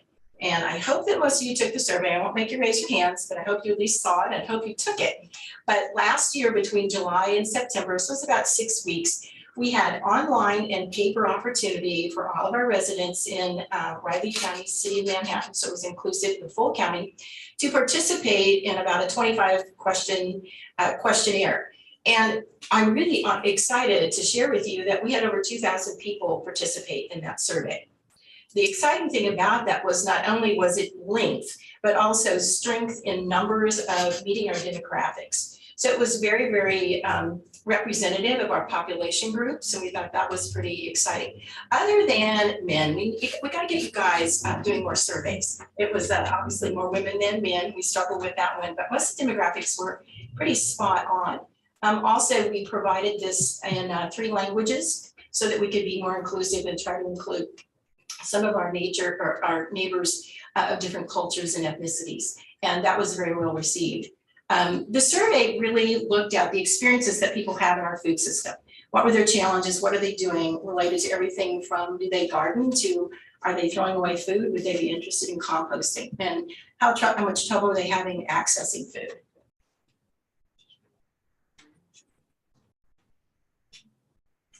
So in 2017, historically, when I was first coming and talking to you all about should we have a council or not, the Flint Hills Wellness Coalition had some funding and commissioned a food system assessment. That was the first food system assessment that was ever done here. It was in 2017. And so now with this funding, we were able to do an updated food system assessment. And so this one was in 2021. And again, you have the full thing in your packet, but we're just again going to do highlights today. But really what that was a look at what kind of shifts or maybe what things got better, what got worse, what stayed the same in the different sectors of the food system, and what work do we need to be informed to move forward to improve what we're doing. Well, and I like this little funnel here. I know when Eileen said, I need a diagram, I said, well, make it be a funnel. Put everything in a bowl and we're gonna let it sift through. So the master food plan, and again, we'll be back to showing you in May, really has the three components. It has the food system assessment. So that is secondary data that comes from key sources such as Census, US Census, Census Agriculture, Bureau of Labor, health statistics, things like that. As well as it has local data. And then the survey, as we just shared with you, came from over 2,000 respondents. And one of the fun things about that was, even though it was really challenging to do that because of COVID, we were still in the middle of masking and distancing, we got really creative. So some of the people in the room, I want to pat on the back. We set up a box at the community library where people could do a paper survey and drop it in, and we got a lot of surveys answered that way because people use our library. Harvesters, that was a time where the harvester lines were sometimes over an hour long, so people sat in their cars and filled out the survey for us. We rode the bus. If you've never ridden our bus system, that was a fun thing to do. We had several members that rode the bus and asked people if they would fill out the survey with them. And they did. We called upon leadership in our small rural communities, and we were able to go to communal meals, faith-based spaces, and many other places. And ones I'm leaving out because we don't have time, but it was unique, and I appreciate everybody that said, well, I know another place we could go. So thank you that all of that participated in that. So we took all that information and then we went back to our partners. And what I'm most proud about with this council since you formed us in 2018 is that we just keep bringing on people that are working in the food system, whether it's social service agencies, whether it's our transit system or bus system, whether it's different coalitions, nonprofits, for business, retail, all our different food establishments. And we're now like 75 stakeholders strong. That's how many people we had come together, masked, have a healthy lunch, and really talk about all this information. If we're going to have a plan, what are the barriers, the challenges? What do we need as far as infrastructure, policy, education, leadership? What would work? So I think that's also very telling that this wasn't just a handful of people that sat down once and are bringing you a plan in May. So we wanted you to see in this little diagram of all these things that we've done in the last few months to make sure that we were very, very authentic in bringing you what the community has to say and what the needs are. All right, now we're going to give you a few highlights of survey results and also what was in the assessment. And Caroline, are you going to be able to speak? And if not, I can do it, but you crunch the data, not me. Hi, can you guys all hear me? Yes. Yep, speak up Yes? a little. Good. Yes, no, you can hear me? Yes. Yes, we can. Okay, great. Sorry for the delay. So, as Vicki said, I'm going to share just a few highlights from the food system assessment that we updated for you guys, and the community survey highlights that correspond with some of these major sectors of the food system. So first stop, agricultural landscape. You know, as you see that most products grown in the region are commodities for global markets, and about less than 1% are fruits and vegetables. You know, and about 1% of farms are certified organic. Farmers are aging, which is in line with what's happening across the country. Average age of a farmer is 55 years. Next slide.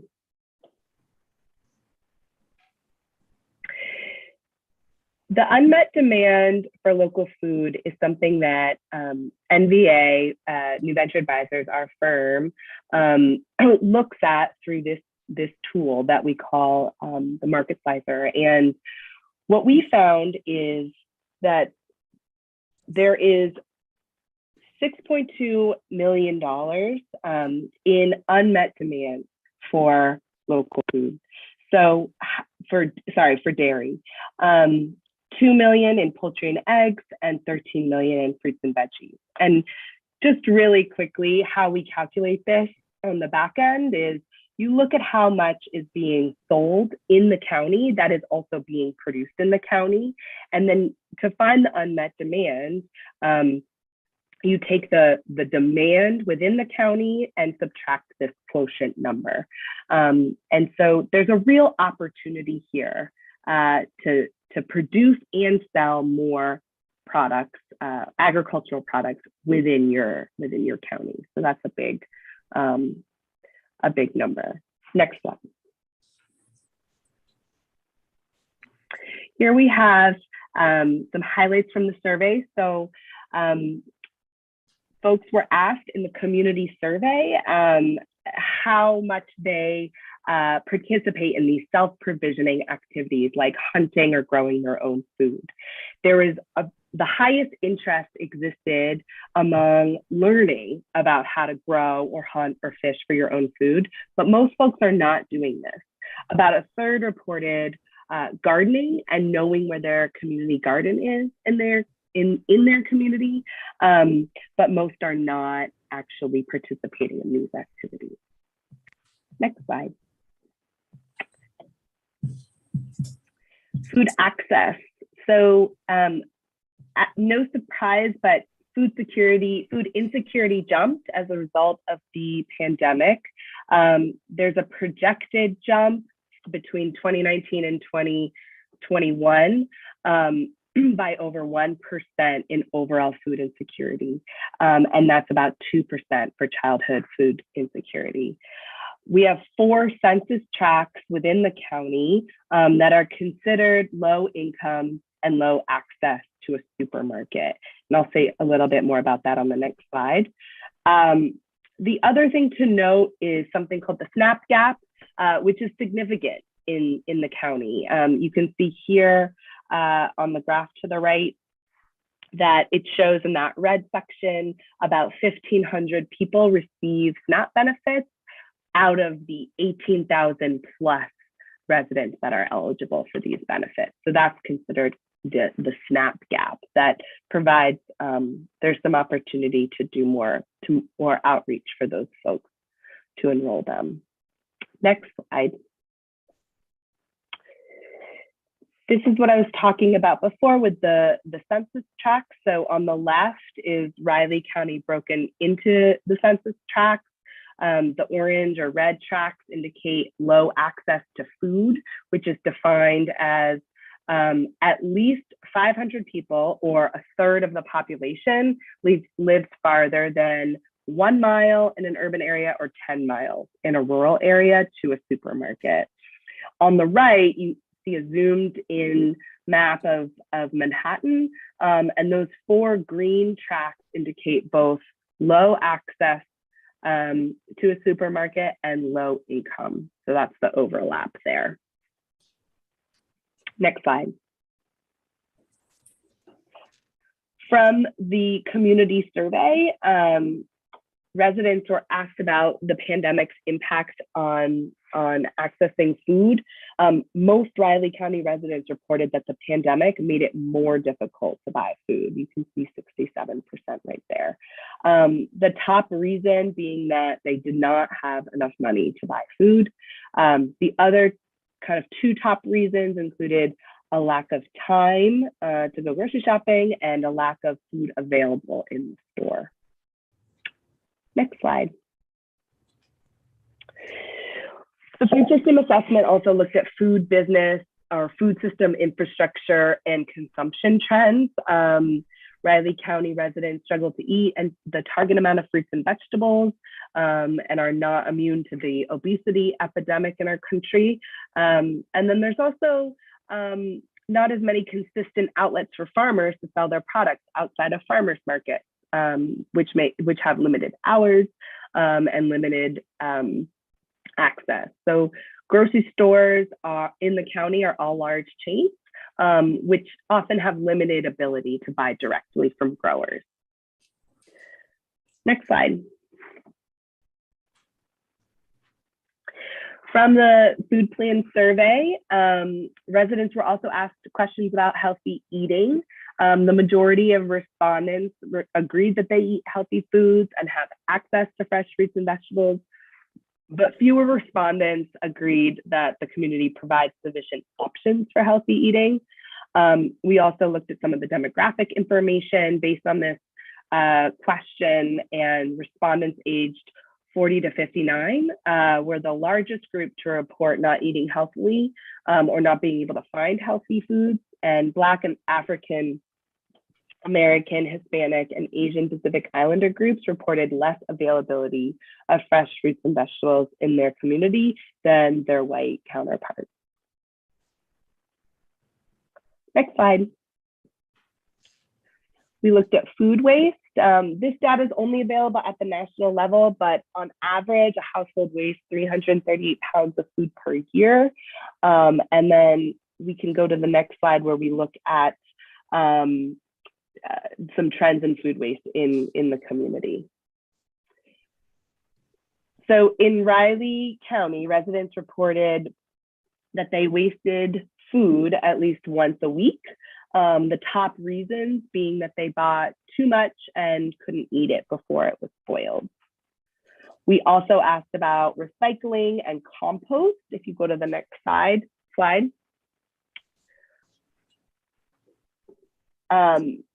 Most residents do not compost. 21% reported composting. However, many are interested in composting as a service. Most said that they would not pay for this service, or they would like to pay less than $10 a month. More than half of respondents do recycle, however. Top barriers to recycling was not knowing where to go to recycle, and also not being able to afford recycling. Okay, that was a quick rundown, but I wanted to make up time. I think, Vicki, I'm gonna pass the baton back to you. Yeah, thank you. I told you it was gonna be like speed dating, and then we had to speed it up because of time. And I didn't do a good job of actually introducing our consultants because I got a little crazy up here when we got started late. Caroline Myron and Eileen Horner is not with us, are part of the very skilled and veteran consultants for New Venture Advisors, which is a national agency that does work all across the country related to food system assessments and helping implement plans such as ours. So they've done this all over the country. In Kansas, they've actually, just for comparison, they just assisted about 2 years ago, Wichita, Sedgwick County with this work. They worked with Douglas County and most recently also with our neighbors, Gary County. So they're familiar not only with across the country, but here locally. Eileen lived in Kansas until about a year ago and then left us and moved to Taos. So I'm gonna have to go visit her. But anyway, so they're familiar with Kansas and with Riley County. So it wasn't like someone that had not done anything here in our state. So I want to make sure that you do that. What's next? The master food plan, as I mentioned, will be brought to you. It's done. It's just being prettied up so it looks nice. And then we will come back for adoption in June, July. And again, all those different partners and the assessment and all that data was used to put this together. We're super excited about it. And from there, then it'll be working all together, all of us working on what do we do to make a difference and strengthen our system. So food access has been an issue and that continues. Landfill waste and wanting economic impact for our local producers is all important. Want to wrap up before, see if you have questions. We want to show you a quick video. This video came about because when we got our partners together, and they talked about their stories of what happened to their work in the food system during the pandemic. And they were so impactful and so empowering that we said, let's do a brief video to share with the commissioners and with the public. So this is about 5 minutes long, and it's a tribute to our dedicated agencies, organizations, partners, for-profit, nonprofits working in the food system. And I think it also shows their care, their resiliency, their creativity, and their skill set to do their best at a time that was the worst for all of us. So you're not going to see any Broadway actors here. You're not going to see any people from Hollywood. You're going to see a video that was put together by our local folks. So let's go ahead and show a few partners. This could have been a 2-hour-long thing, and we made it 5 minutes.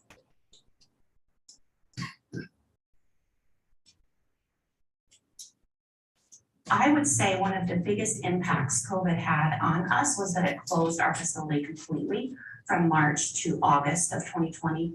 And we had to do some serious adaptations to the way we provided the services that we do.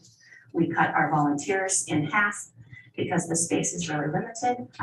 It did create some barriers for our shoppers because they had to come by appointment only. But we've ironed out some of those wrinkles and are moving on down the road. Public transportation services have been greatly reduced because of the impact of COVID-19. Many individuals and our clients rely on public transportation to access their everyday needs, and in most cases, public transportation is used as a lifeline for many things like food access and dialysis. One of the issues we had with COVID was the supply chain, getting product from the farms to the consumers. We started our drive-through pickups, but we also worked on increasing our production. So some of the items we grew extra so that we would be able to supply the customers later in the season. From a wider economic standpoint, restaurants connect many other businesses with their final consumers. Our vendors include food suppliers, which include local farmers, utility companies, uniform services, our tech support, beverage suppliers, cleaning crews, and many other types of businesses. When restaurants go dark, those businesses suffer losses too. You had previously been a direct-to-consumer at the farmers market and direct-to-small restaurant business. And that shift was really permanent for us. It involved putting in a lot of infrastructure that was necessary for home delivery. When we went online, we were unable to accept EBT, and customers who were unable to use the platform were unable to engage with us. So returning to the market allowed us to re-engage with that community, which was really important. Reduced routes have negatively impacted many of our clients' access to everyday needs. A shortage of drivers also continues to alter and reduce our routes as well. We've been able to adapt within our department to meet our students' needs. However, we continue to see lots of struggles with supply issues, and we're also facing some very high labor shortages. My view hands-on K-State is student run, student led, and we primarily rely on student volunteers for these events. So when the university went fully online and fully remote, many students moved back to their home communities. We were running these distributions with about 10 volunteers. Typically, we run them with about 30 volunteers. So we had a really dedicated group of students and K-State faculty who were willing to put in the extra effort and the extra hours to make sure that these mobile food distributions kept running. Having to furlough, all of our coworkers, it's probably the hardest thing that we have probably ever had to do. We knew that we had to pivot and change our business model significantly in order for us to survive through the challenges ahead. We had to rewrite our menus. We had to think about menu products that were nice in a takeout container and then get all soggy. We didn't want their French fries in there. They're not going to be crisp by the time they get up to the ninth floor of their dorm. Has covered pivoted to an online order system where we delivered the food boxes curbside. When we did that, we provided food supplies and non-perishable items for families ranging from a population or a household of 1 individual to a population or a household of 10. After COVID, we increased the number of distributions that we were running. We recognized that there was a real need in the community for access to fresh food, and so we increased our distributions to happen once a month. Going forward, this has fundamentally changed the way that our business runs and operates. being able to be at the market allows us an opportunity to accept EBT payments and serve the larger community that maybe doesn't have access to online servicing, as well as continuing our online platform going forward. We were able to work with the Food and Farm Council in Manhattan, Riley County, and put together what we call an essentials market. So it was for food and essential products only. And we were the first one in the state to open and one of the only ones that was able to open on time. Change our business model, and give us honestly kind of a bit of a better lifestyle rather than being open 7 days a week, working 15-hour days. We are now working 5 days a week and, only maybe 10 to 12 hours a day, those 5 days. I'm sure we'll continue to see some of these changes. I think some of them are probably here to stay. I think knowing that we're going to struggle on the cost and the availability of some of our products is probably not changing anytime soon. I think we've been lucky enough to have groups such as this to partner together. We've got some communication going. We've got new Facebook groups out there helping us shop Kansas. So I think there are some good things that came from COVID as well, meaning those communications and thinking outside the box a little bit. But I think we're going to see the struggles continue for the next year or so at least. But I'm hoping we can hang in there and that we can figure out some new ways to jump these hurdles, because I'm sure we'll see something again like this again in the future.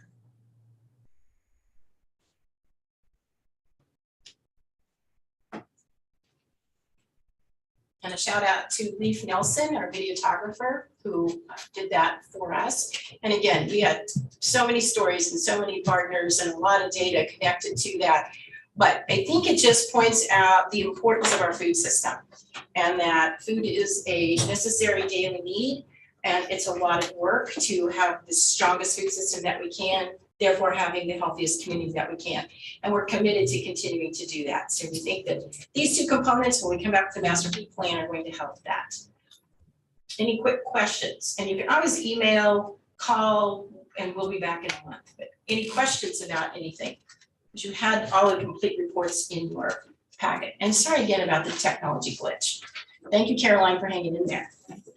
I was just wondering, because obviously you did your surveys and that took time, you had to do them, compile the report and everything. Do you guys have any feel for, what's going on with inflation now and how that might be affecting those statistics and going to the grocery store right now is like shock therapy? Yeah, and any of those partners that were on there and their specific scenarios could share with you. Kirsten's in the retail business, so she can tell you supply chain issues, cost of foods, changing menu items, the individual household, what they're able to purchase and what they're able to afford is shifting. So it isn't necessarily probably helping our pocketbook, nor is it helping our nutritional status. I'm just wondering, when we say, someone was lacking access to food by X%, is that X% now? How much has that grown now given the situation? You know how data is, it's always lagging. So, we wouldn't have exact data, but yes, we would have, we know it just from stories and from people walking in the door at our partner agencies, whether it's Emergency Shelter, Shepherds Crossing, Salvation Army, that we have more and more people that maybe this is their first time ever that they've had this level of challenge with access. So it is definitely growing.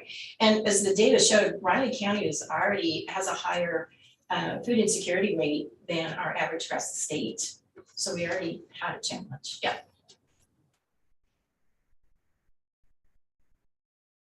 I'm curious, and this is kind of on the other side, that you're doing it in a large city, but as your group, are there other groups across the state that are looking at what happens when the food trucks come into the small towns? I know the Perry grocery store just closed down, and if 10% of or 15% of what they anticipated to maintain their business goes out without any evaluation, is there any concern about that? I know small towns are concerned, but in the groups that you're working with, is there anything that can be, at least in the back of your mind, about that? Because it will be a food desert when we get done with this under those circumstances. Well, first of all, one of the things that's exciting is that we do have the Rural Grocery Store Initiative, And the people that work on that are located here on campus at K-State.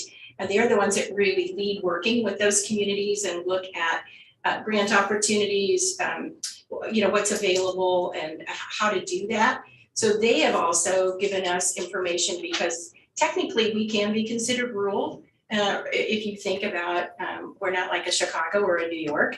So and you think about seasonally or the limited percentage of produce that can really be grown here because of our seasonality and temperatures and this crazy wind and a few other things we have. So the commissioners all received 3 documents that were actually put together by our council in the last year. And one of those was about rural grocery store opportunities, neighborhood groceries. So we do have potential that in this community, we could have a small locally owned neighborhood grocer, which would help with some of that access of people being able to have a distance to get to the store and don't have a car and whatever. But that is work that is done across Kansas and starts with K-State. Yes. I can also speak to that. Oh, can you guys hear me? I can speak to that. I can speak to that as well. A lot of the work that our firm does is around rural grocery stores and rural grocery initiatives, and we've seen a real uptick just on a kind of national level in interest in bringing stores back into small rural communities because food insecurity has been on the rise in the last few years. So definitely something to consider. And another model that we just had conversation about is instead of expecting people to come to food to people, so mobile pantries, mobile distribution, that could be for purchase. So that's nothing we've done other than just, it could happen here. Yeah. So, yeah, since I was in New York the other, maybe a week ago, and they had these food bodegas, I guess they call them, groceries. And so it's just like every 10 feet, there's a different one and a different one. Certainly if you want a lot of items, especially non-grocery items, you may not be able to find it there. But they were set up so that you can just take a couple of bags, purchase whatever you want, go back. And then I think in the rural communities, that might be a little bit more, be less financially burdensome as opposed to having huge refrigerators and all of that in a grocery store, to have them spread out a little bit more. But I'm here, food desert, I think the definition was if you're not within a 2-mile radius, is that right? Or is it 5 miles? It's a 1 mile, and the reason that it's the 1 mile, but it's 2 factors. It's distance from a full service grocery store and also income. And so the 1 mile one way is considered what someone could probably walk or pull a child in a cart or a wagon or whatever. But it also has to do with income level. Anything you want to say about that, Carolyn? Yeah, and I could even pull it back up if you wanted to see the slide where we mapped that out by census tract. But the 1 mile to a grocery store is for urban areas. So also assuming, in addition to what Vicky said, assuming that in cities there may be public transportation options or bike lanes or sidewalks, whereas in rural areas those are less available, and so more people rely on cars. And so I believe in Riley County there were about 4 census tracts that were considered both low income and low access. And to be clear, it doesn't mean that everyone in that tract falls into those categories, but a significant portion of the population does. And then if you live rural, the number is 10 miles. So if you live, for example, so it's 10 miles. Yeah. It's complicated, is what it is. Other questions? I think that's not that doesn't sound like a viable way to look at food deserts, because when I taught at Ogden, a lot of the parents there have to drive to Manhattan for food. but some of them didn't have the transportation to drive here, so they would have to wait for AdaBus or have to go in groups together. I think it makes more sense instead of looking at density just within each community, if there is a 5 mile or somewhere just drivable to get, because that's also a time money spent on gas, Yes.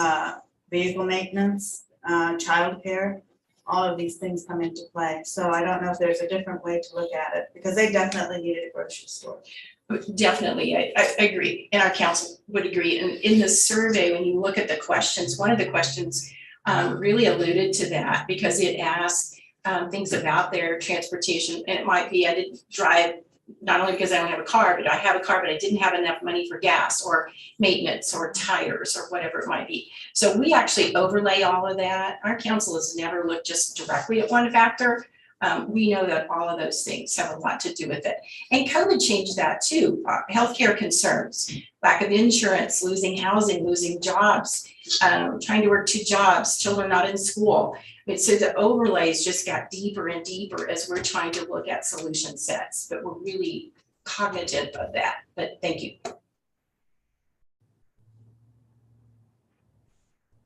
Anything else? The good news is you saw a few of the 75 partners, and they're all very actively trying to turn the corner and make a difference. Sadly, we lost one of our beloved 30-year food establishments, Harry's. That was one of the things that we saw, and obviously we lost lives. So there are some really, really deep hurts that happened to this community. But I think that we've also proven this is a community of caring, of giving, and wanting to do the best, and knowing that our food system has to be healthy or healthier as we want to have a more prosperous community, not just in Manhattan, but all of Riley County. So we continue to be committed to working with you to improve that. Thank you. Maybe I might add too, just for those who are interested in the rural grocery store, that K-State is a center for that work, and they are having their rural grocery store initiative annual meeting. It's a national meeting in Wichita in July this year. So anybody that's interested in that.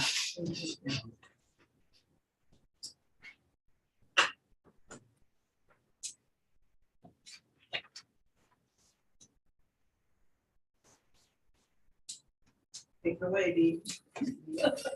Oh, I'm sorry, we're out of time. I'll call it. Maybe I should go up there. I'll go with you.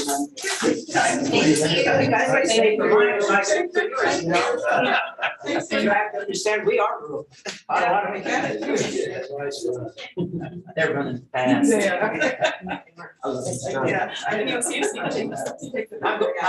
Take the battery out. I love it. I'm just gonna put one in and not talk back and forth. I came with the subject of transportation. And I come with the follow-up of some things that we have talked about for quite a while. And I brought along 2 sets of testimony, the bullet points, kind of, without the bullet points, of things that have been presented to KDOT in the past. And I'm gonna hand around the first one. I made copy, my grandson helped me with this, so if they're not in perfect order, you'll have to be forgiven. But I wanna hand out the one with the 4 pages first.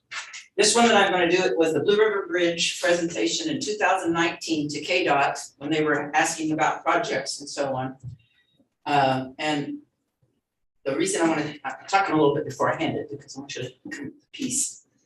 I have been a director of special ed in Manhattan, and I've had school bus issues, and now we have a school over in our department, and all the things that have gone on, I want to kind of bring them back to you, because if you listen to the radio the other day after the announcement of the new Scorpion plant in Potawatomi County, and following the new grade school in Potawatomi County, and the potential of 400 to 500 jobs for all of the region, we are trying to be region players and show you that we can handle some of the development out there collaboratively, but we need to know that we have safety and security. And one of the things about the Scorpion plant, and I had a chance to sit with all 4 of the major, 5 of the major 6.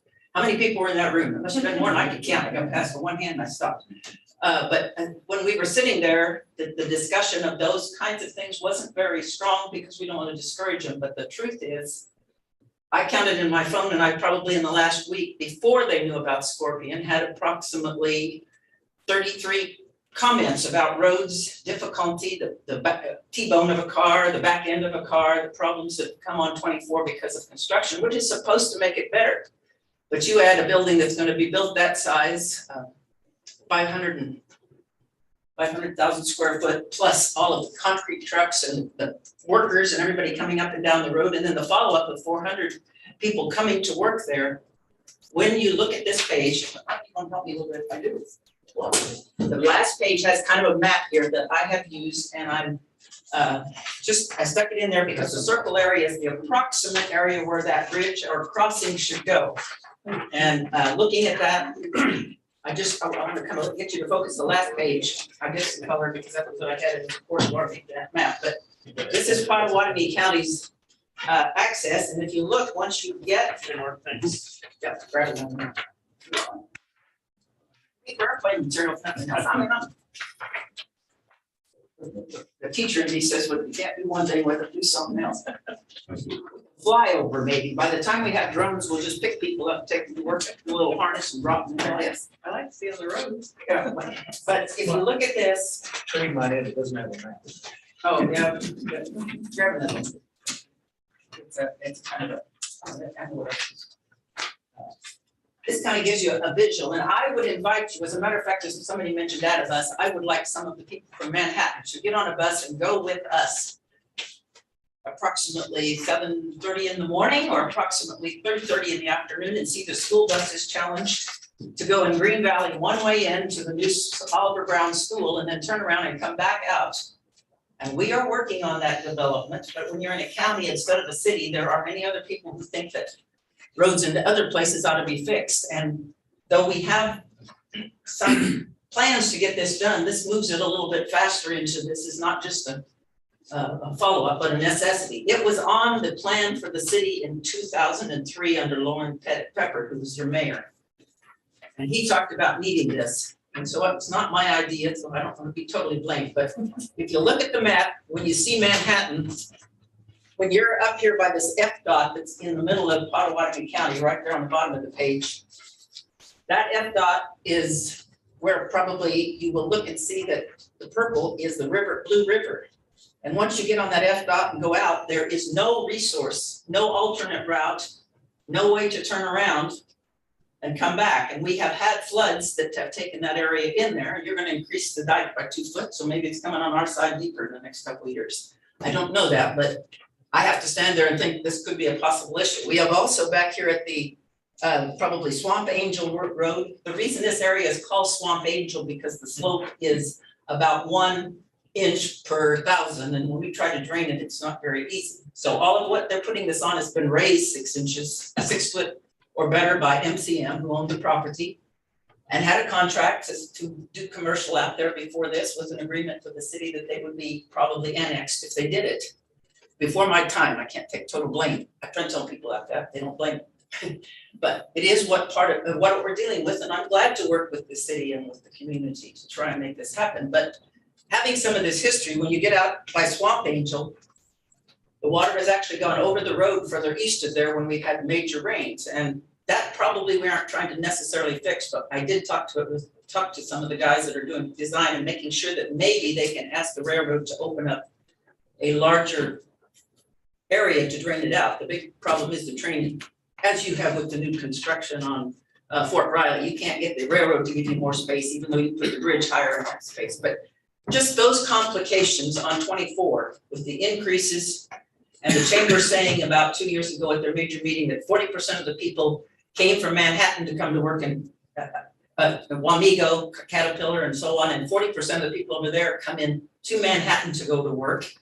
And the fact that Scorpion says that they want to be associated with NBAF and the college and research, when you look at that F again, their building is going to be right there a little bit to the right on Excel. Put an X on the number 11 piece of ground right there against 24. That's where they're building, and they can go up Excel to a dead end, and the school is located up on Juniata Road where we don't have the connection, and I'm going to try and get that built for us out of the county. my fellow commissioners have to say, yes, I made that motion several times when the school was coming in. But when you get to Juniata, and you can go up Green Valley, you get to Juniata and go straight across, you're on Marlette Avenue. For us, we own the right of way to the river already. And I don't know whether the Irving property on the other side, I think it's Irving's, whether the city has it, but it used to have some kind of little bridge back there a long time ago. So if that property is already in the ownership, it's just a matter of width. The reason I want this design to come forward is because as we build these houses in our area, if we do not have the route designated and so on, I can't ask the developers to donate the right of way. And our right of way is getting very expensive. We've spent about almost $750,000 of right of way just on Highway 24 for front end of the lots kind of thing.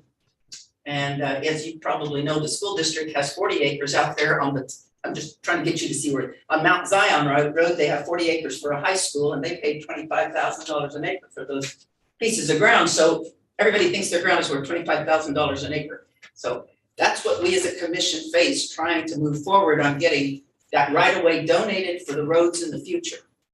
And I have taken it to KDOT, talked to Julie Lorenz. I also have brought to you on the backside some of the points that were made back in 2019 about the approximate thing and where it connects. It connects, it could be someplace else, but the question is we need collaboration to get the design in place. And I believe with what Senator Moran said on the radio, and I have the clip of it, he says it's time to build that bridge, that we have a fairly good chance right now to get some of the federal money. There's a new program out. Testimony was due this week, but probably your guys here in the county, the city know this better than I do, but it's the transportation, 285 billion new funding under the bipartisan infrastructure law. Are you applying? The hearings were last week and this week. I did call up to say I wanted to talk about it. These things are coming so fast. In our county, we don't have a lot of grant writing people. And so we use our engineer that we have on staff, Bartlett and West, to do some applications. But thinking about this now is very important to make Scorpion be successful at going to the college and making the school kids safely going back and forth. They're on the same route as the middle schools. You come straight up that road and go to the middle school and bus barn. They can take that route all the way across the city to the other middle school and then go to this operational high school if they need to without all being on 24. The other thing, when you look at that map, is you see how it curves down to the I call it the food court at McCall. I counted 130 some trucks there in 1/2 hour one day, just sitting in Wendy's. Those people don't need to go to the food court. They need to go down to the cattle sale. They need to go out. Sometimes I would say, you know how many chickens we have over there in the township? If you want to annex some chickens, boy, you can really make a distance by annexing across. Move on, yeah. Probably close to maybe 50,000 chickens within eating distance if we got desperate. But anyway, looking at how far it comes down, when we are sitting there at my house, I am actually living north of the stadium. And I live just about where that says Harvest Road in that little development of Wildcat Woods. And I get dust right now because those roads aren't big, but when I'm north of the stadium and these people are going to take that road and go over there, they don't have to be in downtown Aggieville. And I think our traffic study, I asked Chad, did we get any more traffic study about what's on that road? I asked Bartlett and West, they didn't probably give it to you, but when it was first done with those little triangle Bluetooth readers, it was about a guess of 10,000 trucks or vehicles would use that road. If we can get them down there, that really helps save a lot of what the challenge is. And when they were doing the Bluetooth study, many of our people had pickups and cars that didn't have Bluetooth. That's probably been 5 years ago. At least one of my commissioners didn't have Bluetooth. So anyway, looking at that, I'm trying to give you a vision. I should have been a PowerPoint, but I'm kind of rushed these days to do that piece. The reason and rationale, I'm going to take that off the second one I'm going to send you, and I'm going to send home with both of these. And by the way, one other thing. I did have the college kids under Dr. Milhelm and Moniela Sear from BG Engineering just do a study of their own to see what it might look like, and I'll hand that around just for you to look at. I've not given them all away, so I would like to give it back. I don't know if they want to print anymore, but the students looked at two opportunities and some of the estimated costs. If we had done it then, it would have been probably $3 or $4 million cheaper. Can't always run a ship fast when you want to. Let's see which one it was. Thanks. Yeah, I'll hand you a copy of this too, but I want to go through this as this was the last presentation that I made to KDOT. The bridge connection, Juniata vicinity in Blue Township to northern Manhattan, vicinity of Marlette, over the Blue River for safety, security, and growth of economics. And that's where we are right now. Past floods and accidents on 24 focus the need to have an alternative route. When they have a wreck, like we had right there at the Southport the other day, they closed the road, and nobody can get to work either direction. And that's probably happened. Well, we had a wreck right there by Levy Drive where somebody got killed. When that happens, they slow it down until they get all the studies and the tapes and everything done. And we can't estimate that that isn't going to happen occasionally with the future. That makes people very unhappy to work and go back and forth. You want to live in Manhattan, we're going to have that there. Historical support, Fort Riley has supported us with $200,000 worth of JLU studies on the community and what we should do over there. And the current one isn't finished yet, but it was due in January. And it's done by Bartlett and West. And we've asked them to show us where we thought the best route was using LiDAR and so on for our bridges and the right of way we need to save. We are probably staying close to county, regular county quarter mile or half mile lines, but if we don't have to and the bridge is cheaper, we wanted to find that out. I don't know how good their study's gonna be. You borrow your watch, they tell you what time it is. They borrow your watch. So we'll get it. But the military needs 1 hour response time for all the helicopter pilots, people that live in St. George and so on. And right now, I could not promise them that when they were doing their security study.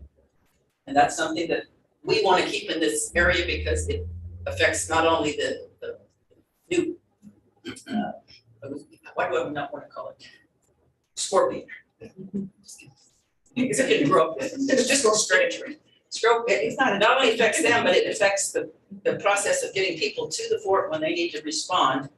And that's a $4.2 billion industry to the whole state. We can't just ignore it and say, well, let them suffer if they can't get there, so what? The National Biological Research Center is a big reason to put it in because it's a direct east and west across. The main researcher that lives out there, her husband's on me all the time, Mrs. Glass. She does some of the researching and he's paved that road. I'm tired of this dust. Jeez.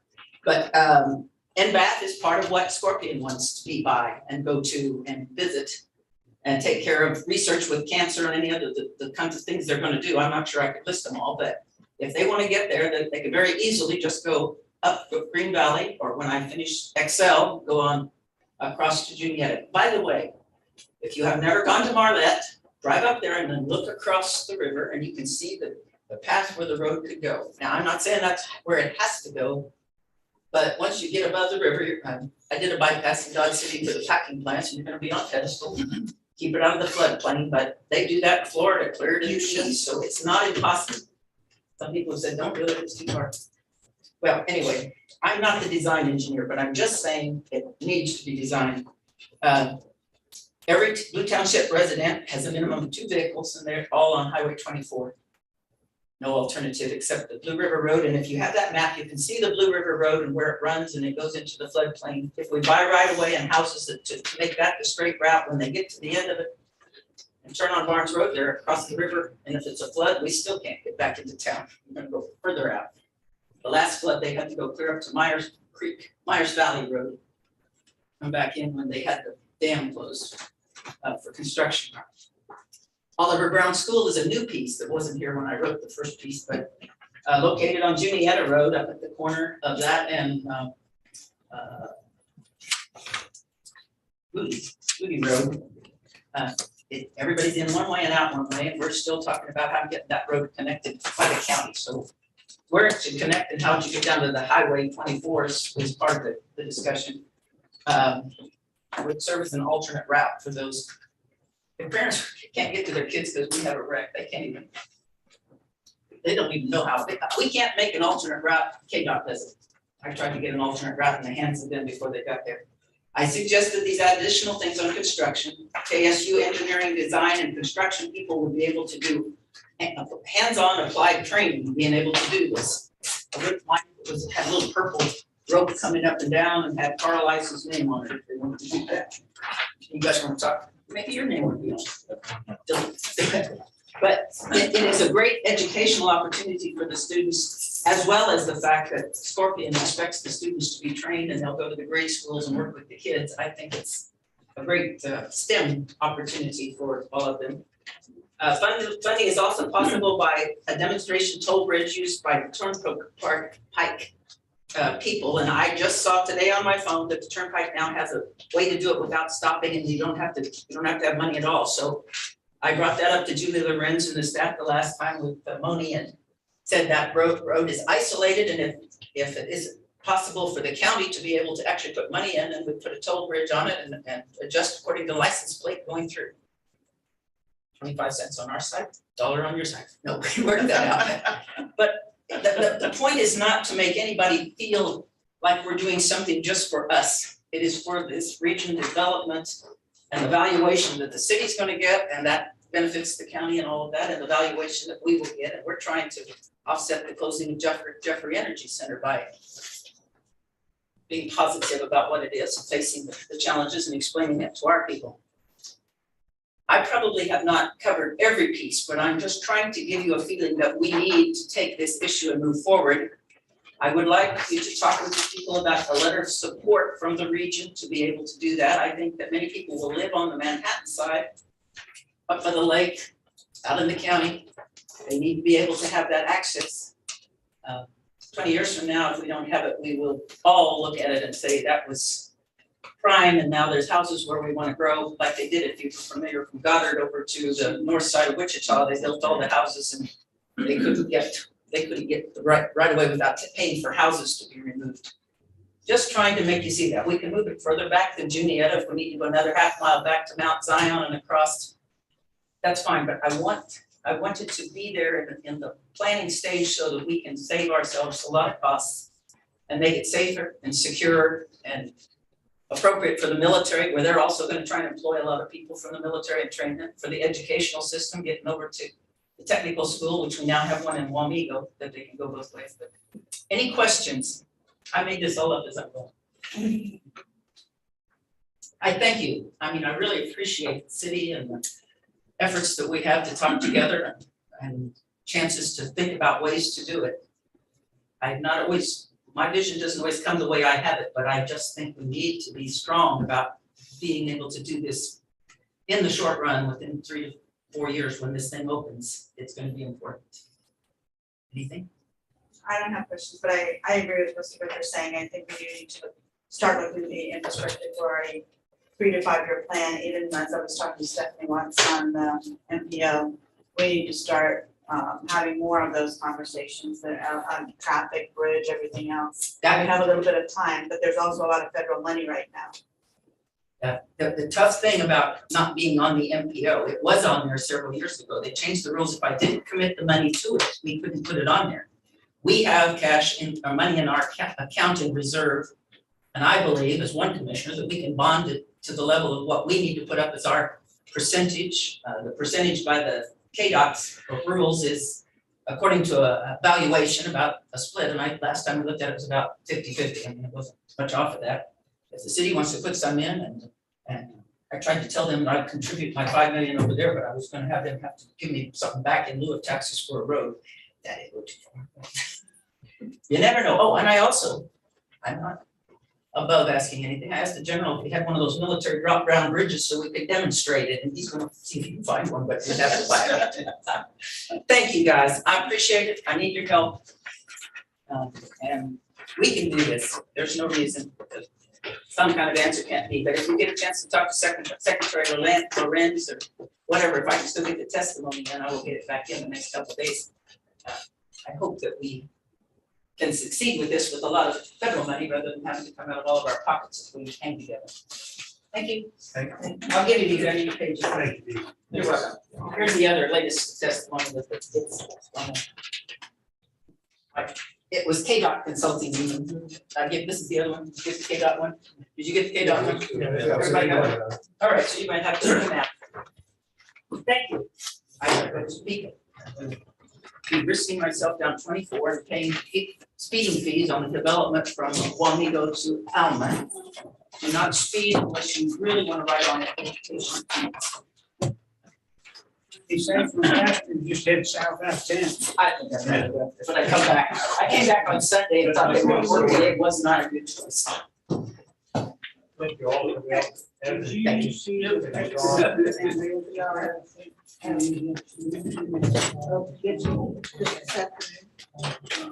Together, we all got together. Can